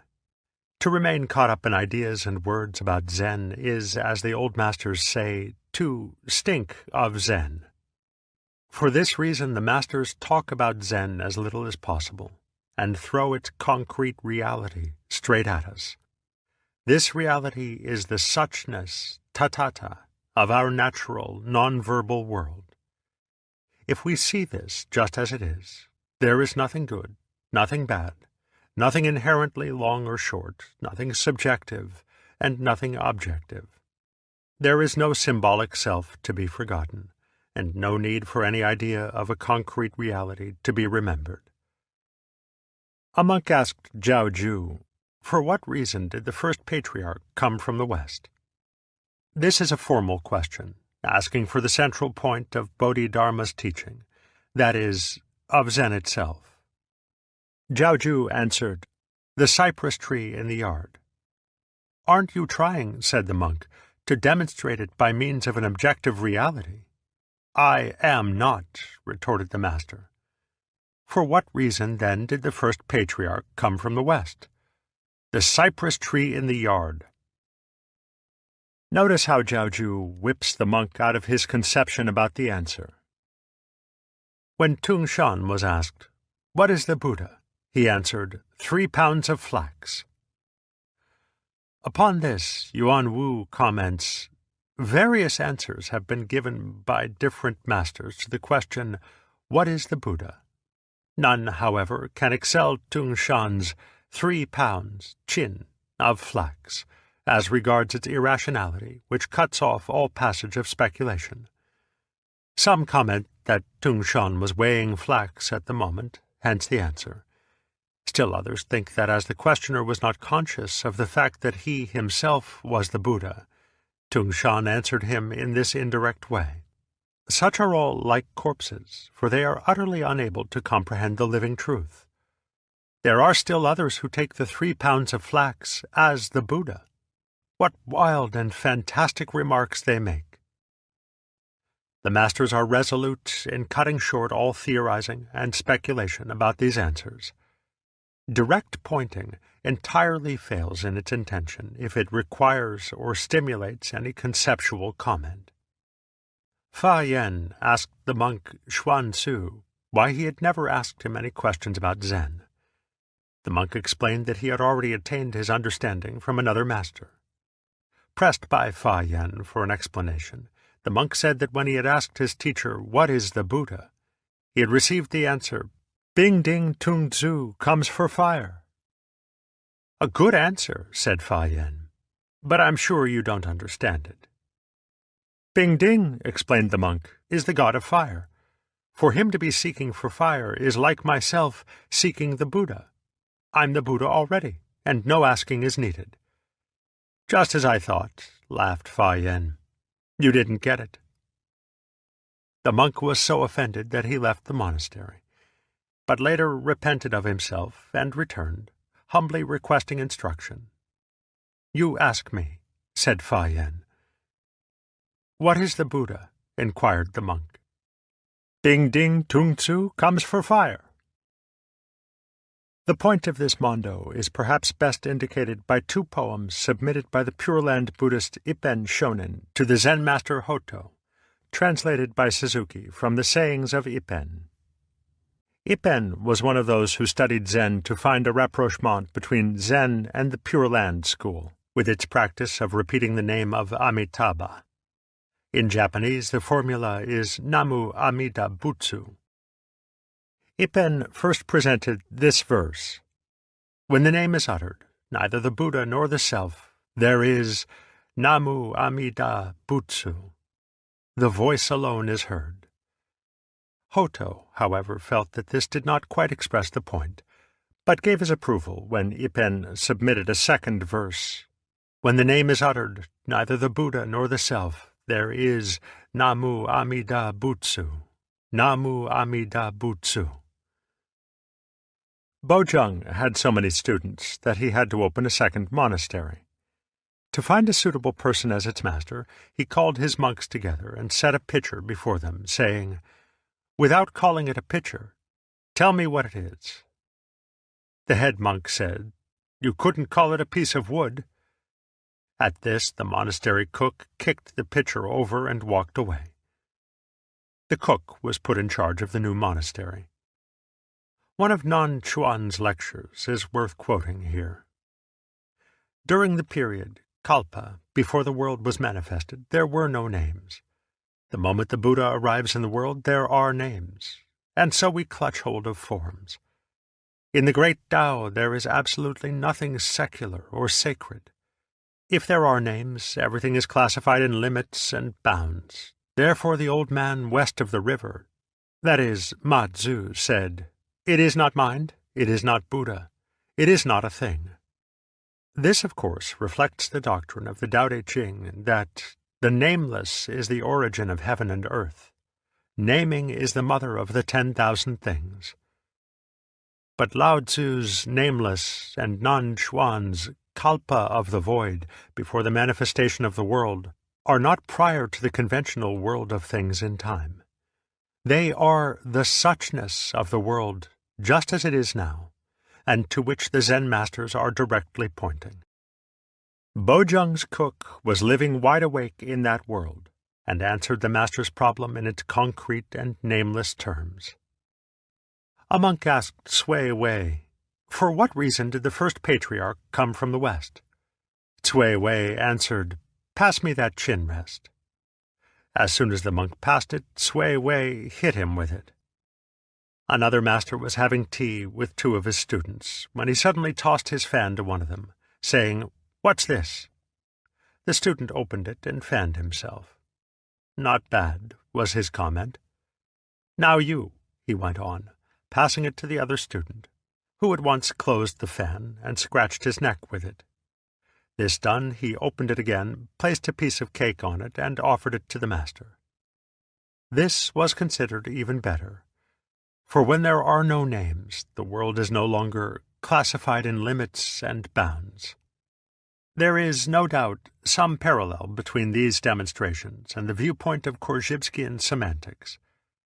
There is the same stress on the importance of avoiding confusion between words and signs on the one hand, and the infinitely variable, unspeakable world on the other. Class demonstrations of semantic principles often resemble types of mondo. Professor Irving Lee of Northwestern University used to hold up a matchbox before his class, asking, "What's this?" The students would usually drop squarely into the trap and say, "A matchbox." At this, Professor Lee would say, "No, no, it's this," throwing the matchbox at the class, adding, "Matchbox is a noise. Is this a noise?" However, it would seem that Korzybski still thought of the unspeakable world as a multiplicity of infinitely differentiated events. For Zen, the world of suchness is neither one nor many, neither uniform nor differentiated. A Zen master might hold up his hand to someone insisting that there are real differences in the world and say, "Without saying a word, point to the difference between my fingers." At once it is clear that sameness and difference are abstractions. The same would have to be said of all categorizations of the concrete world, even concrete itself.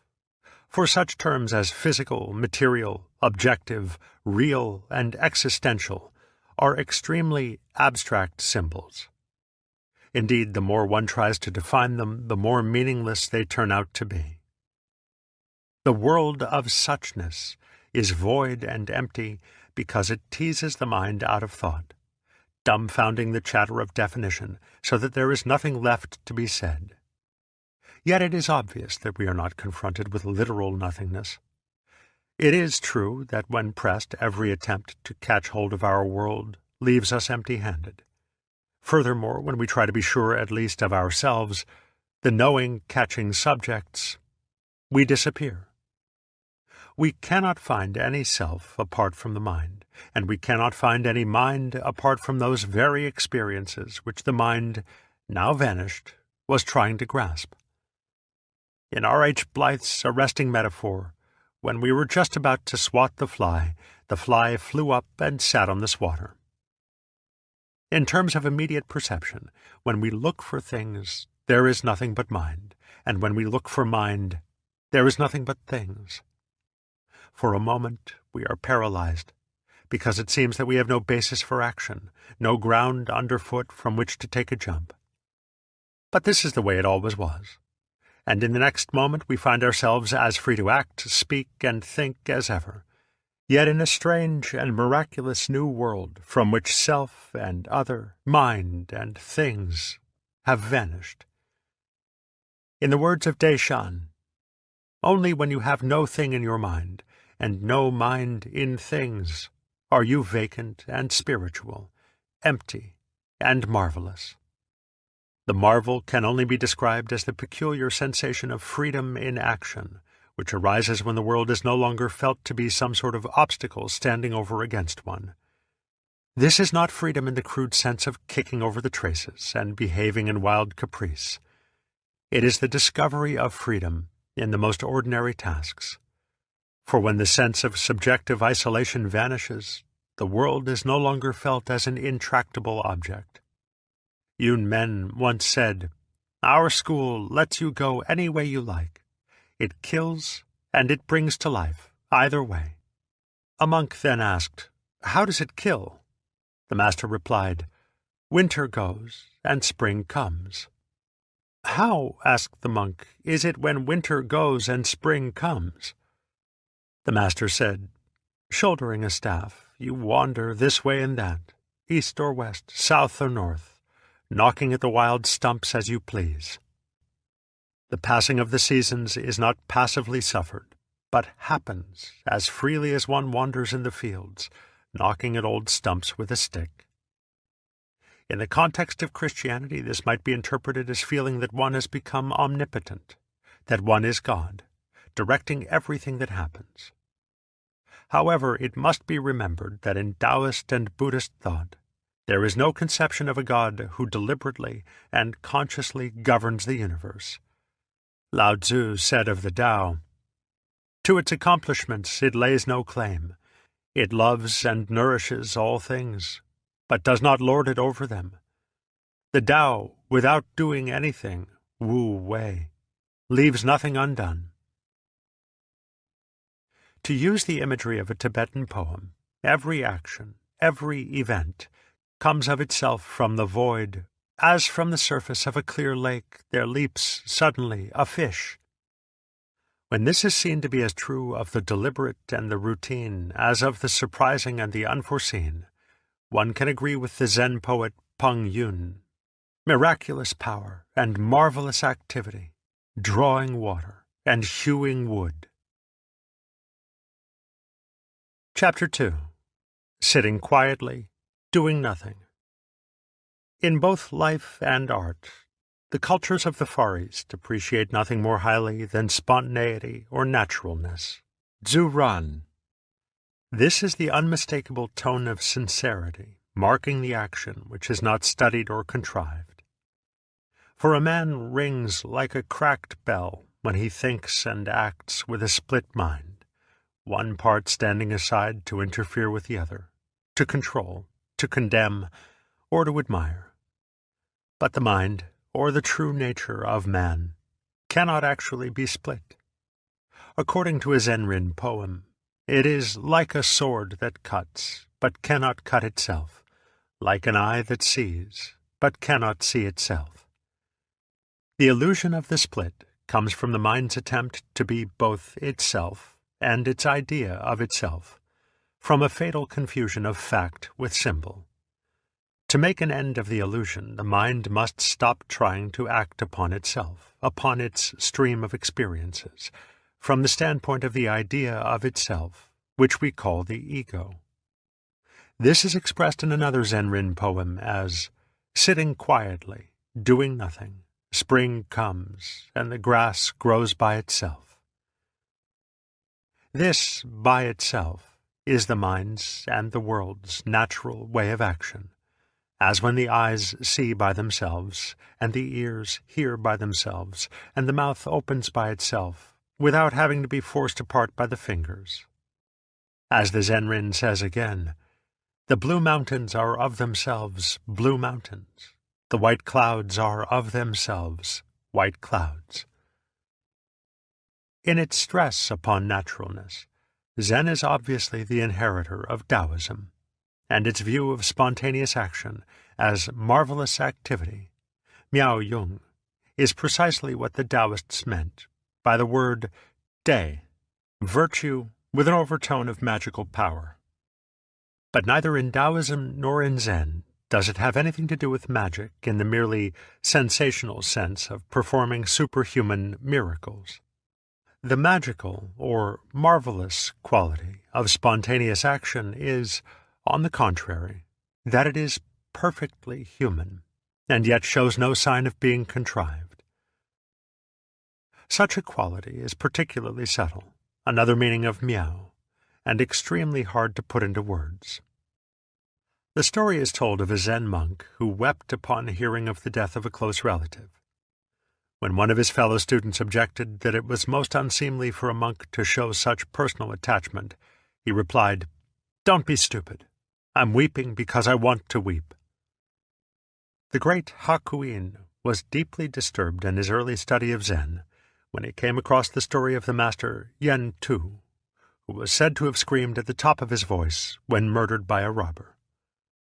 Yet this doubt was dissolved at the moment of his satori, and in Zen circles, his own death is felt to have been especially admirable for its display of human emotion. On the other hand, the abbot Kwaisen and his monks allowed themselves to be burned alive by the soldiers of Oda Nobunaga, sitting calmly in the posture of meditation.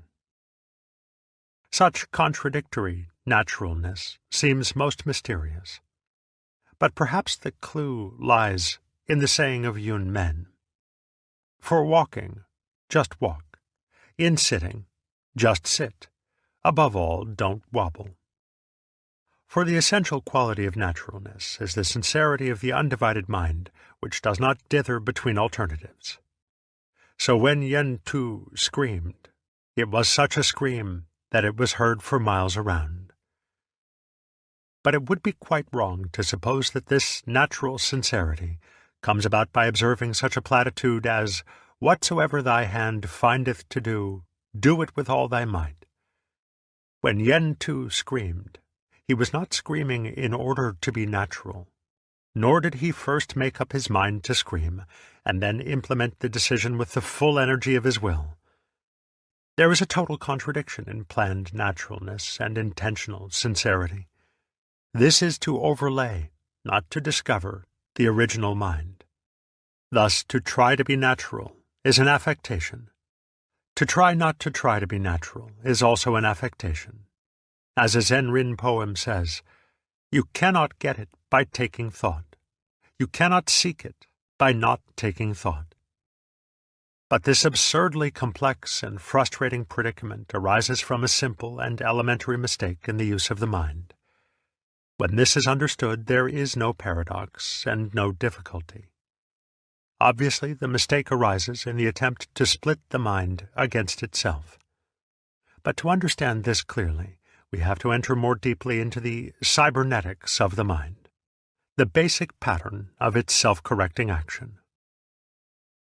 It is, of course, part of the very genius of the human mind that it can, as it were, stand aside from life and reflect upon it, that it can be aware of its own existence, and that it can criticize its own processes.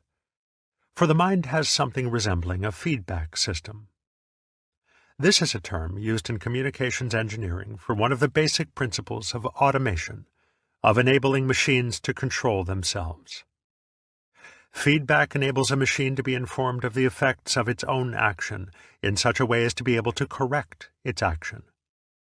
Perhaps the most familiar example is the electrical thermostat, which regulates the heating of a house. By setting an upper and a lower limit of desired temperature, the thermometer is so connected that it will switch the furnace on when the lower limit is reached and off when the upper limit is reached. The temperature of the house is thus kept within the desired limits. The thermostat provides the furnace with a kind of sensitive organ, an extremely rudimentary analogy of human self-consciousness. The proper adjustment of a feedback system is always a complex mechanical problem. For the original machine, say the furnace, is adjusted by the feedback system. But this system, in turn, needs adjustment. Therefore, to make a mechanical system more and more automatic will require the use of a series of feedback systems. A second one to correct the first, a third to correct the second, and so on. But there are obvious limits to such a series, for beyond a certain point the mechanism will be frustrated by its own complexity. For example, it might take so long for the information to pass through the series of control systems that it would arrive at the original machine too late to be useful. Similarly, when human beings think too carefully and minutely about an action to be taken, they cannot make up their minds in time to act. In other words, one cannot correct one's means of self-correction indefinitely. There must soon be a source of information at the end of the line which is the final authority. Failure to trust its authority will make it impossible to act, and the system will be paralyzed. The system can be paralyzed in yet another way. Every feedback system needs a margin of lag, or error. If we try to make a thermostat absolutely accurate, that is, if we bring the upper and lower limits of temperature very close together in an attempt to hold the temperature at a constant 70 degrees, the whole system will break down. For to the extent that the upper and lower limits coincide, the signals for switching off and switching on will coincide. If 70 degrees is both the lower and the upper limit, the go sign will also be the stop sign. Yes will imply no, and no will imply yes. Whereupon the mechanism will start trembling, going on and off, until it shakes itself to pieces. The system is too sensitive, and shows symptoms which are startlingly like human anxiety. For when a human being is so self-conscious, so self-controlled, that he cannot let go of himself, he dithers or wobbles between opposites. This is precisely what is meant in Zen by going round and round on the wheel of birth and death, for the Buddhist samsara is the prototype of all vicious circles. Now, human life consists primarily and originally in action, in living in the concrete world of suchness. But we have the power to control action by reflection, that is, by thinking, by comparing the actual world with memories or reflections. Memories are organized in terms of more or less abstract images, words, signs, simplified shapes, and other symbols which can be reviewed very rapidly, one after another. From such memories, reflections, and symbols, the mind constructs its idea of itself. This corresponds to the thermostat, the source of information about its own past action by which the system corrects itself. The mind-body must, of course, trust that information in order to act, for paralysis will soon result from trying to remember whether we have remembered everything accurately. But to keep up the supply of information in the memory, the mind-body must continue to act on its own. It must not cling too closely to its own record. There must be a lag, or distance, between the source of information and the source of action. This does not mean that the source of action must hesitate before it accepts the information. It means that it must not identify itself with the source of information. We saw that when the furnace responds too closely to the thermostat, it cannot go ahead without also trying to stop, or stop without also trying to go ahead. This is just what happens to the human being, to the mind, when the desire for certainty and security prompts identification between the mind and its own image of itself. It cannot let go of itself. It feels that it should not do what it is doing, and that it should do what it is not doing. It feels that it should not be what it is, and be what it isn't. Furthermore, the effort to remain always good or happy is like trying to hold the thermostat to a constant 70 degrees by making the lower limit the same as the upper. The identification of the mind with its own image is, therefore, paralyzing because the image is fixed. It is past and finished. But it is a fixed image of oneself in motion. To cling to it is thus to be in constant contradiction and conflict. Hence Yun Men's saying, "In walking, just walk. In sitting, just sit. Above all, don't wobble."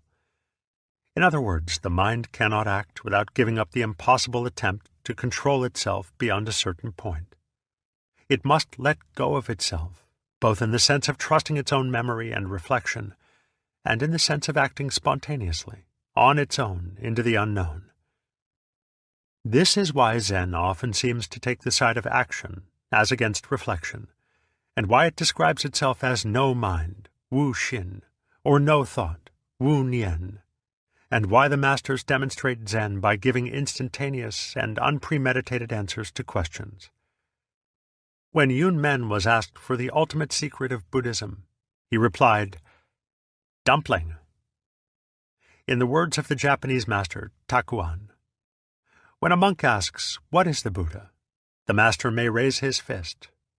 When he is asked, "What is the ultimate idea of Buddhism?" he may exclaim, even before the questioner finishes his sentence, "A blossoming branch of the plum," or the cypress tree in the courtyard. The point is that the answering mind does not stop anywhere, but responds straight away, without giving any thought to the felicity of an answer. This is allowing the mind to act on its own. But reflection is also action. And Yun Men might also have said, in acting, just act. In thinking, just think. Above all, don't wobble. In other words, if one is going to reflect, just reflect, but do not reflect about reflecting. Yet Zen would agree that reflection about reflection is also action, provided that in doing it we do just that, and do not tend to drift off into the infinite regression of trying always to stand above or outside the level upon which we are acting. Thus, Zen is also a liberation from the dualism of thought and action, for it thinks as it acts, with the same quality of abandon, commitment, or faith. The attitude of Wu Xin is by no means an anti-intellectualist exclusion of thinking. Wu Xin is action on any level whatsoever, physical or psychic, without trying at the same moment to observe and check the action from outside. This attempt to act and think about the action simultaneously is precisely the identification of the mind with its idea of itself. It involves the same contradiction as the statement which states something about itself. This statement is false. The same is true of the relationship between feeling and action. For feeling blocks action, and blocks itself as a form of action when it gets caught in this same tendency to observe or feel itself indefinitely, as when, in the midst of enjoying myself, I examine myself to see if I'm getting the utmost out of the occasion. Not content with tasting the food, I am also trying to taste my tongue. Not content with feeling happy, I want to feel myself feeling happy, so as to be sure not to miss anything. Whether trusting our memories or trusting the mind to act on its own, it comes to the same thing. Ultimately, we must act and think, live and die, from a source beyond all our knowledge and control. But this source is ourselves, and when we see that, it no longer stands over against us as a threatening object. No amount of care and hesitancy, no amount of introspection and searching of our motives can make any ultimate difference to the fact that the mind is like an eye that sees, but cannot see itself. In the end, the only alternative to a shuddering paralysis is to leap into action regardless of the consequences. Action, in this spirit, may be right or wrong with respect to conventional standards, but our decisions upon the conventional level must be supported by the conviction that whatever we do, and whatever happens to us, is ultimately right. In other words, we must enter into it without second thoughts, without the arrière-pensée of regret, hesitancy, doubt, or self-recrimination. Thus, when Yun Men was asked, "What is the Tao?" he answered simply, "Walk on. Chew." But to act without second thought, without double-mindedness, is by no means a mere precept for our imitation. For we cannot realize this kind of action until it is clear beyond any shadow of a doubt that it is actually impossible to do anything else. In the words of Wang Bo, men are afraid to forget their own minds, fearing to fall through the void, with nothing onto which they can cling. They do not know that the void is not really the void, but the real realm of the Dharma. It cannot be looked for or sought, comprehended by wisdom or knowledge, explained in words, contacted materially, that is, objectively, or reached by meritorious achievement. Now, this impossibility of grasping the mind with the mind is, when realized, the non-action, Wu Wei, the sitting quietly, doing nothing, whereby spring comes and the grass grows by itself. There is no necessity for the mind to try to let go of itself, or to try not to try. This introduces further artificialities. Yet as a matter of psychological strategy, there is no need for trying to avoid artificialities. In the doctrine of the Japanese master Bankei, 1622 to 1693, the mind which cannot grasp itself is called the unborn, Fusho. the mind which does not arise or appear in the realm of symbolic knowledge. A layman asked, "I appreciate very much your instruction about the unborn, but by force of habit, second thoughts, nian, keep tending to arise, and being confused by them, it is difficult to be in perfect accord with the unborn. How am I to trust in it entirely?" Bankei said, "If you make an attempt to stop the second thoughts which arise, then the mind which does the stopping and the mind which is stopped become divided, and there is no occasion for peace of mind. So it is best for you simply to believe that originally there is no possibility of control by second thoughts. Yet because of karmic affinity, through what you see and what you hear, these thoughts arise and vanish temporarily, but are without substance. Brushing off thoughts which arise is just like washing off blood with blood.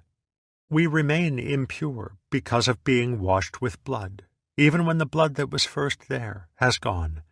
And if we continue in this way, the impurity never departs. This is from ignorance of the mind's unborn, unvanishing, and unconfused nature. If we take second thought for an effective reality, we keep going on and on around the wheel of birth and death. You should realize that such thought is just a temporary mental construction, and not try to hold or to reject it. Let it alone just as it occurs and just as it ceases. It is like an image reflected in a mirror. The mirror is clear and reflects anything which comes before it, and yet no image sticks in the mirror. The Buddha mind, that is the real unborn mind, is 10,000 times more clear than a mirror, and more inexpressibly marvelous. In its light, all such thoughts vanish without trace.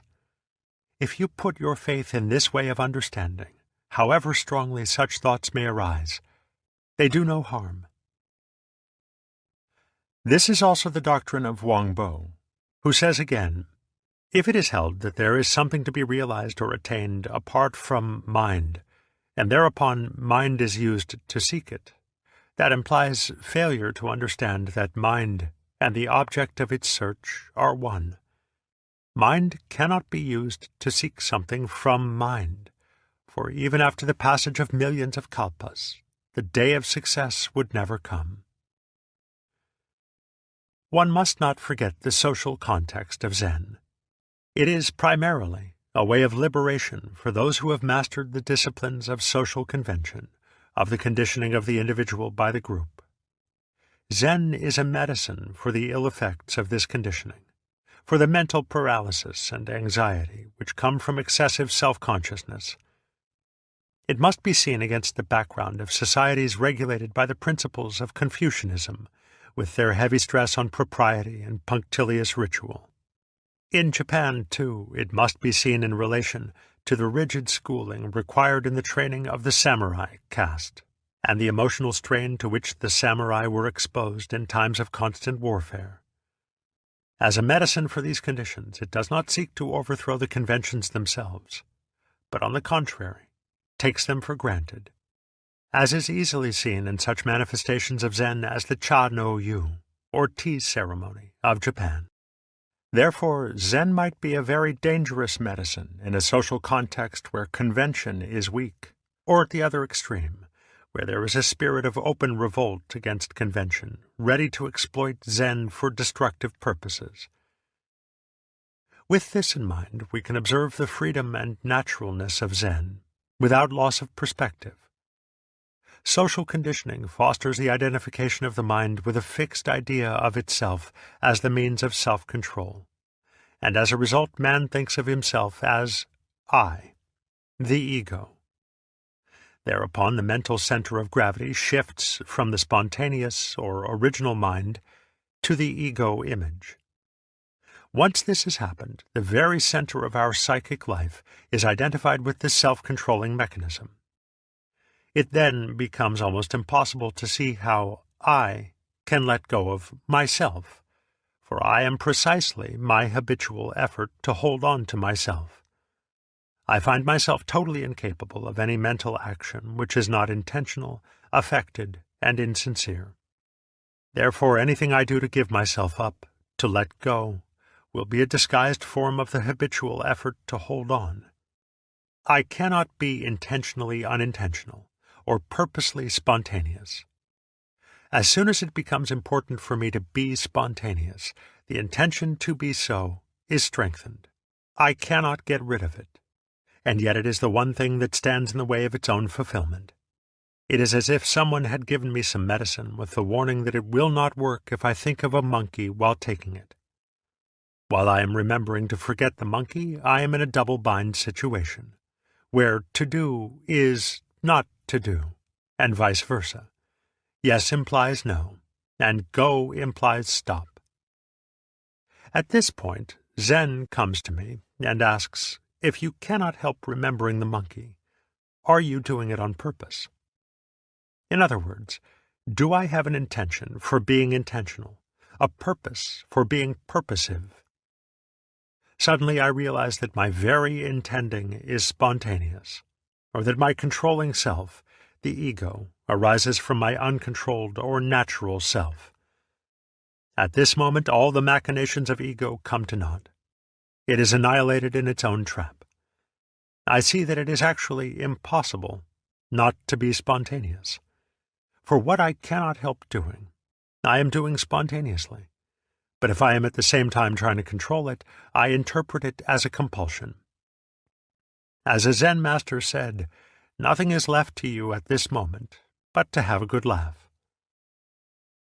In this moment, the whole quality of consciousness is changed, and I feel myself in a new world in which, however, it is obvious that I have always been living.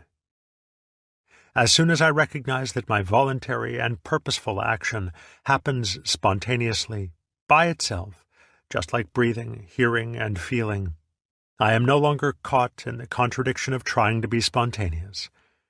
There is no real contradiction, since trying is spontaneity. Seeing this, the compulsive, blocked, and tied-up feeling vanishes. It is just as if I had been absorbed in a tug-of-war between my two hands, and had forgotten that both were mine. No block to spontaneity remains when the trying is seen to be needless. As we saw, the discovery that both the voluntary and involuntary aspects of the mind are alike spontaneous makes an immediate end of the fixed dualism between the mind and the world, the knower and the known. The new world in which I find myself has an extraordinary transparency or freedom from barriers, making it seem that I have somehow become the empty space in which everything is happening.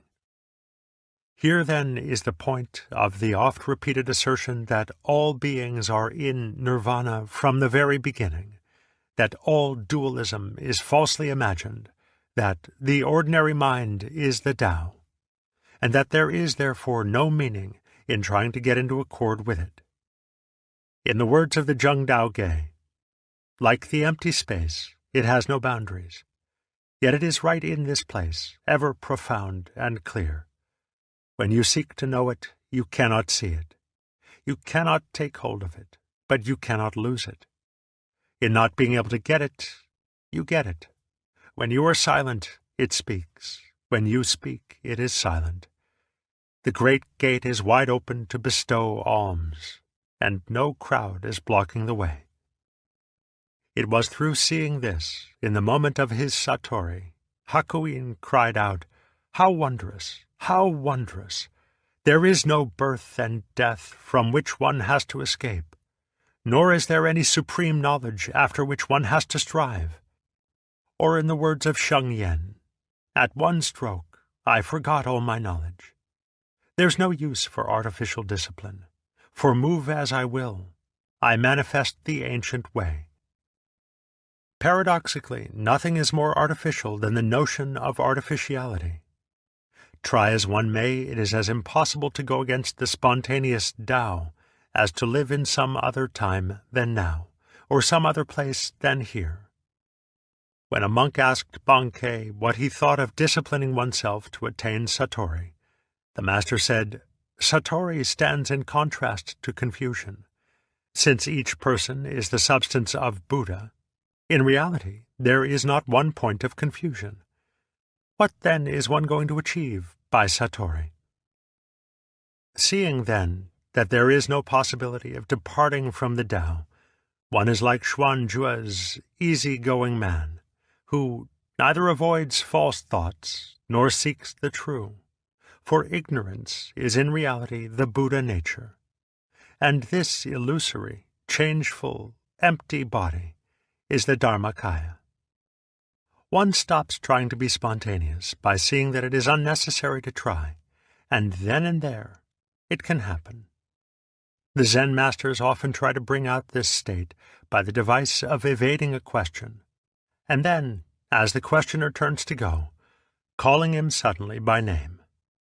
As he naturally replies, "Yes," the master exclaims, "There it is." To the Western reader it may seem that all this is a kind of pantheism, an attempt to wipe out conflicts by asserting that everything is God. But from the standpoint of Zen, this is a long way short of true naturalness, since it involves the use of the artificial concept, everything is God, or everything is the Tao. Zen annihilates this concept by showing that it is as unnecessary as every other. One does not realize the spontaneous life by depending on the repetition of thoughts or affirmations. One realizes it by seeing that no such devices are necessary. Zen describes all means and methods for realizing the Tao as legs on a snake, utterly irrelevant attachments. To the logician, it will, of course, seem that the point at which we have arrived is pure nonsense, as in a way it is. From the Buddhist point of view, reality itself has no meaning, since it is not a sign pointing to something beyond itself.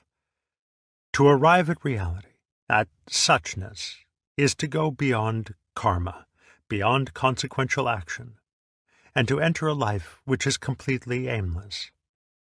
Yet to Zen and Taoism alike, this is the very life of the universe, which is complete at every moment and does not need to justify itself by aiming at something beyond.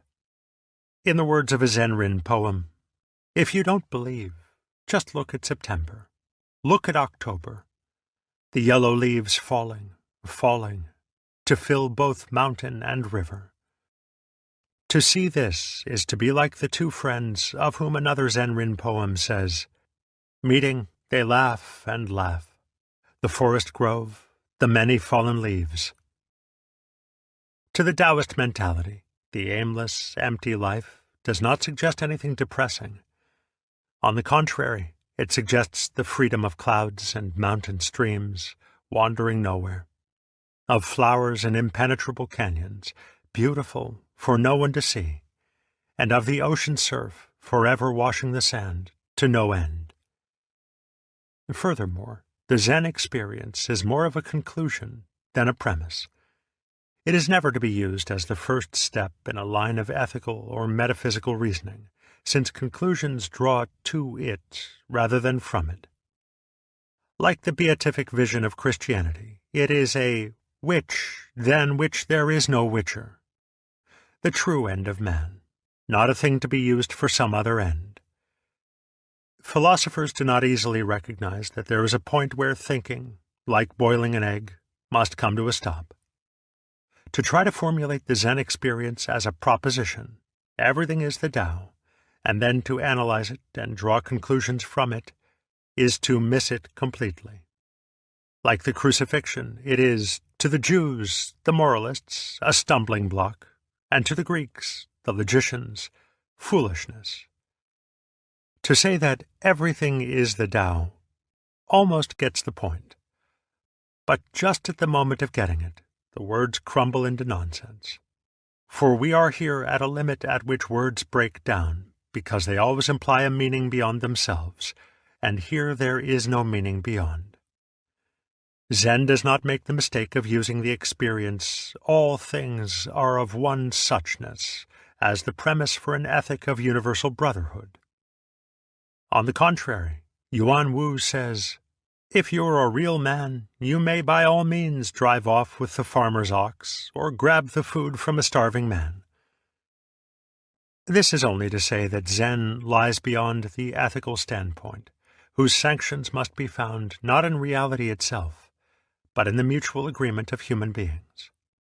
When we attempt to universalize or absolutize it, the ethical standpoint makes it impossible to exist, for we cannot live for a day without destroying the life of some other creature.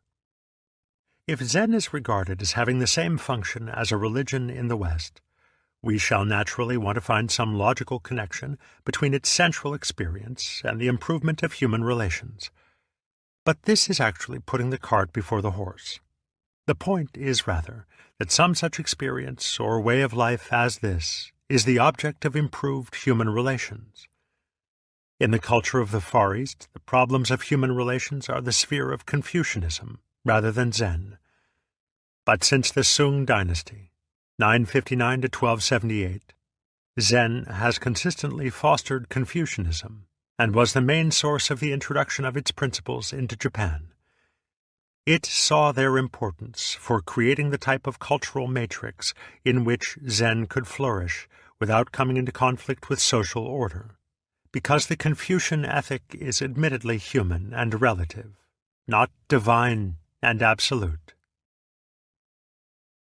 Although profoundly inconsequential, the Zen experience has consequences in the sense that it may be applied in every direction, to any conceivable human activity, and that wherever it is so applied, it lends an unmistakable quality to the work. The characteristic notes of the spontaneous life are mo chi chu, or going ahead without hesitation, wu wei, which may here be understood as purposelessness, and wu shi, lack of affectation or simplicity. While the Zen experience does not imply any specific course of action, since it has no purpose, no motivation, it turns unhesitatingly to anything that presents itself to be done.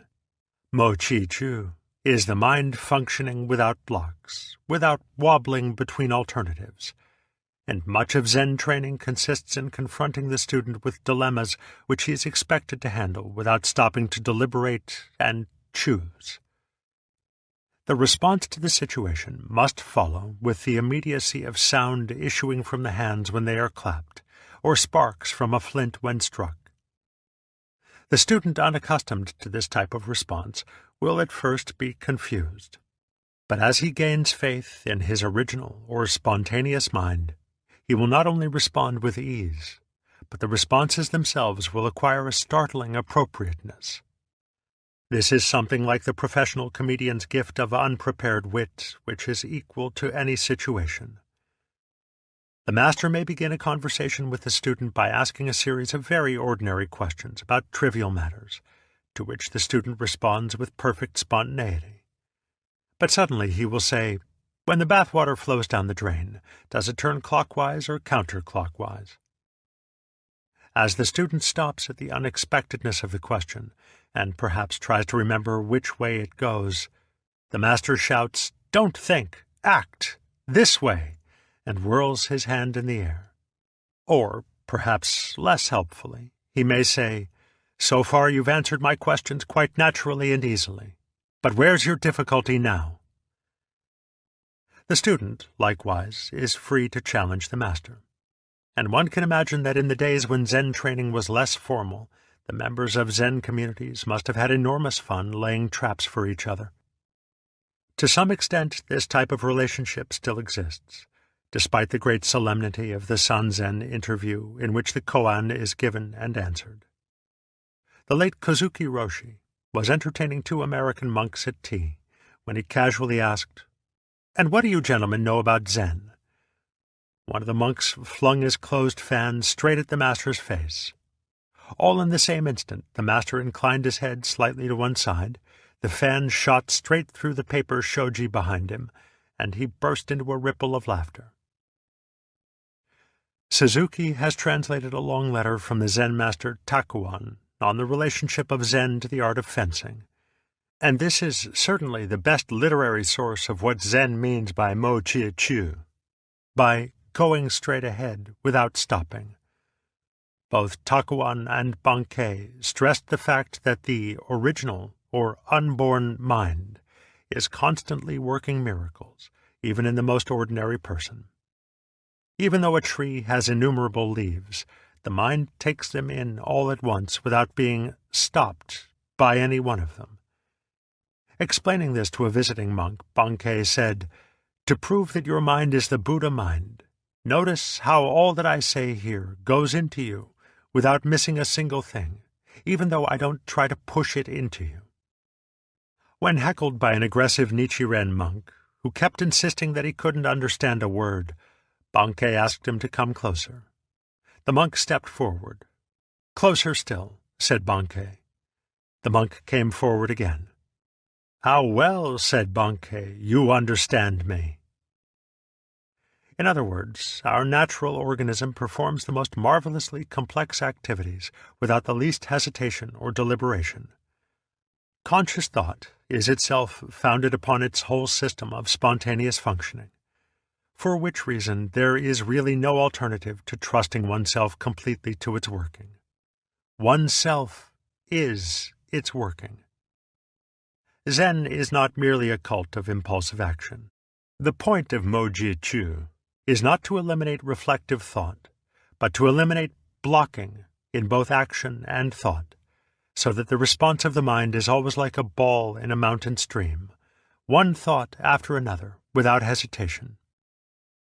There is something similar to this in the psychoanalytic practice of free association, employed as a technique to get rid of obstacles to the free flow of thought from the unconscious. For there is a tendency to confuse blocking, a purely obstructive mechanism, with thinking out an answer. But the difference between the two is easily noticed in such a purely thinking-out process as adding a column of figures. Many people find that at certain combinations of numbers, such as 8 and 5, or 7 and 6, a feeling of resistance comes up, which halts the process. Because it is always annoying and disconcerting, one tends also to block at blocking, so that the state turns into the kind of wobbling dither characteristic of the snarled feedback system. The simplest cure is to feel free to block, so that one does not block at blocking. When one feels free to block, the blocking automatically eliminates itself. It is like riding a bicycle. When one starts falling to the left, one does not resist the fall, that is, the block, by turning to the right. One turns the wheel to the left, and the balance is restored. The principle here is, of course, the same as getting out of the contradiction of trying to be spontaneous through accepting the trying as spontaneous, through not resisting the block.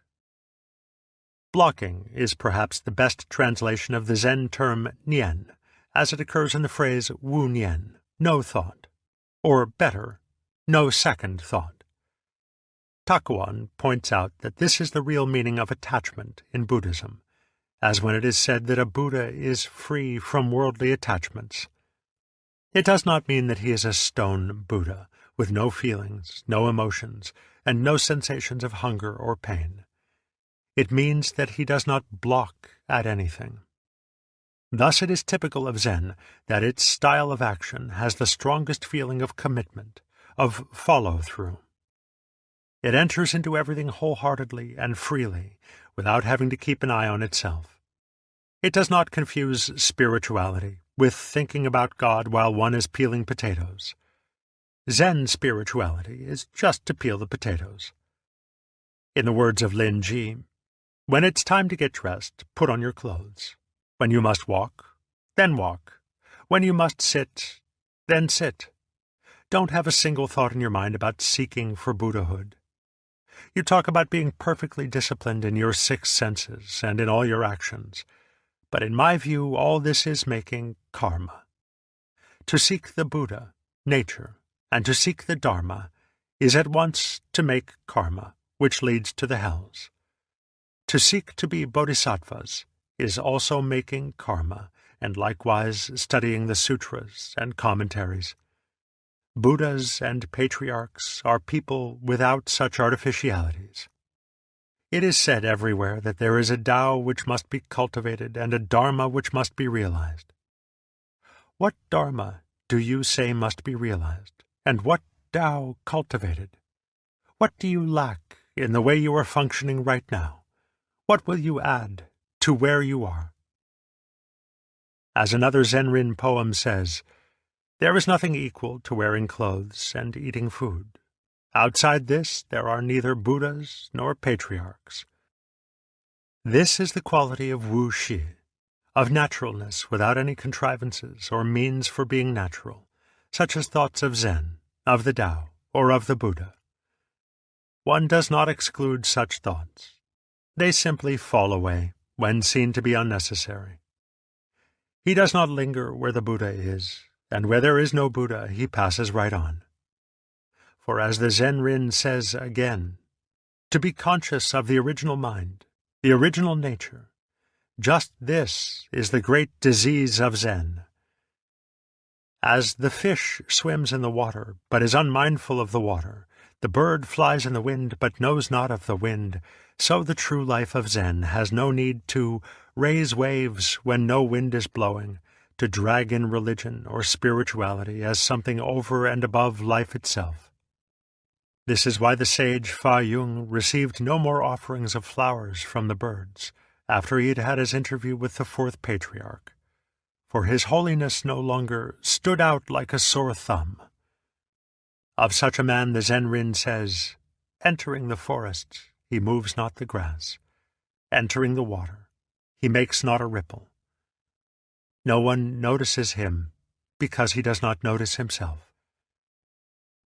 It is often said that to be clinging to oneself is like having a thorn in the skin, and that Buddhism is a second thorn to extract the first. When it is out, both thorns are thrown away. But in the moment when Buddhism, when philosophy or religion becomes another way of clinging to oneself through seeking a spiritual security, the two thorns become one. And how is it to be taken out? This, as Bankei said, is wiping off blood with blood. Therefore in Zen there is neither self nor Buddha to which one can cling, no good to gain and no evil to be avoided, no thoughts to be eradicated and no mind to be purified, no body to perish and no soul to be saved. At one blow, this entire framework of abstractions is shattered to fragments. As the Zenrin says, to save a life it must be destroyed. When utterly destroyed, one dwells for the first time in peace. One word settles heaven and earth. One sword levels the whole world. Of this one sword, Lin Ji said, if a man cultivates the Tao will not work. On all sides, evil conditions will head up competitively. But when the sword of wisdom, prajna, comes out, there's not one thing left. The sword of prajna, which cuts away abstraction, is that direct pointing, whereby Zen avoids the entanglements of religiosity and goes straight to the heart. Thus, when the governor of Lung asked Yao Shan, what is the Tao? The master pointed upwards to the sky and downwards to a water jug beside him. Asked for an explanation, he replied, a cloud in the sky and water in the jug. Chapter 3. Zazen and the Koan. There is a saying in Zen that original realization is marvelous practice. Japanese Honsho Myoshu. The meaning is that no distinction is to be made between the realization of awakening, satori, and the cultivation of Zen in meditation and action. Whereas it might be supposed that the practice of Zen is a means to the end of awakening, this is not so. For the practice of Zen is not the true practice so long as it has an end in view. And when it has no end in view, it is an awakening, the aimless, self-sufficient life of the eternal now. To practice with an end in view is to have one eye on the practice and the other eye on the end, which is lack of concentration, lack of sincerity. To put it in another way, one does not practice Zen to become a Buddha.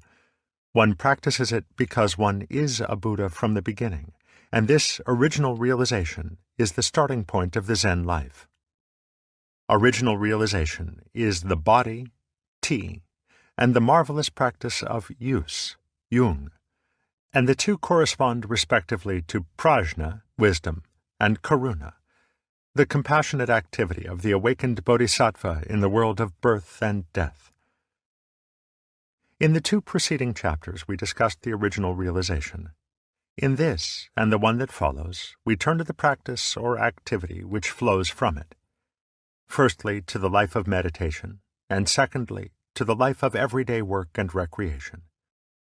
We have seen that whatever may have been the practice of the tongue masters, the modern Zen communities, both Soto and Rinzai, attach the highest importance to meditation or sitting Zen, Zazen.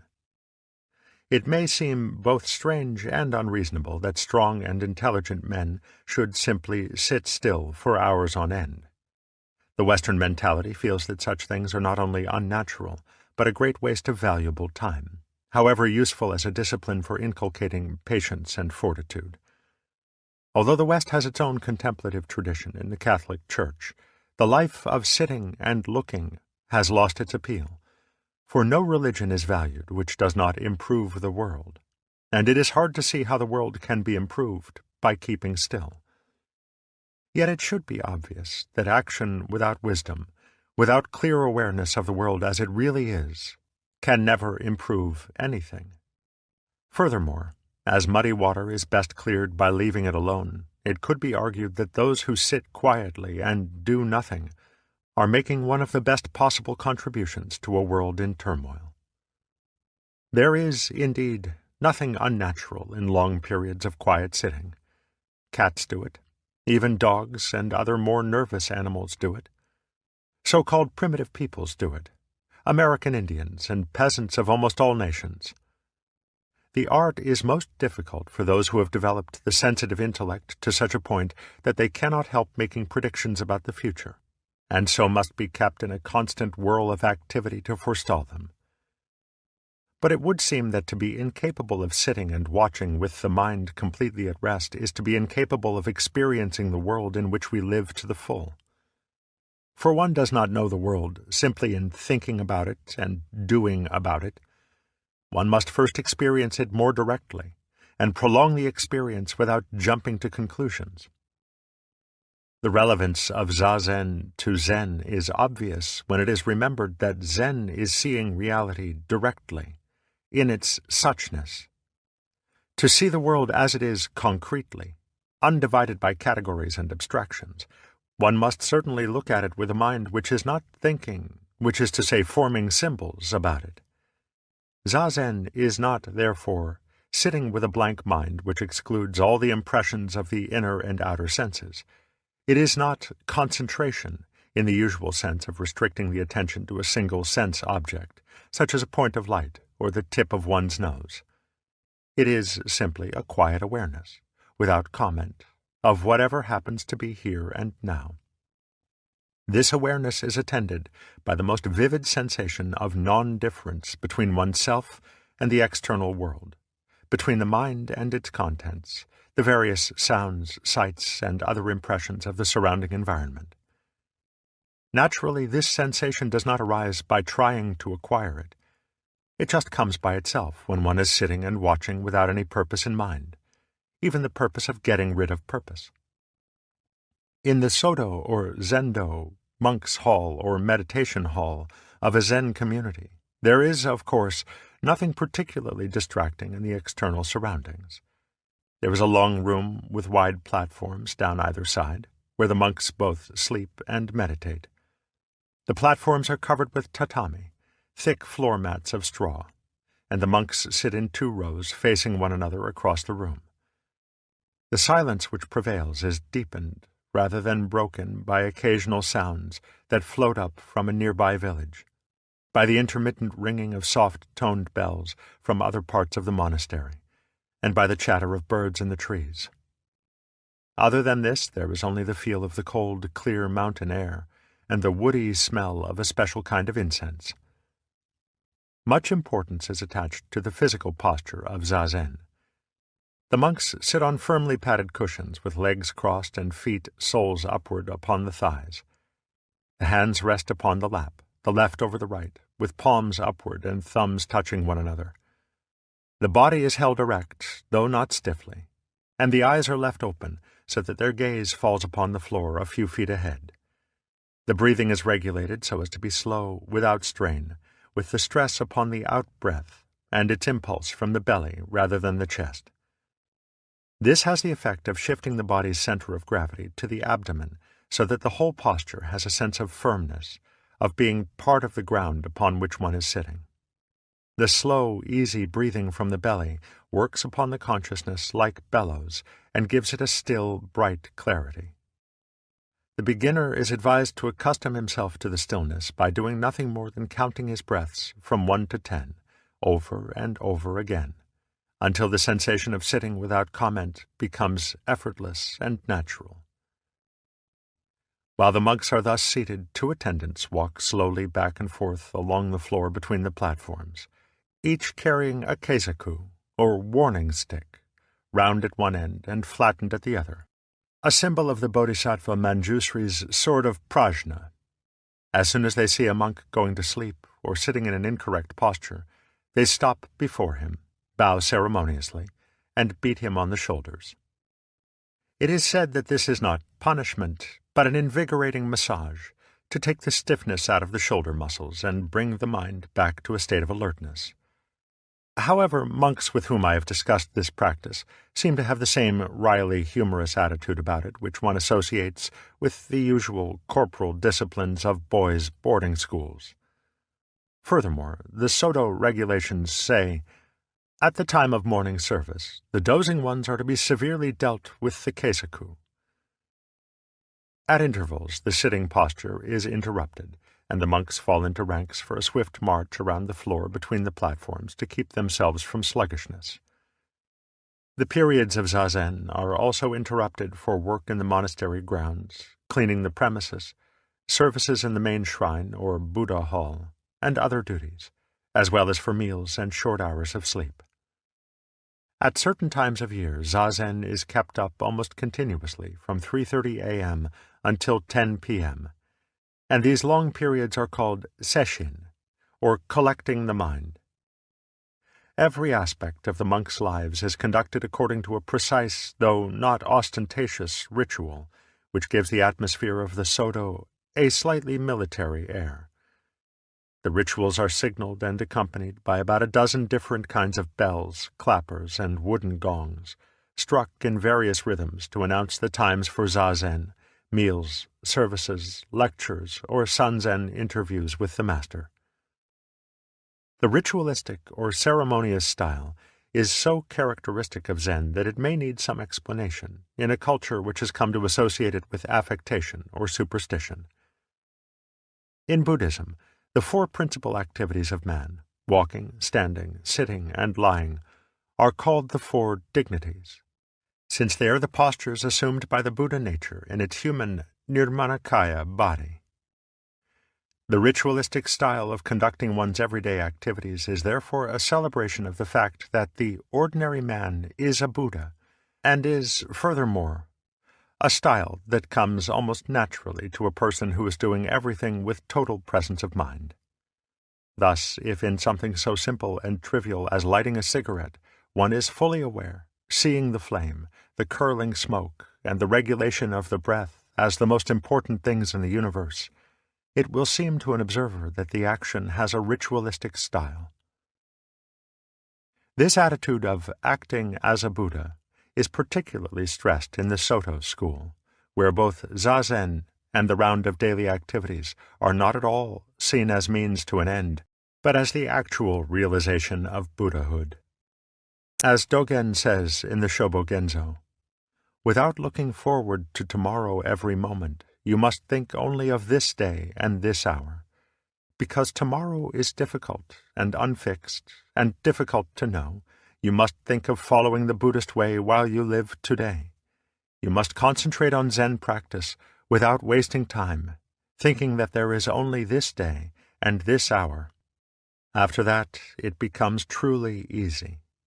you must forget about the good and bad of your nature, the strength or weakness of your power. In Zazen, there must be no thought either of aiming at Satori or of avoiding birth and death, no striving for anything in future time. If life comes, this is life. If death comes, this is death. There is no reason for your being under their control. Don't put any hope in them. This life and death are the life of the Buddha. If you try to throw them away in denial, you lose the life of the Buddha. The three worlds of past, present, and future are not, as is commonly supposed, stretched out to inaccessible distances. The so-called past is the top of the heart, the present is the top of the fist, and the future is the back of the brain. All time is here in this body, which is the body of Buddha. The past exists in its memory, and the future in its anticipation, and both of these are now. For when the world is inspected directly and clearly, past and future times are nowhere to be found. This is also the teaching of Bankei. You are primarily Buddhas. You are not going to be Buddhas for the first time. There is not an iota of a thing to be called error in your inborn mind. If you have the least desire to be better than you actually are, if you hurry up to the slightest degree in search of something, you are already going against the unborn. Such a view of Zen practice is therefore somewhat difficult to reconcile with the discipline which now prevails in the Rinzai school, and which consists in passing a graduated series of approximately 50 koan problems. Many of the Rinzai masters are most emphatic about the necessity of arousing a most intense spirit of seeking, a compelling sense of doubt, whereby it becomes almost impossible to forget the koan one is trying to solve. Naturally, this leads to a good deal of comparison between the degrees of attainment of various individuals, and a very definite and formal recognition is attached to final graduation from the process. Since the formal details of the koan discipline are one of the few actual secrets remaining in the Buddhist world, it is difficult to appraise it fairly if one has not undergone the training. On the other hand, if one has undergone it, one is obliged not to talk about it, save in vague generalities. The Rinzai school has always forbidden the publication of formally acceptable answers to the various koan, because the whole point of the discipline is to discover them for oneself, by intuition. To know the answers without having so discovered them would be like studying the map without taking the journey. Lacking the actual shock of recognition, the bare answers seem flat and disappointing, and obviously no competent master would be deceived by anyone who gave them without genuine feeling. There is no reason, however, why the process should actually involve all the silliness about grades of attainment, about who has passed and who has not, or about who is or is not a genuine Buddha by these formal standards. All well-established religious institutions are beset by this kind of nonsense, and they generally boil down to a kind of aestheticism, an excessive passion for the cultivation of a special style, whose refinements distinguish the sheep from the goats.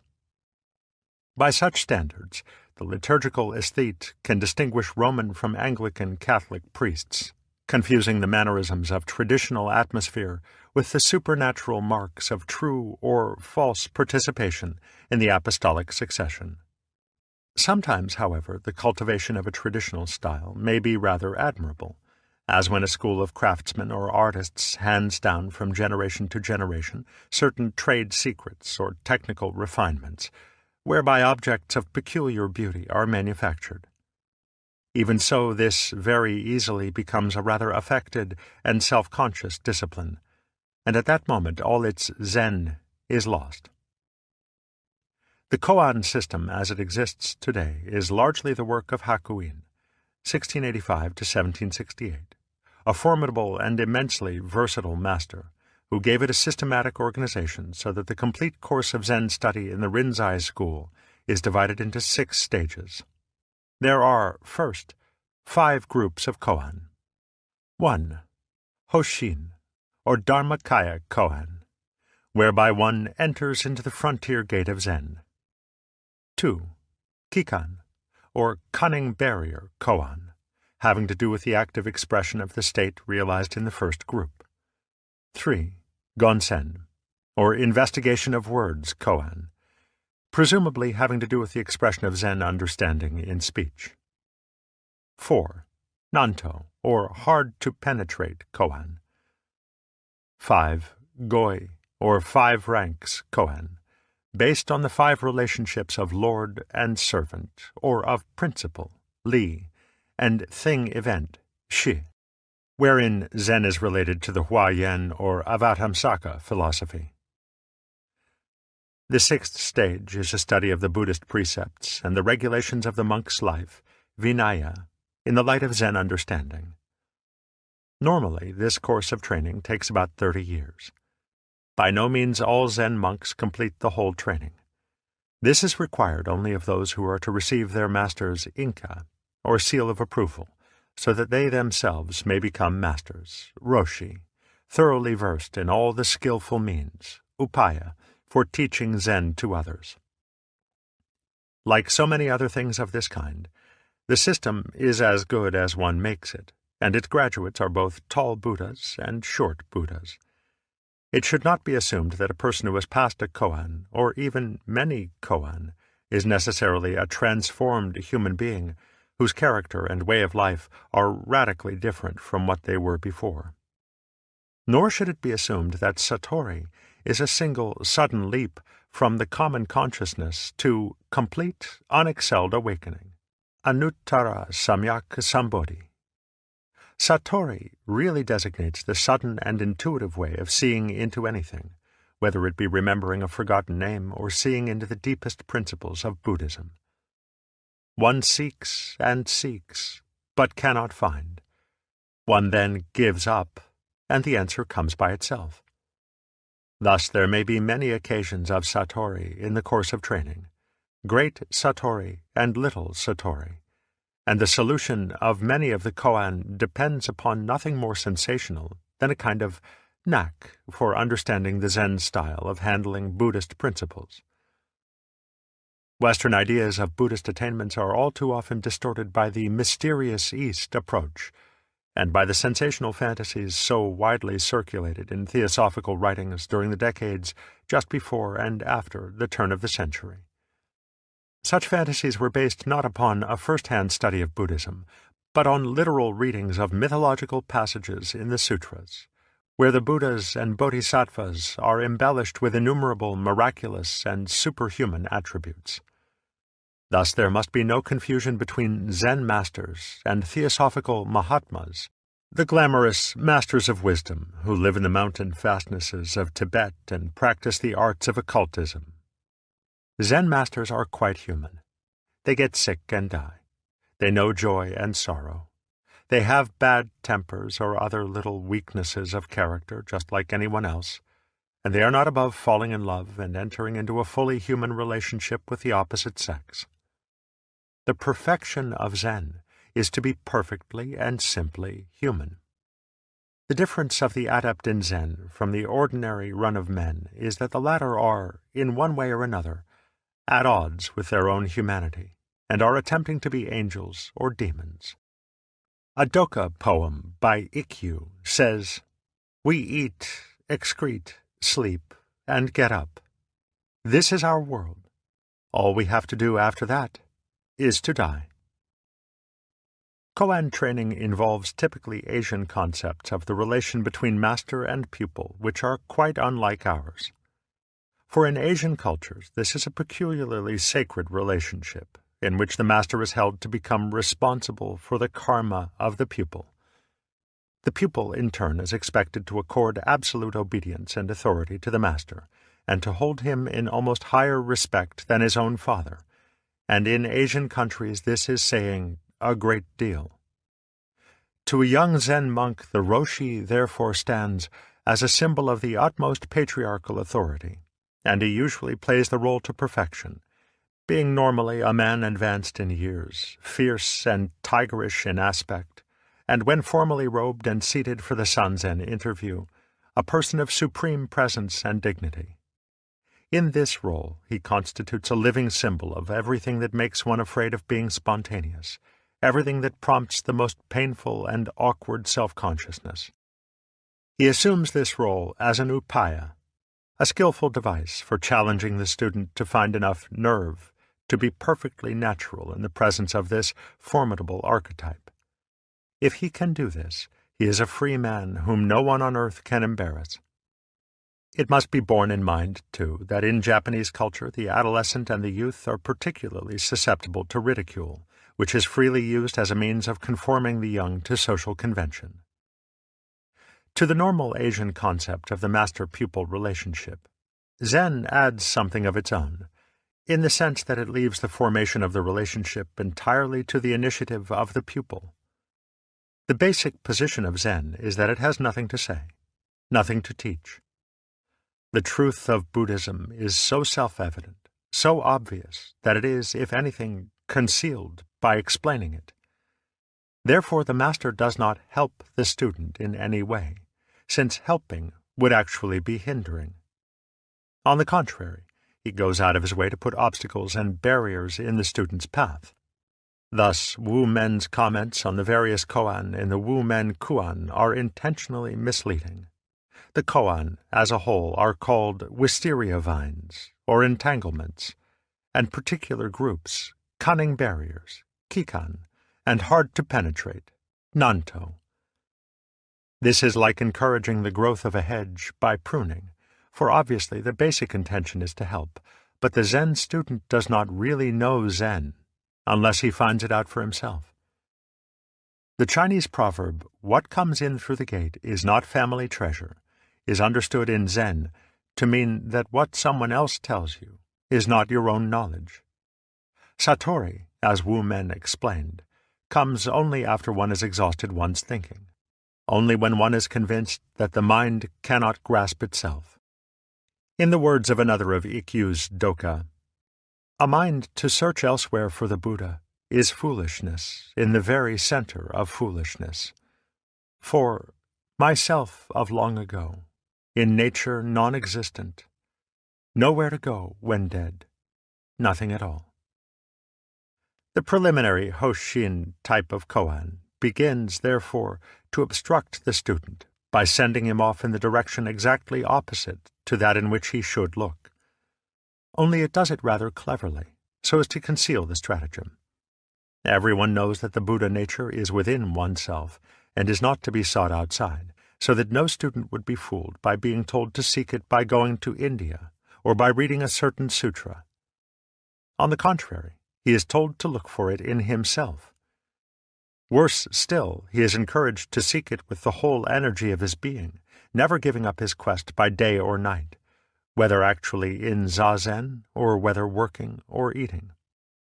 He is encouraged, in fact, to make a total fool of himself, to whirl round and round like a dog trying to catch up with its own tail. Thus, normal first koan are Wei Neng's original face, Jiaozhu's Wu, or Hakuin's one hand.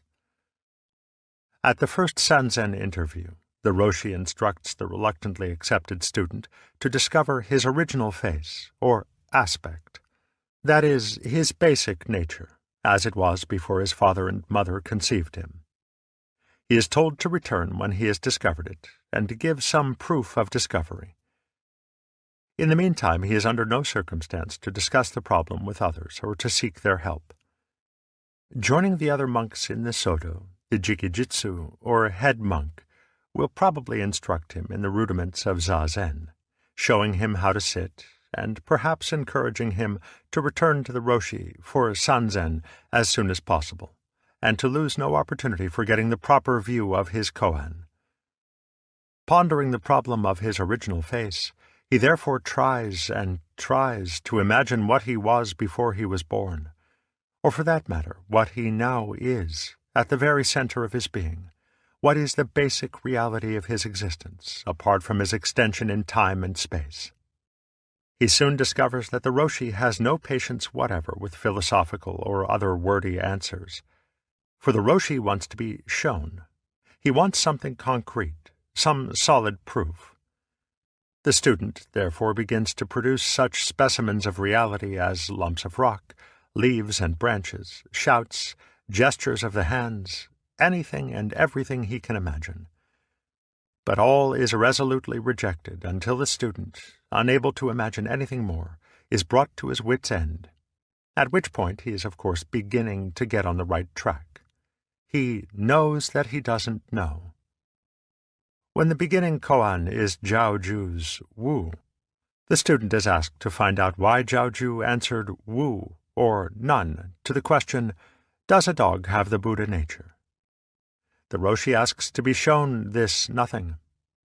A Chinese proverb says that a single hand does not make a clap, and therefore Hakuin asked, "What is the sound of one hand?" Can you hear what is not making a noise? Can you get any sound out of this one object which has nothing to hit? Can you get any knowledge of your own real nature? What an idiotic question! By such means the student is at last brought to a point of feeling completely stupid, as if he were encased in a huge block of ice, unable to move or think. He just knows nothing. The whole world, including himself, is an enormous mass of pure doubt. Everything he hears, touches, or sees is as incomprehensible as nothing, or the sound of one hand. At Sanzen he is perfectly dumb. He walks or sits all day in a vivid daze, conscious of everything going on around him, responding mechanically to circumstances, but totally baffled by everything. After some time in this state, there comes a moment when the block of ice suddenly collapses, when this vast lump of unintelligibility comes instantly alive. The problem of who or what it is becomes transparently absurd, a question which, from the beginning, meant nothing whatever.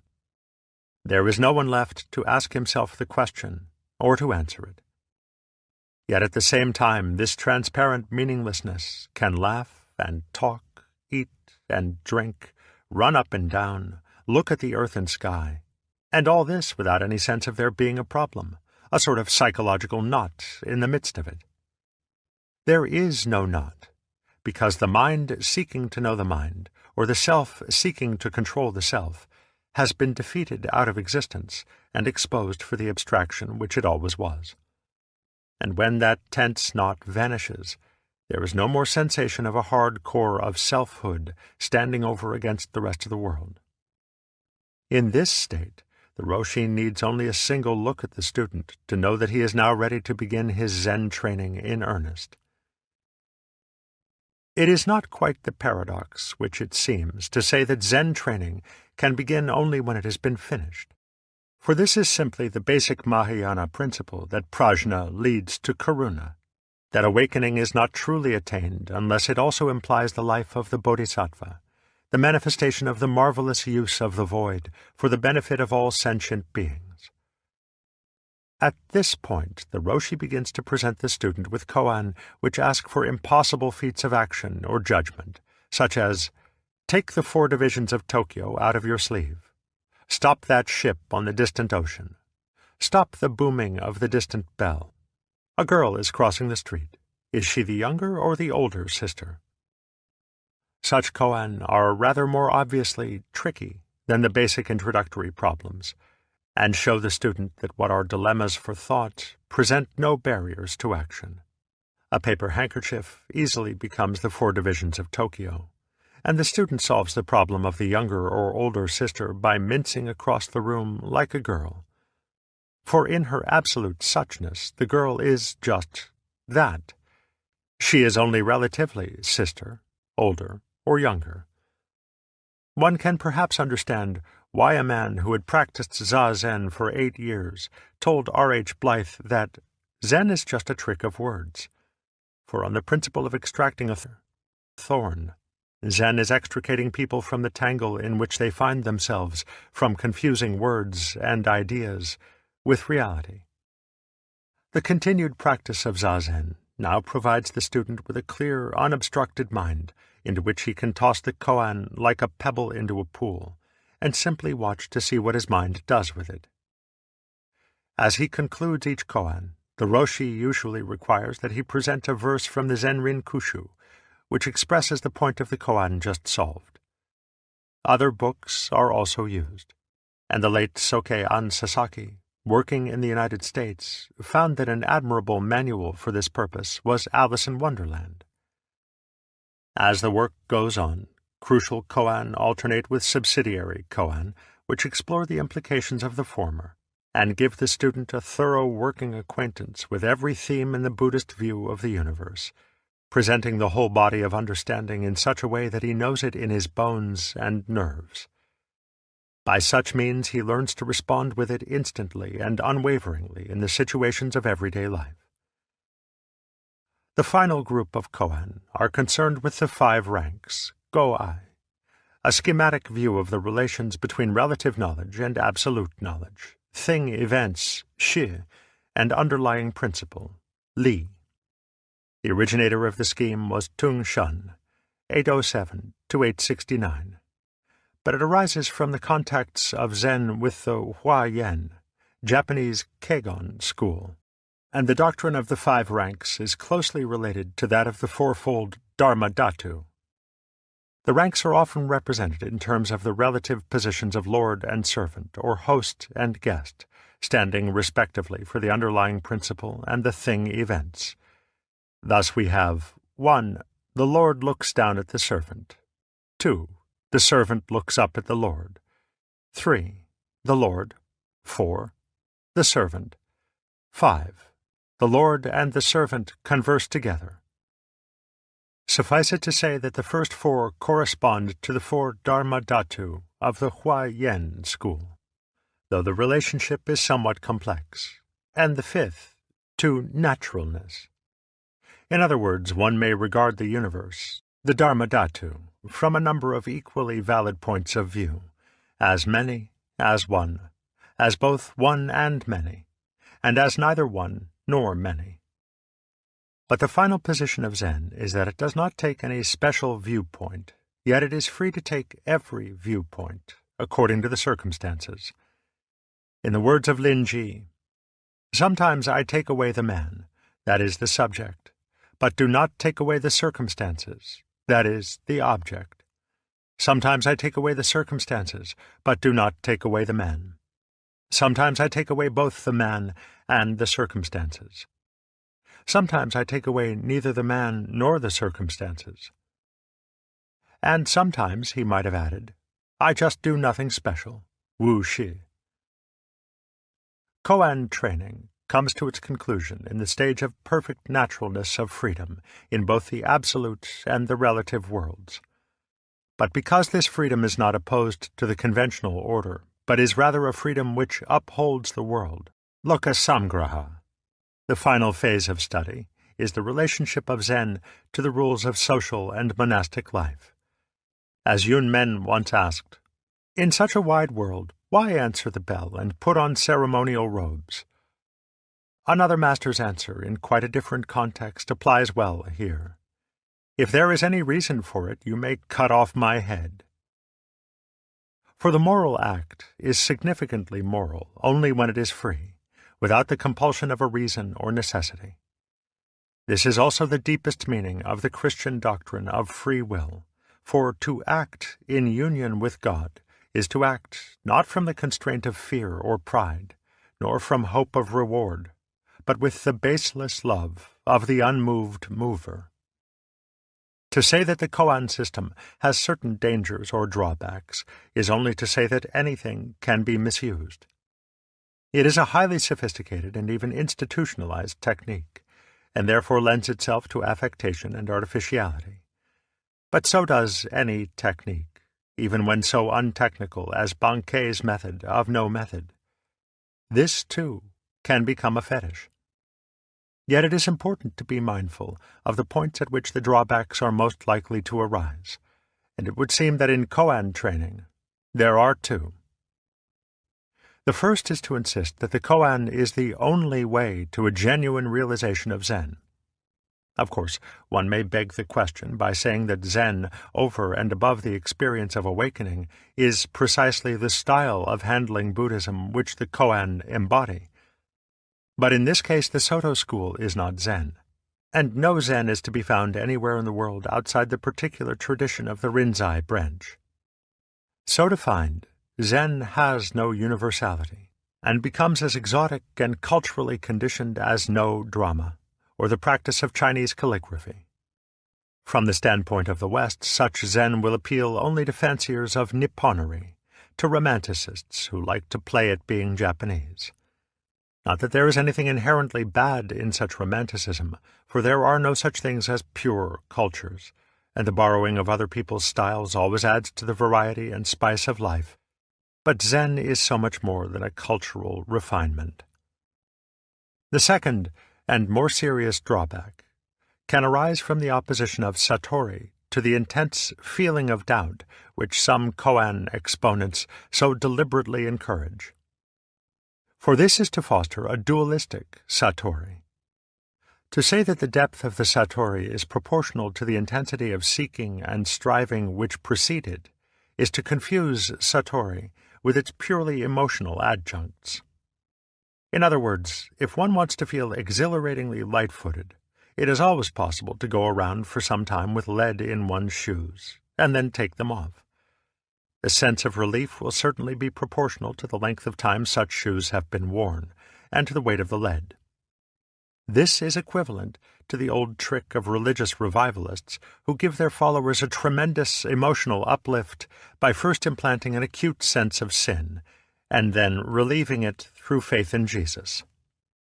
But such uplifts do not last, and it was of such a Satori that Yun Feng said, "That monk who has any Satori goes right into hell like a flying arrow." Awakening almost necessarily involves a sense of relief, because it brings to an end the habitual psychological cramp of trying to grasp the mind with the mind, which in turn generates the ego with all its conflicts and defenses. In time, the sense of relief wears off, but not the awakening, unless one has confused it with the sense of relief and has attempted to exploit it by indulging in ecstasy. Awakening is thus only incidentally pleasant or ecstatic, only at first an experience of intense emotional release. But in itself, it is just the ending of an artificial and absurd use of the mind. Above and beyond that is wu-shi, nothing special, since the ultimate content of awakening is never a particular object of knowledge or experience. The Buddhist doctrine of the Four Invisibles is that the void, sunya, is to a Buddha as water to a fish, air to a man, and the nature of things to the deluded, beyond conception. It should be obvious that what we are, most substantially and fundamentally, will never be a distinct object of knowledge. Whatever we can know, life and death, light and darkness, solid and empty, will be the relative aspects of something as inconceivable as the color of space. Awakening is not to know what this reality is. As a Zen-rin poem says, "As butterflies come to the newly planted flowers, Bodhidharma says, 'I know not.' Awakening is to know what reality is not. It is to cease identifying oneself with any object of knowledge whatsoever. Just as every assertion about the basic substance or energy of reality must be meaningless, any assertion as to what I am, at the very roots of my being, must also be at the height of folly. Delusion is the false metaphysical premise at the root of common sense. It is the average man's unconscious ontology and epistemology, his tacit assumption that he is a something. The assumption that I am nothing would, of course, be equally wrong, since something and nothing, being and non-being, are related concepts and belong equally to the known. One method of muscular relaxation is to begin by increasing tension in the muscles so as to have a clear feeling of what not to do. In this sense, there is some point in using the initial koan as a means of intensifying the mind's absurd effort to grasp itself. But to identify satori with the consequent feeling of relief, with the sense of relaxation, is quite misleading, for the satori is the letting go and not the feeling of it. The conscious aspect of the Zen life is not, therefore, satori, not the original mind, but everything one is left free to do and to see and feel when the cramp in the mind has been released. From this standpoint, Bankei's simple trust in the unborn mind, and even Shinran's view of Nembutsu, are also entrances to Satori. To let go, it is not always necessary to wear out the attempt to grasp until it becomes intolerable. As against this violent way, there is also a judo-a, gentle way, the way of seeing that the mind, the basic reality, remains spontaneous and ungrasped, whether one tries to grasp it or not. One's own doing or not doing drop away by sheer irrelevance. To think that one must grasp or not grasp, let go or not let go, is only to foster the illusion that the ego is real, and that its machinations are an effective obstacle to the Tao. Beside the spontaneous functioning of the unborn mind, these efforts or non-efforts are strictly null. In the more imagistic language of Shinran, one has only to hear the saving vow of Amitabha, and to say his name, the Nembutsu, even just once, without concern as to whether one has faith or not, or as to whether one is desireless or not. All such concern is the pride of the ego. In the words of the Shinshu mystic Gichi-Bei, when all the idea of self-power based upon moral values and disciplinary measures is purged, there is nothing left in you that will declare itself to be the hearer, and just because of this, you do not miss anything you hear. So long as one thinks about listening, one cannot hear clearly, and so long as one thinks about trying or not trying to let go of oneself, one cannot let go. Yet whether one thinks about listening or not, the ears are hearing just the same, and nothing can stop the sound from reaching them. The advantage of the koan method is perhaps that, for general purposes, the other way is too subtle, and too easily subject to misinterpretation, especially by monks who might all too readily use it as an excuse for loafing around the monastery while living off the donations of the devout laity. This is almost certainly why the emphasis of the tongue masters on not seeking gave way to the more energetic use of the koan as a means of exhausting the strength of the egoistic will. Bankei's Zen without method or means offers no basis for a school or institution, since the monks may just as well go their way and take up farming or fishing. As a result, no external sign of Zen is left. There is no longer any finger pointing at the moon of truth. And this is necessary for the Bodhisattva's task of delivering all beings, even though it runs the risk of mistaking the finger for the moon. Chapter 4. Zen in the Arts. Happily, it is possible for us not only to hear about Zen, but also to see it. Since one showing is worth 100 sayings, the expression of Zen in the arts gives us one of the most direct ways of understanding it. This is the more so because the art forms which Zen has created are not symbolic in the same way as other types of Buddhist art, or as is religious art as a whole. The favorite subjects of Zen artists, whether painters or poets, are what we should call natural, concrete, and secular things. Even when they turn to the Buddha, or to the patriarchs and masters of Zen, they depict them in a peculiarly down-to-earth and human way. Furthermore, the arts of Zen are not merely or primarily representational. Even in painting, the work of art is considered not only as representing nature, but as being itself a work of nature. For the very technique involves the art of artlessness, or what Saburo Hasegawa has called the controlled accident, so that paintings are formed as naturally as the rocks and grasses which they depict. This does not mean that the art forms of Zen are left to mere chance, as if one were to dip a snake in ink and let it wiggle around on a sheet of paper. The point is rather that for Zen there is no duality, no conflict between the natural element of chance and the human element of control. The constructive powers of the human mind are no more artificial than the formative actions of plants or bees. So that from the standpoint of Zen, it is no contradiction to say that artistic technique is discipline in spontaneity, and spontaneity in discipline. The art forms of the Western world arise from spiritual and philosophical traditions, in which spirit is divided from nature, and comes down from heaven to work upon it as an intelligent energy upon an inert and recalcitrant stuff.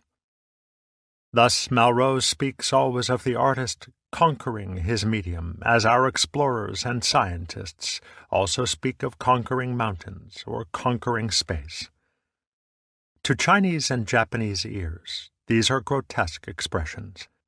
For when you climb, it is the mountain, as much as your own legs, which lifts you upwards. And when you paint, it is the brush, ink, and paper, which determine the result, as much as your own hand. Taoism, Confucianism, and Zen are expressions of a mentality which feels completely at home in this universe, and which sees man as an integral part of his environment. Human intelligence is not an imprisoned spirit from afar, but an aspect of the whole, intricately balanced organism of the natural world, whose principles were first explored in the Book of Changes. Heaven and earth are alike members of this organism, and nature is as much our father as our mother, since the Tao by which it works is originally manifested in the yang and the yin, the male and female, positive and negative principles which, in dynamic balance, maintain the order of the world. The insight which lies at the root of Far Eastern culture is that opposites are relational, and so fundamentally harmonious. Conflict is always comparatively superficial, for there can be no ultimate conflict when the pairs of opposites are mutually interdependent. Thus our stark divisions of spirit and nature, subject and object, good and evil, artist and medium, are quite foreign to this culture. In a universe whose fundamental principle is relativity rather than warfare, there is no purpose because there is no victory to be won, no end to be attained. For every end, as the word itself shows, is an extreme, an opposite, and exists only in relation to its other end. Because the world is not going anywhere, there is no hurry. One may as well take it easy, like nature itself. And in the Chinese language, the changes of nature and ease are the same word, yi. This is a first principle in the study of Zen, and of any Far Eastern art. Hurry, and all that it involves, is fatal. For there is no goal to be attained. The moment a goal is conceived, it becomes impossible to practice the discipline of the art, to master the very rigor of its technique. Under the watchful and critical eye of a master, one may practice the writing of Chinese characters for days and days, months and months. But he watches as a gardener watches the growth of a tree, and wants his student to have the attitude of the tree, the attitude of purposeless growth, in which there are no shortcuts, because every stage of the way is both beginning and end. Thus the most accomplished master no more congratulates himself upon arriving than the most fumbling beginner. Paradoxical as it may seem, the purposeful life has no content, no point. It hurries on and misses everything. Not hurrying, the purposeless life misses nothing, for it is only when there is no goal and no rush that the human senses are fully open to receive the world. Absence of hurry also involves a certain lack of interference with the natural course of events, especially when it is felt that the natural course follows principles which are not foreign to human intelligence. For as we have seen, the Taoist mentality makes or forces nothing, but grows everything. When human reason is seen to be an expression of the same spontaneous balance of yang and yin as the natural universe, man's action upon his environment is not felt as a conflict, an action from outside. Thus the difference between forcing and growing cannot be expressed in terms of specific directions as to what should or should not be done, for the difference lies primarily in the quality and feeling of the action. The difficulty of describing these things for Western ears is that people in a hurry cannot feel. The expression of this whole attitude in the arts is perhaps best approached through painting and poetry. Although it may seem that the arts of Zen are confined to the more refined expressions of culture, it should be remembered that almost every profession and craft is known in Japan as a do, that is, a Tao or way, not unlike what used to be known in the West as a mystery.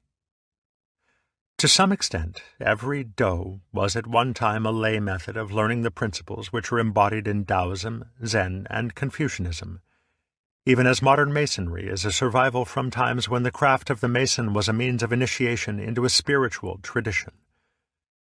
Even in modern Osaka, some of the older merchants follow a do, or way of commerce, based upon Shingaku, a system of psychology closely related to Zen. After the persecution of Chinese Buddhism in 845, Zen was for some time not only the dominant form of Buddhism, but also the most powerful spiritual influence in the growth of Chinese culture. This influence was at its height during the southern Sung dynasty, 1127 to 1279, and during this time the Zen monasteries became leading centers of Chinese scholarship. Lay scholars, Confucian and Taoist alike, visited them for periods of study, and Zen monks in turn familiarized themselves with Chinese classical studies. Since writing and poetry were among the chief preoccupations of Chinese scholars, and since the Chinese way of painting is closely akin to writing, the roles of scholar, artist, and poet were not widely separated.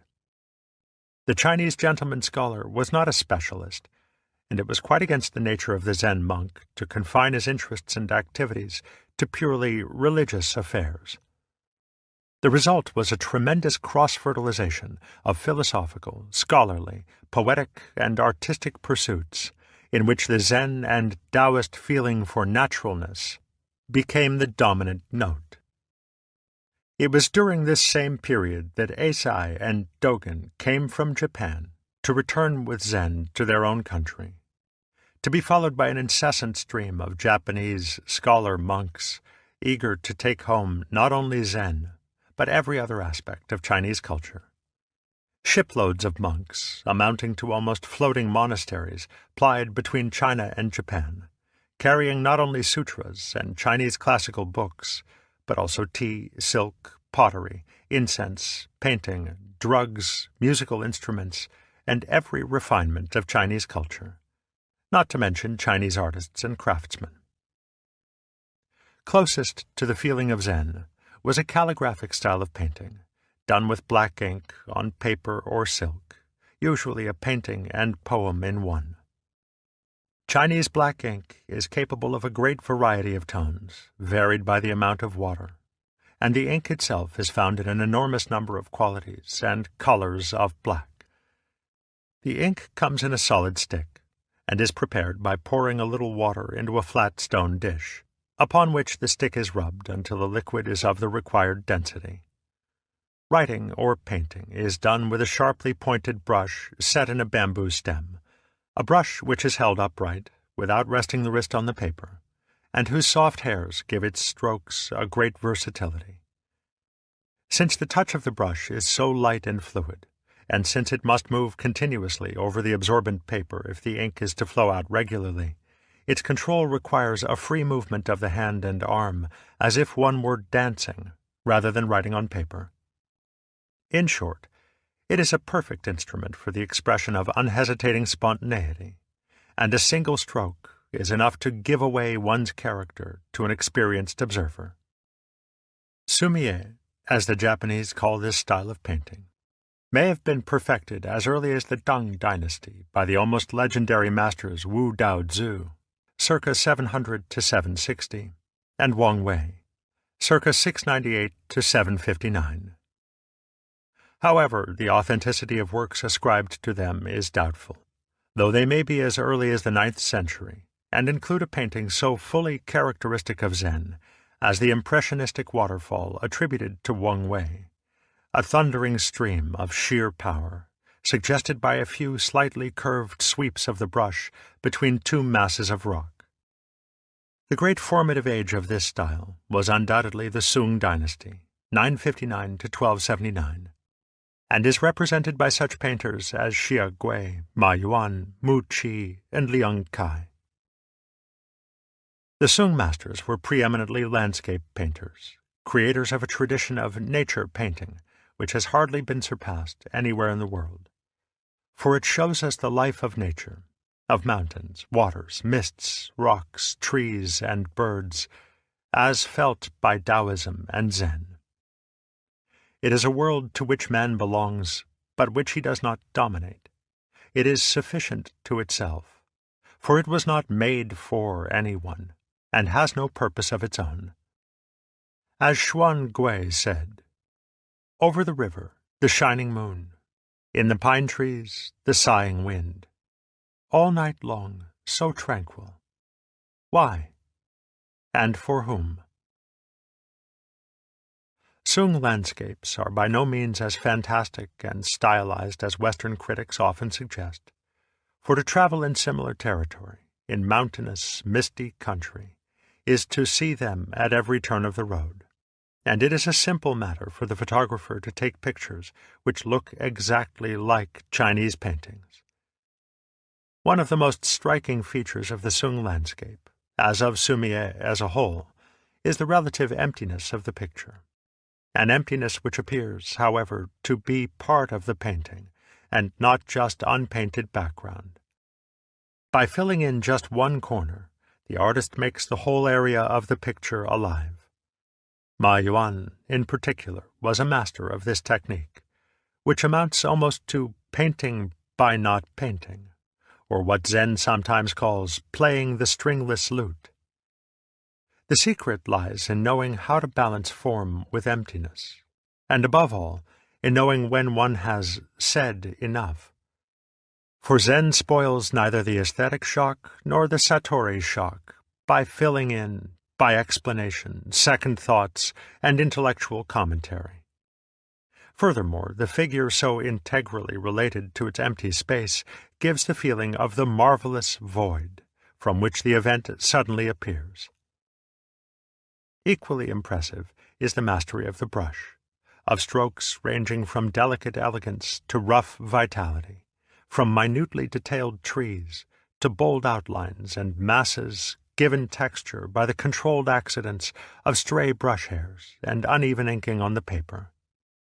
Zen artists have preserved this technique to the present day in the so-called Zenga style of Chinese characters, circles, bamboo branches, birds, or human figures drawn with these uninhibited, powerful brush strokes, which keep on moving, even when the painting is finished.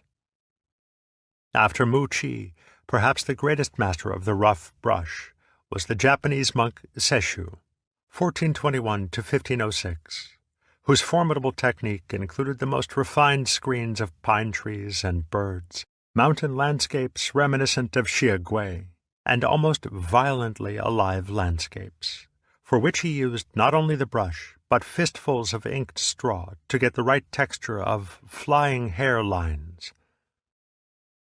The Western eye is immediately struck by the absence of symmetry in these paintings, by the consistent avoidance of regular and geometrical shapes, whether straight or curved.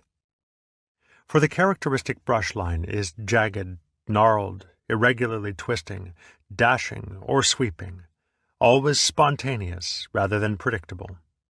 Even when the Zen monk or artist draws a solitary circle, one of the most common themes of Zenga, it is not only slightly eccentric and out of shape, but the very texture of the line is full of life and verve with the incidental splashes and gaps of the rough brush. For the abstract or perfect circle becomes concrete and natural, a living circle, and in the same way, rocks and trees, clouds and water appear to the Chinese eye as most like themselves when unlike the intelligible forms of the geometer and architect. Western science has made most nature intelligible in terms of its symmetries and regularities, analyzing its most wayward forms into components of a regular and measurable shape. As a result, we tend to see nature and to deal with it as an order from which the element of spontaneity has been screened out. But this order is Maya, and the true suchness of things has nothing in common with the purely conceptual aridities of perfect squares, circles, or triangles, except by spontaneous accident. Yet this is why the Western mind is dismayed when ordered conceptions of the universe break down, and when the basic behavior of the physical world is found to be a principle of uncertainty. We find such a world meaningless and inhuman. But familiarity with Chinese and Japanese art forms might lead us to an altogether new appreciation of this world in its living and, finally, unavoidable reality. Mu Qi and Liang Kai did many paintings of the Zen patriarchs and masters, whom they represented for the most part as abandoned lunatics, scowling, shouting, loafing around, or roaring with laughter at drifting leaves. As favorite themes, they adopted as Zen figures two crazy hermits, Han Shan and Shi De, and the enormously rotund folk god Bu Dai, to complete a marvelous assortment of happy tramps and rogues to exemplify the splendid nonsense and emptiness of the Zen life. Zen, and to some extent Taoism, seem to be the only spiritual traditions which feel secure enough to lampoon themselves, or to feel sufficiently unself-conscious to laugh not only about their religion, but in the midst of it. In these lunatic figures, the Zen artists portray something slightly more than a parody of their own wu-shin, or mindless way of life. For as genius is to madness close allied, there is a suggestive parallel between the meaningless babble of the happy lunatic and the purposeless life of the Zen sage. In the words of a Zen-rin poem, the wild geese do not intend to cast their reflection. The water has no mind to receive their image. Thus the aimless life is the constant theme of Zen art of every kind, expressing the artist's own inner state of going nowhere in a timeless moment. All men have these moments occasionally, and it is just then that they catch those vivid glimpses of the world which cast such a glow over the intervening wastes of memory. The smell of burning leaves on a morning of autumn haze, the flight of sunlit pigeons against a thundercloud, the sound of an unseen waterfall at dusk, or the single cry of some unidentified bird in the depths of a forest. In the art of Zen, every landscape, every sketch of bamboo in the wind or of lonely rocks, is an echo of such moments.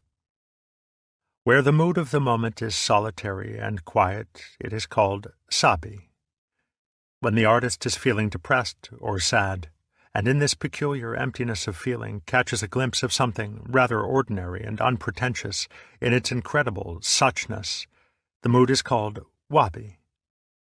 When the moment evokes a more intense, nostalgic sadness, connected with autumn and the vanishing away of the world, it is called awara. And when the vision is the sudden perception of something mysterious and strange, hinting at an unknown never to be discovered, the mood is called yugen.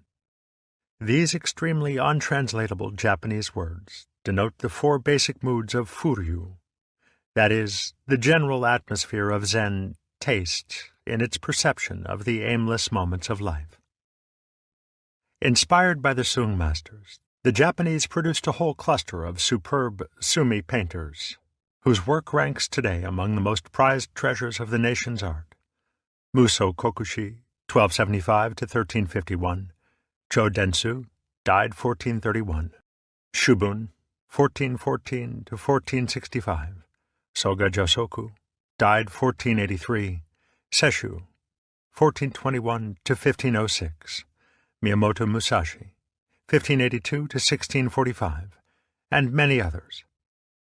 Notable paintings were also made by the great Zen monks Hakuin and Sengai, 1750 to 1837, the latter showing a flair for abstract painting so startlingly suggestive of the 20th century that it is easy to understand the interest of so many contemporary painters in Zen.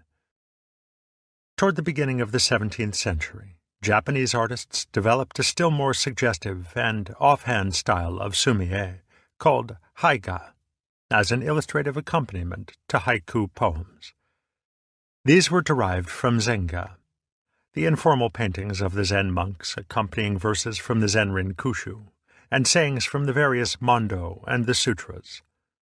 Zenga and haiga represent the most extreme form of sumi painting, the most spontaneous, artless, and rough, replete with all those controlled accidents of the brush in which they exemplify the marvelous meaninglessness of nature itself. From the earliest times, the Zen masters had shown a partiality for short, gnomic poems, at once laconic and direct, like their answers to questions about Buddhism. Many of these, like those we have quoted from the Zenrin Kushu, contained overt references to Zen and its principles. However, just as Dongshan's 3 pounds of flax was an answer full of Zen, but not about Zen, so the most expressive Zen poetry is that which says nothing, which, in other words, is not philosophy or commentary about life. A monk asked Feng Shui, "When speech and silence are both inadmissible, how can one pass without error?"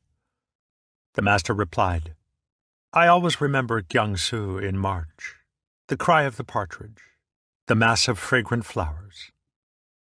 Here again, as in painting, is the expression of a live moment in its pure suchness, though it is a pity to have to say so, and the masters frequently quoted classical Chinese poetry in this way, using couplets or quatrains which pointed and said no more.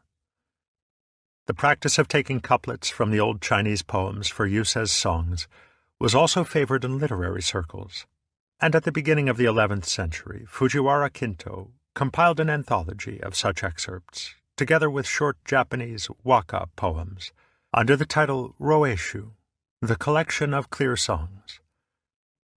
Such a use of poetry obviously expresses the same type of artistic vision as we find in the paintings of Ma Yuan and Muqi, the same use of empty space brought to life with a few strokes of the brush.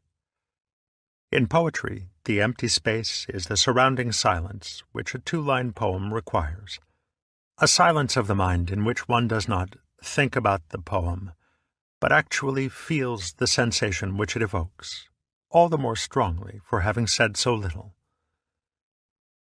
By the 17th century, the Japanese had brought this wordless poetry to perfection in the haiku, the poem of just 17 syllables which drops the subject almost as soon as it takes it up. To non-Japanese people, haiku are apt to seem no more than beginnings or even titles for poems, and in translation it is impossible to convey the effect of their sound and rhythm. However, translation can usually convey the image, and this is the important point. Of course, there are many haiku which seem as stilted as the Japanese paintings on cheap lacquer trays for export. But the non-Japanese listener must remember that a good haiku is a pebble thrown into the pool of the listener's mind, evoking associations out of the richness of his own memory. It invites the listener to participate, instead of leaving him dumb with admiration while the poet shows off. The development of the haiku was largely the work of Basho, 1643 to 1694, whose feeling for Zen wanted to express itself in a type of poetry altogether in the spirit of Wu Shi. Nothing special. To write haiku, he said, get a 3-foot child. For Basho's poems have the same inspired objectivity as a child's expression of wonder, and return us to that same feeling of the world as when it first met our astonished eyes. Kimi hitake, yoki mano misera, yuki maroge. You light the fire. I'll show you something nice. A great ball of snow. Basho wrote his haiku in the simplest type of Japanese speech, naturally avoiding literary and highbrow language, so creating a style which made it possible for ordinary people to be poets. Bankei, his contemporary, did just the same thing for Zen, for as one of Ikkyu's Doka poems says, "Whatever runs counter to the mind and will of ordinary people hinders the law of men and the law of Buddha. This is in the spirit of Nan Chuan's saying, "The ordinary mind is the Tao," where ordinary means simply human, rather than merely vulgar. It was thus that the 17th century saw an extraordinary popularization of the Zen atmosphere in Japan, reaching down from the monks and samurai to farmers and artisans. The true feeling of haiku is given away in one of Basho's poems, which, however, says just too much to be true haiku. How admirable, he who thinks not life is fleeting when he sees the lightning. For the haiku sees things in their suchness, without comment, a view of the world which the Japanese call sonomama, just as it is, or just so. Weeds in the rice field, cut and left lying just so. Fertilizer. In Zen, a man has no mind apart from what he knows and sees, and this is almost expressed by Gochiku in the haiku, "The long night, the sound of water says what I think," and still more directly, "The stars on the pond, again the winter shower ruffles the water." Haiku and waka poems convey perhaps more easily than painting the subtle differences between the four moods of sabi, wabi, aware, and yugen. The quiet, thrilling loneliness of sabi is obvious in "On a withered branch a crow is perched in the autumn evening," but it is less obvious, and therefore deeper, in "With the evening breeze the water laps against the heron's legs. In the dark forest a berry drops, the sound of the water." Sabi is, however, loneliness in the sense of Buddhist detachment, of seeing all things as happening by themselves in miraculous spontaneity. With this goes that sense of deep, illimitable quietude which descends with a long fall of snow, swallowing all sounds in layer upon layer of softness. Sleet falling, fathomless, infinite loneliness. Wabi, the unexpected recognition of the faithful suchness of very ordinary things, especially when the gloom of the future has momentarily checked our ambitiousness, is perhaps the mood of a brushwood gate, and for a lock this snail. The woodpecker keeps on in the same place. Day is closing. Winter desolation. In the rainwater tub, sparrows are walking.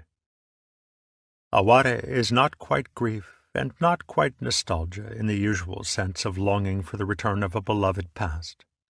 Aware is the echo of what has passed and of what was loved, giving them a resonance such as a great cathedral gives to a choir, so that they would be the poorer without it. No one lives at the barrier of Fuha. The wooden penthouse is fallen away. All that remains is the autumn wind. The evening haze, thinking of past things, how far off they are. Aware is the moment of crisis between seeing the transience of the world with sorrow and regret, and seeing it as the very form of the great void. The stream hides itself in the grasses of departing autumn. Leaves falling lie on one another. The rain beats on the rain. That moment of transition is just about to cross over in the haiku written by Issa upon the death of his child. This dewdrop world, it may be a dewdrop, and yet. Since yugen signifies a kind of mystery, it is the most baffling of all to describe, and the poems must speak for themselves. The sea darkens. The voices of the wild ducks are faintly white. The skylark, its voice alone fell, leaving nothing behind. In the dense mist, what is being shouted between hill and boat? The trout leaps. Clouds are moving in the bed of the stream. Or an example of yugen in the Zenrin poems. Wind subsiding, the flowers still fall. Bird crying, the mountain silence deepens. Because Zen training had involved a constant use of these Chinese couplets since at least the end of the 15th century, the emergence of haiku is hardly surprising. The influence is self-evident in this Yugen in reverse haiku by Moritake. The Zenrin says, "The shattered mirror will reflect no more. The fallen flower will hardly rise to the branch." And Moritake, "A fallen flower returning to the branch. It was a butterfly." The association of Zen with poetry must inevitably bring up the name of the Soto Zen monk and hermit Ryokan, 1758 to 1831. So often one thinks of the saint as a man whose sincerity provokes the enmity of the world, but Ryokan holds the distinction of being the saint whom everyone loved, perhaps because he was natural, again as a child, rather than good. It is easy to form the impression that the Japanese love of nature is predominantly sentimental, dwelling on those aspects of nature which are nice and pretty: butterflies, cherry blossoms, the autumn moon, chrysanthemums, and old pine trees. But Ryokan is also the poet of lice, fleas, and being utterly soaked with cold rain. On rainy days, the monk Ryokan feels sorry for himself, and his view of nature is all of a piece. The sound of the scouring of the saucepan blends with the tree frogs' voices. In some ways, Ryokan is a Japanese St. Francis, though much less obviously religious. He is a wandering fool, unself-consciously playing games with children, living in a lonely hut in the forest where the roof leaks and the wall is hung with poems in his marvelously illegible, spidery handwriting, so prized by Japanese calligraphers. He thinks of the lice on his chest as insects in the grass, and expresses the most natural human feelings: sadness, loneliness, bewilderment, or pity, without a trace of shame or pride. Even when robbed, he is still rich, for the thief left it behind, the moon at the window. And when there is no money, the wind brings fallen leaves enough to make a fire.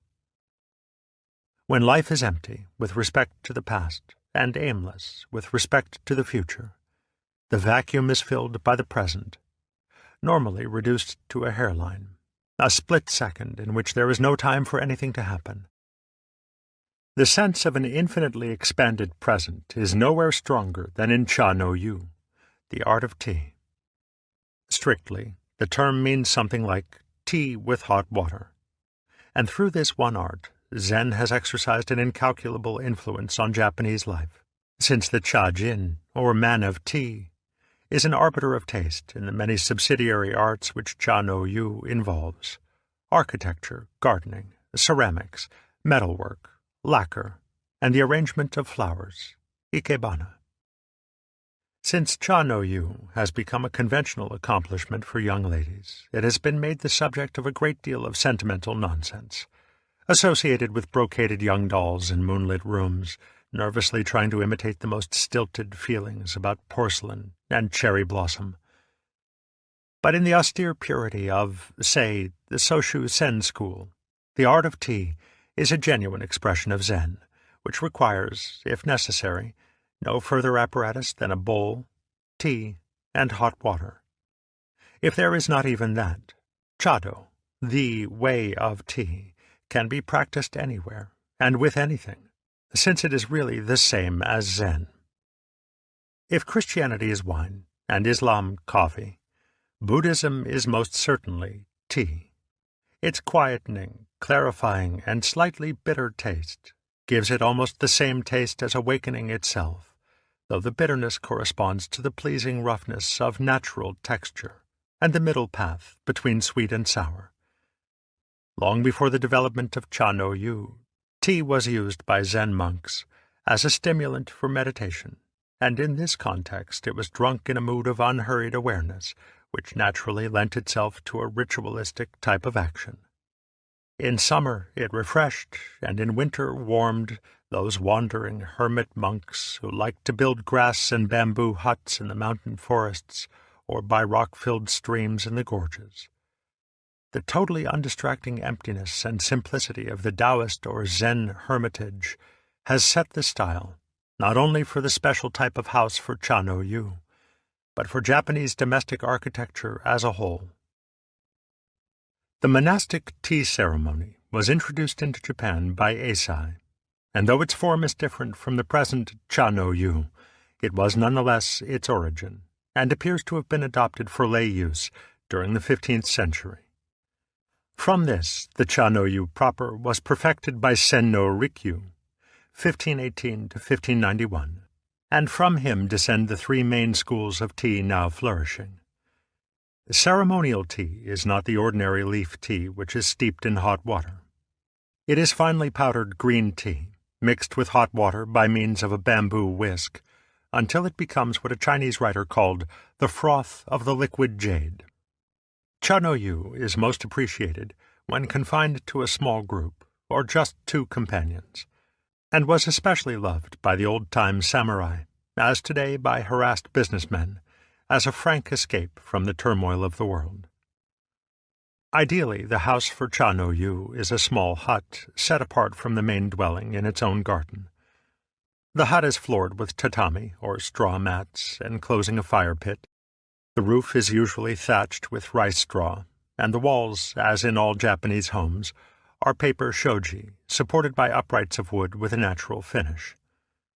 One side of the room is occupied by an alcove, or tokonoma, the position for a single hanging scroll of painting or calligraphy, together with a rock, a spray of flowers, or some other object of art. The atmosphere, though formal, is strangely relaxed, and the guests feel free to talk or watch in silence as they wish. The host takes his time to prepare a charcoal fire, and with a bamboo dipper, pours water into a squat kettle of soft brown iron. In the same formal but completely unhurried manner, he brings in the other utensils, a plate with a few cakes, the tea bowl and caddy, the whisk, and a larger bowl for leavings. During these preparations, a casual conversation continues, and soon the water in the kettle begins to simmer and sigh, so that the guests fall silent to listen. After a while, the host serves tea to the guests one by one from the same bowl, taking it from the caddy with a strip of bamboo bent into a spoon, pouring water from the kettle with a long-handled dipper, whipping it into a froth with the whisk, and laying the bowl before the first guest with its most interesting side towards him. The bowls used for Cha-no-yu are normally dull-colored and roughly finished, often unglazed at the base, and on the sides the glaze has usually been allowed to run, an original, fortunate mistake which has been seen to offer endless opportunities for the controlled accident.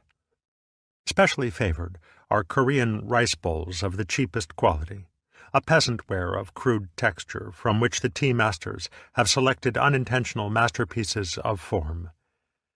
The tea caddy is often of tarnished silver or infinitely deep black lacquer, though sometimes old pottery medicine jars are used, purely functional articles which were again picked out by the masters for their unaffected beauty. A celebrated caddy, once smashed to pieces, was mended with gold cement and became the much more treasured for the haphazard network of thin gold lines which then covered its surface.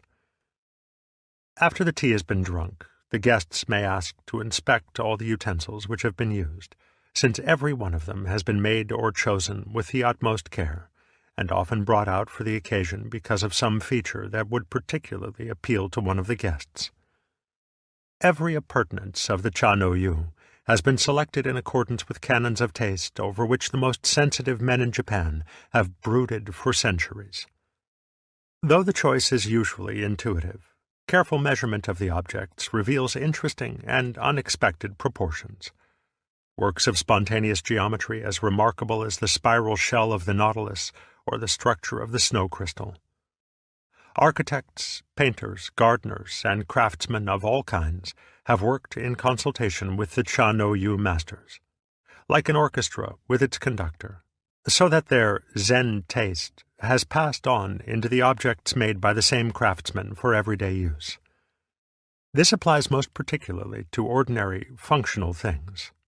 Kitchen implements, shoji paper, soup bowls, common teapots and cups, floor mats, baskets, utilitarian bottles and jars, textiles for everyday clothing, and 100 other simple artifacts in which the Japanese show their good taste to best advantage.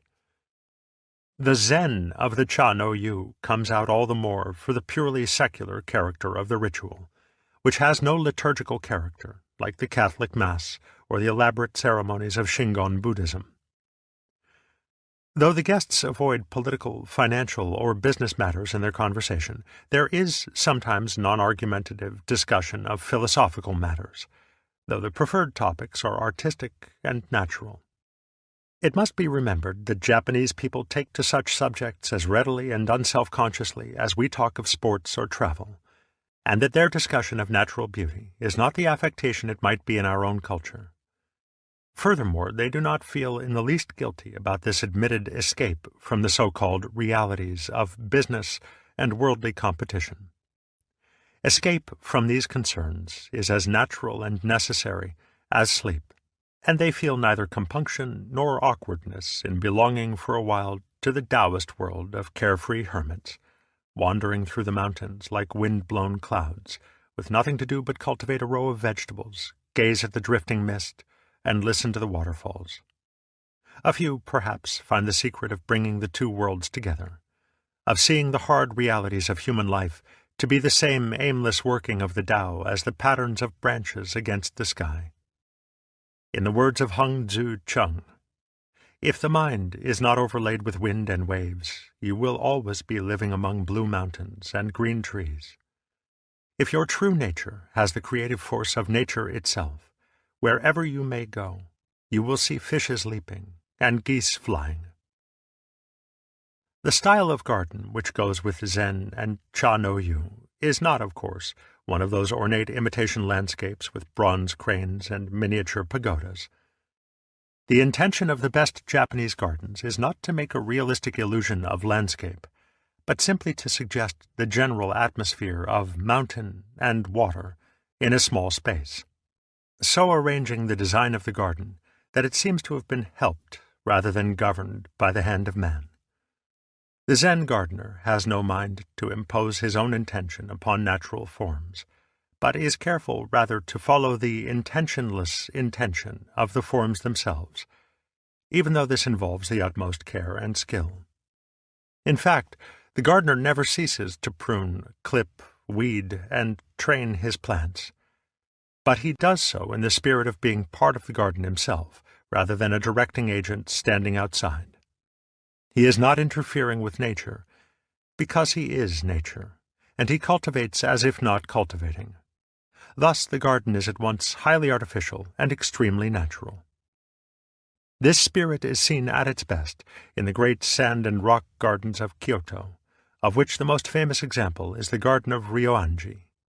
It consists of 5 groups of rocks laid upon a rectangle of raked sand, backed by a low stone wall, and surrounded by trees.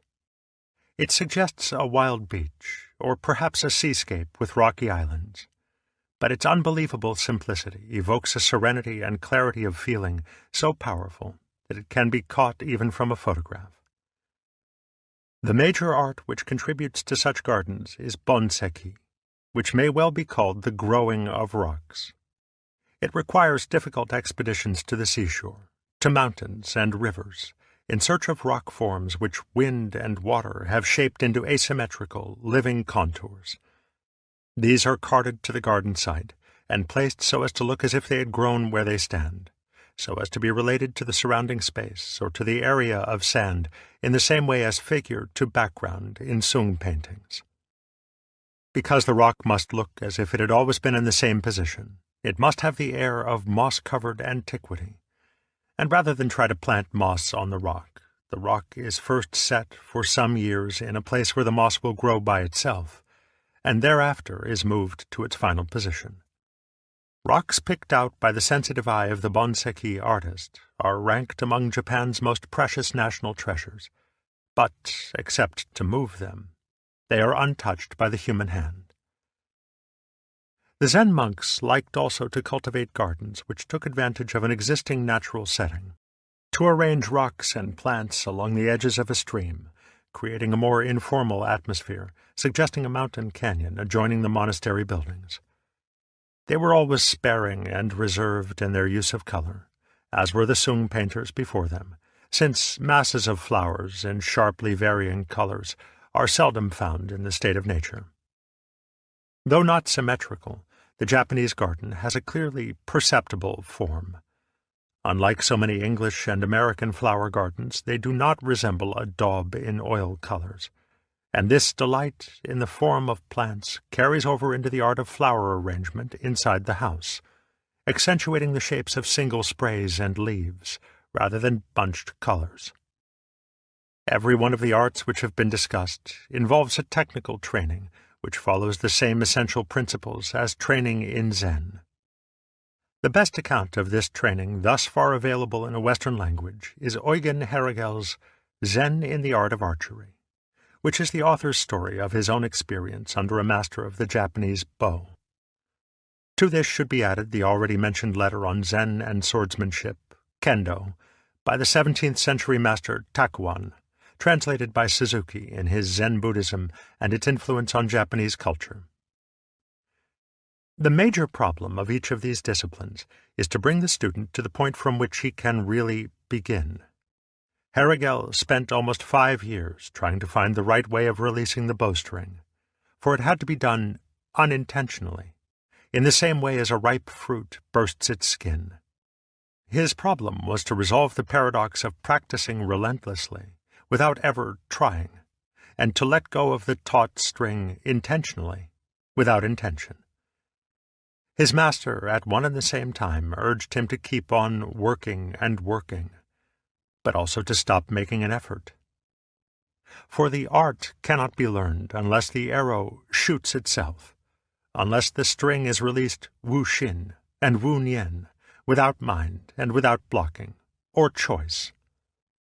After all those years of practice, there came a day when it just happened. How or why, Haragel never understood. The same is true in learning to use the brush for writing or painting. The brush must draw by itself. This cannot happen if one does not practice constantly, but neither can it happen if one makes an effort. Similarly, in swordsmanship, one must not first decide upon a certain thrust and then attempt to make it, since by that time it will be too late. Decision and action must be simultaneous. This was the point of Dogen's image of firewood and ashes.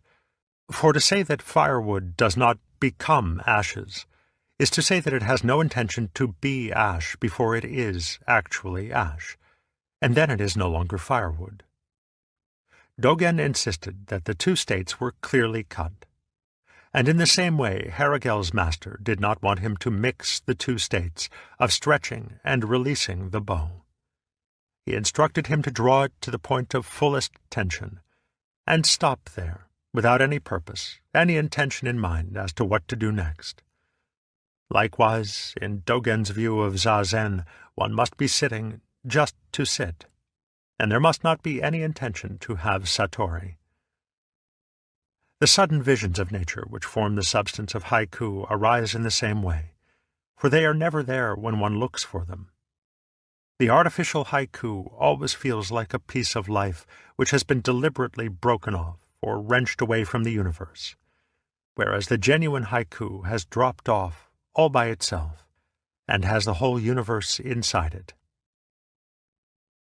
Artists and craftsmen of the Far East have, indeed, measured, analyzed, and classified the techniques of the masters to such a degree that by deliberate imitation they can come close to deceiving, if it were possible, even the elect. By all quantitative standards, the work is so contrived it is indistinguishable from its models, just as bowmen and swordsmen trained by quite other methods can equal the feats of Zen-inspired samurai. But so far as Zen is concerned, the end results have nothing to do with it. For as we have seen all along, Zen has no goal. It is a traveling without point, with nowhere to go. To travel is to be alive, but to get somewhere is to be dead, for as our own proverb says, to travel well is better than to arrive. A world which increasingly consists of destinations without journeys between them, a world which values only getting somewhere as fast as possible, becomes a world without substance. One can get anywhere and everywhere, and yet the more this is possible, the less is anywhere and everywhere worth getting to. For points of arrival are too abstract, too Euclidean to be enjoyed. And it is all very much like eating the precise ends of a banana without getting what lies in between. The point, therefore, of these arts is the doing of them, rather than the accomplishments. But more than this, the real joy of them lies in what turns up unintentionally in the course of practice, just as the joy of travel is not nearly so much in getting where one wants to go, as in the unsought surprises which occur in the journey. Planned surprises are as much of a contradiction as intentional satori, and whoever aims at satori is, after all, like a person who sends himself Christmas presents for fear that others will forget him. One must simply face the fact that Zen is all that side of life which is completely beyond our control, and which will not come to us by any amount of forcing or wrangling or cunning, stratagems which produce only fakes of the real thing. But the last word of Zen is not an absolute dualism, the rather barren world of controlled action on the one side and the spontaneous world of uncontrolled surprise on the other. For who controls the controller? Because Zen does not involve an ultimate dualism between the controller and the controlled, the mind and the body, the spiritual and the material, there is always a certain physiological aspect to its techniques. Whether Zen is practiced through Zazen or Cha-no-yu or Kendo, great importance is attached to the way of breathing. Not only is breathing one of the two fundamental rhythms of the body, it is also the process in which control and spontaneity, voluntary and involuntary action, find their most obvious identity. Long before the origins of the Zen school, both Indian yoga and Chinese Taoism practiced watching the breath, with a view to letting, not forcing it, to become as slow and silent as possible. Physiologically and psychologically, the relationship between breathing and insight is not yet altogether clear. But if we look at man as process rather than entity, rhythm rather than structure, it is obvious that breathing is something which he does, and thus is, constantly. Therefore, grasping air with the lungs goes hand in hand with grasping at life. So-called normal breathing is fitful and anxious. The air is always being held and not fully released, for the individual seems incapable of letting it run its full course through the lungs. He breathes compulsively rather than freely. The technique therefore begins by encouraging a full release of the breath, easing it out, as if the body were being emptied of air by a great leaden ball sinking through the chest and abdomen and settling down into the ground. The returning in-breath is then allowed to follow as a simple reflex action. The air is not actively inhaled, it is just allowed to come, and then when the lungs are comfortably filled, it is allowed to go out once more, the image of the leaden ball giving it the sense of falling out, as distinct from being pushed out. One might go as far as to say that this way of breathing is Zen itself, in its physiological aspect. Yet as with every other aspect of Zen, it is hindered by striving for it. And for this reason, beginners in the breathing technique often develop the peculiar anxiety of feeling unable to breathe unless keeping up a conscious control. But just as there is no need to try to be in accord with the Tao, to try to see, or to try to hear, so it must be remembered that the breath will always take care of itself. This is not a breathing exercise so much as a watching and letting of the breath, and it is always a serious mistake to undertake it in the spirit of a compulsive discipline to be practiced with a goal in mind. This way of breathing is not for special times alone. Like Zen itself, it is for all circumstances whatsoever, and in this way, as in others, every human activity can become a form of Zazen. The application of Zen in activity is not restricted to the formal arts, and on the other hand, does not absolutely require the specific sitting technique of Zazen proper. The late Dr. Kunihiko Hashida, a lifelong student of Zen and editor of the works of Dogen, never used formal Zazen. But his Zen practice was precisely his study of physics. And to suggest his attitude, he used to say that his life work was to science rather than to study science. In its own way, each one of the arts which Zen has inspired gives vivid expression to the sudden or instantaneous quality of its view of the world. The momentariness of sumi paintings and haiku, and the total presence of mind required in cha-no-yu and kendo, bring out the real reason why Zen has always called itself the way of instantaneous awakening. It is not just that satori comes quickly and unexpectedly, all of a sudden, for mere speed has nothing to do with it. The reason is that Zen is a liberation from time. For if we open our eyes and see clearly, it becomes obvious that there is no other time than this instant, and that the past and the future are abstractions without any concrete reality. Until this has become clear, it seems that our life is all past and future, and that the present is nothing more than the infinitesimal hairline which divides them. From this comes the sensation of having no time, of a world which hurries by so rapidly that it is gone before we can enjoy it. But through awakening to the instant, one sees that this is the reverse of the truth. It is rather the past and future which are the fleeting illusions, and the present which is eternally real. We discover that the linear succession of time is a convention of our single-track verbal thinking, of a consciousness which interprets the world by grasping little pieces of it, calling them things and events. But every such grasp of the mind excludes the rest of the world, so that this type of consciousness can get an approximate vision of the whole only through a series of grasps, one after another. Yet the superficiality of this consciousness is seen in the fact that it cannot and does not regulate even the human organism. For if it had to control the heartbeat, the breath, the operation of the nerves, glands, muscles, and sense organs, it would be rushing wildly around the body, taking care of one thing after another, with no time to do anything else.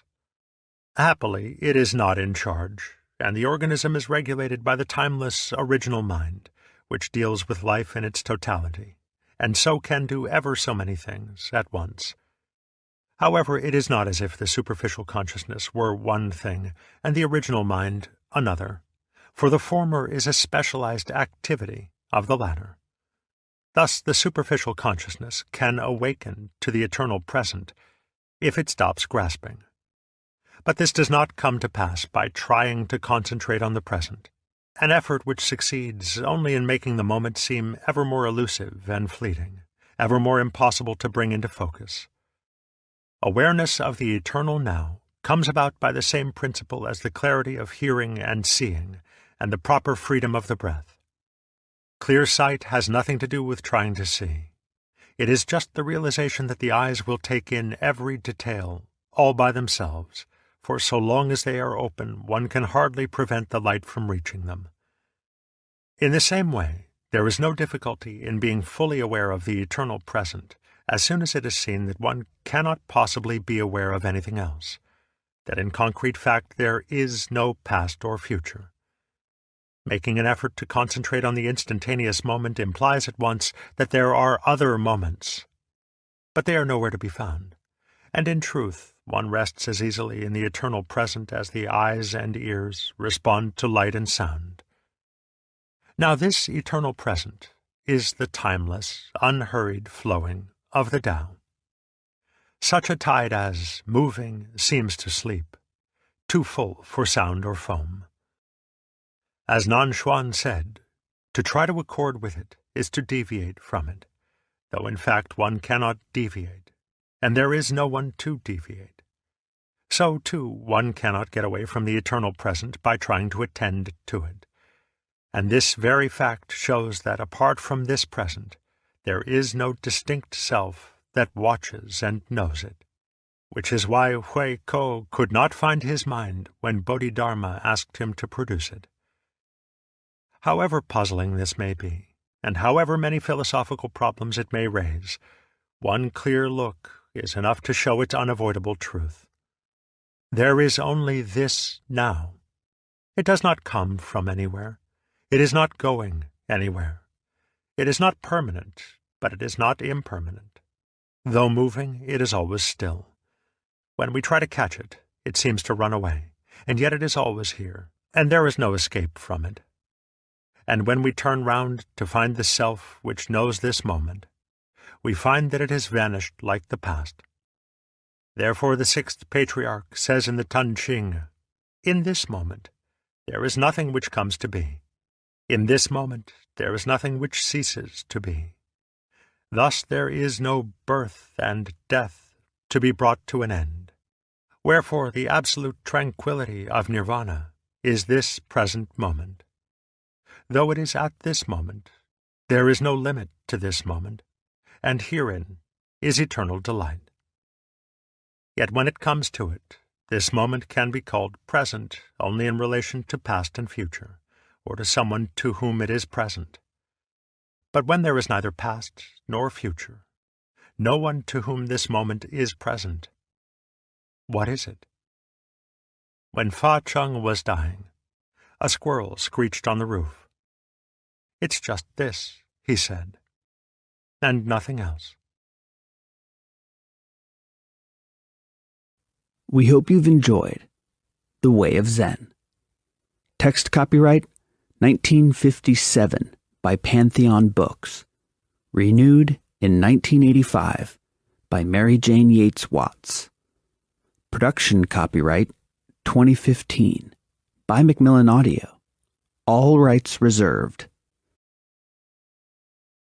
Audible hopes you have enjoyed this program.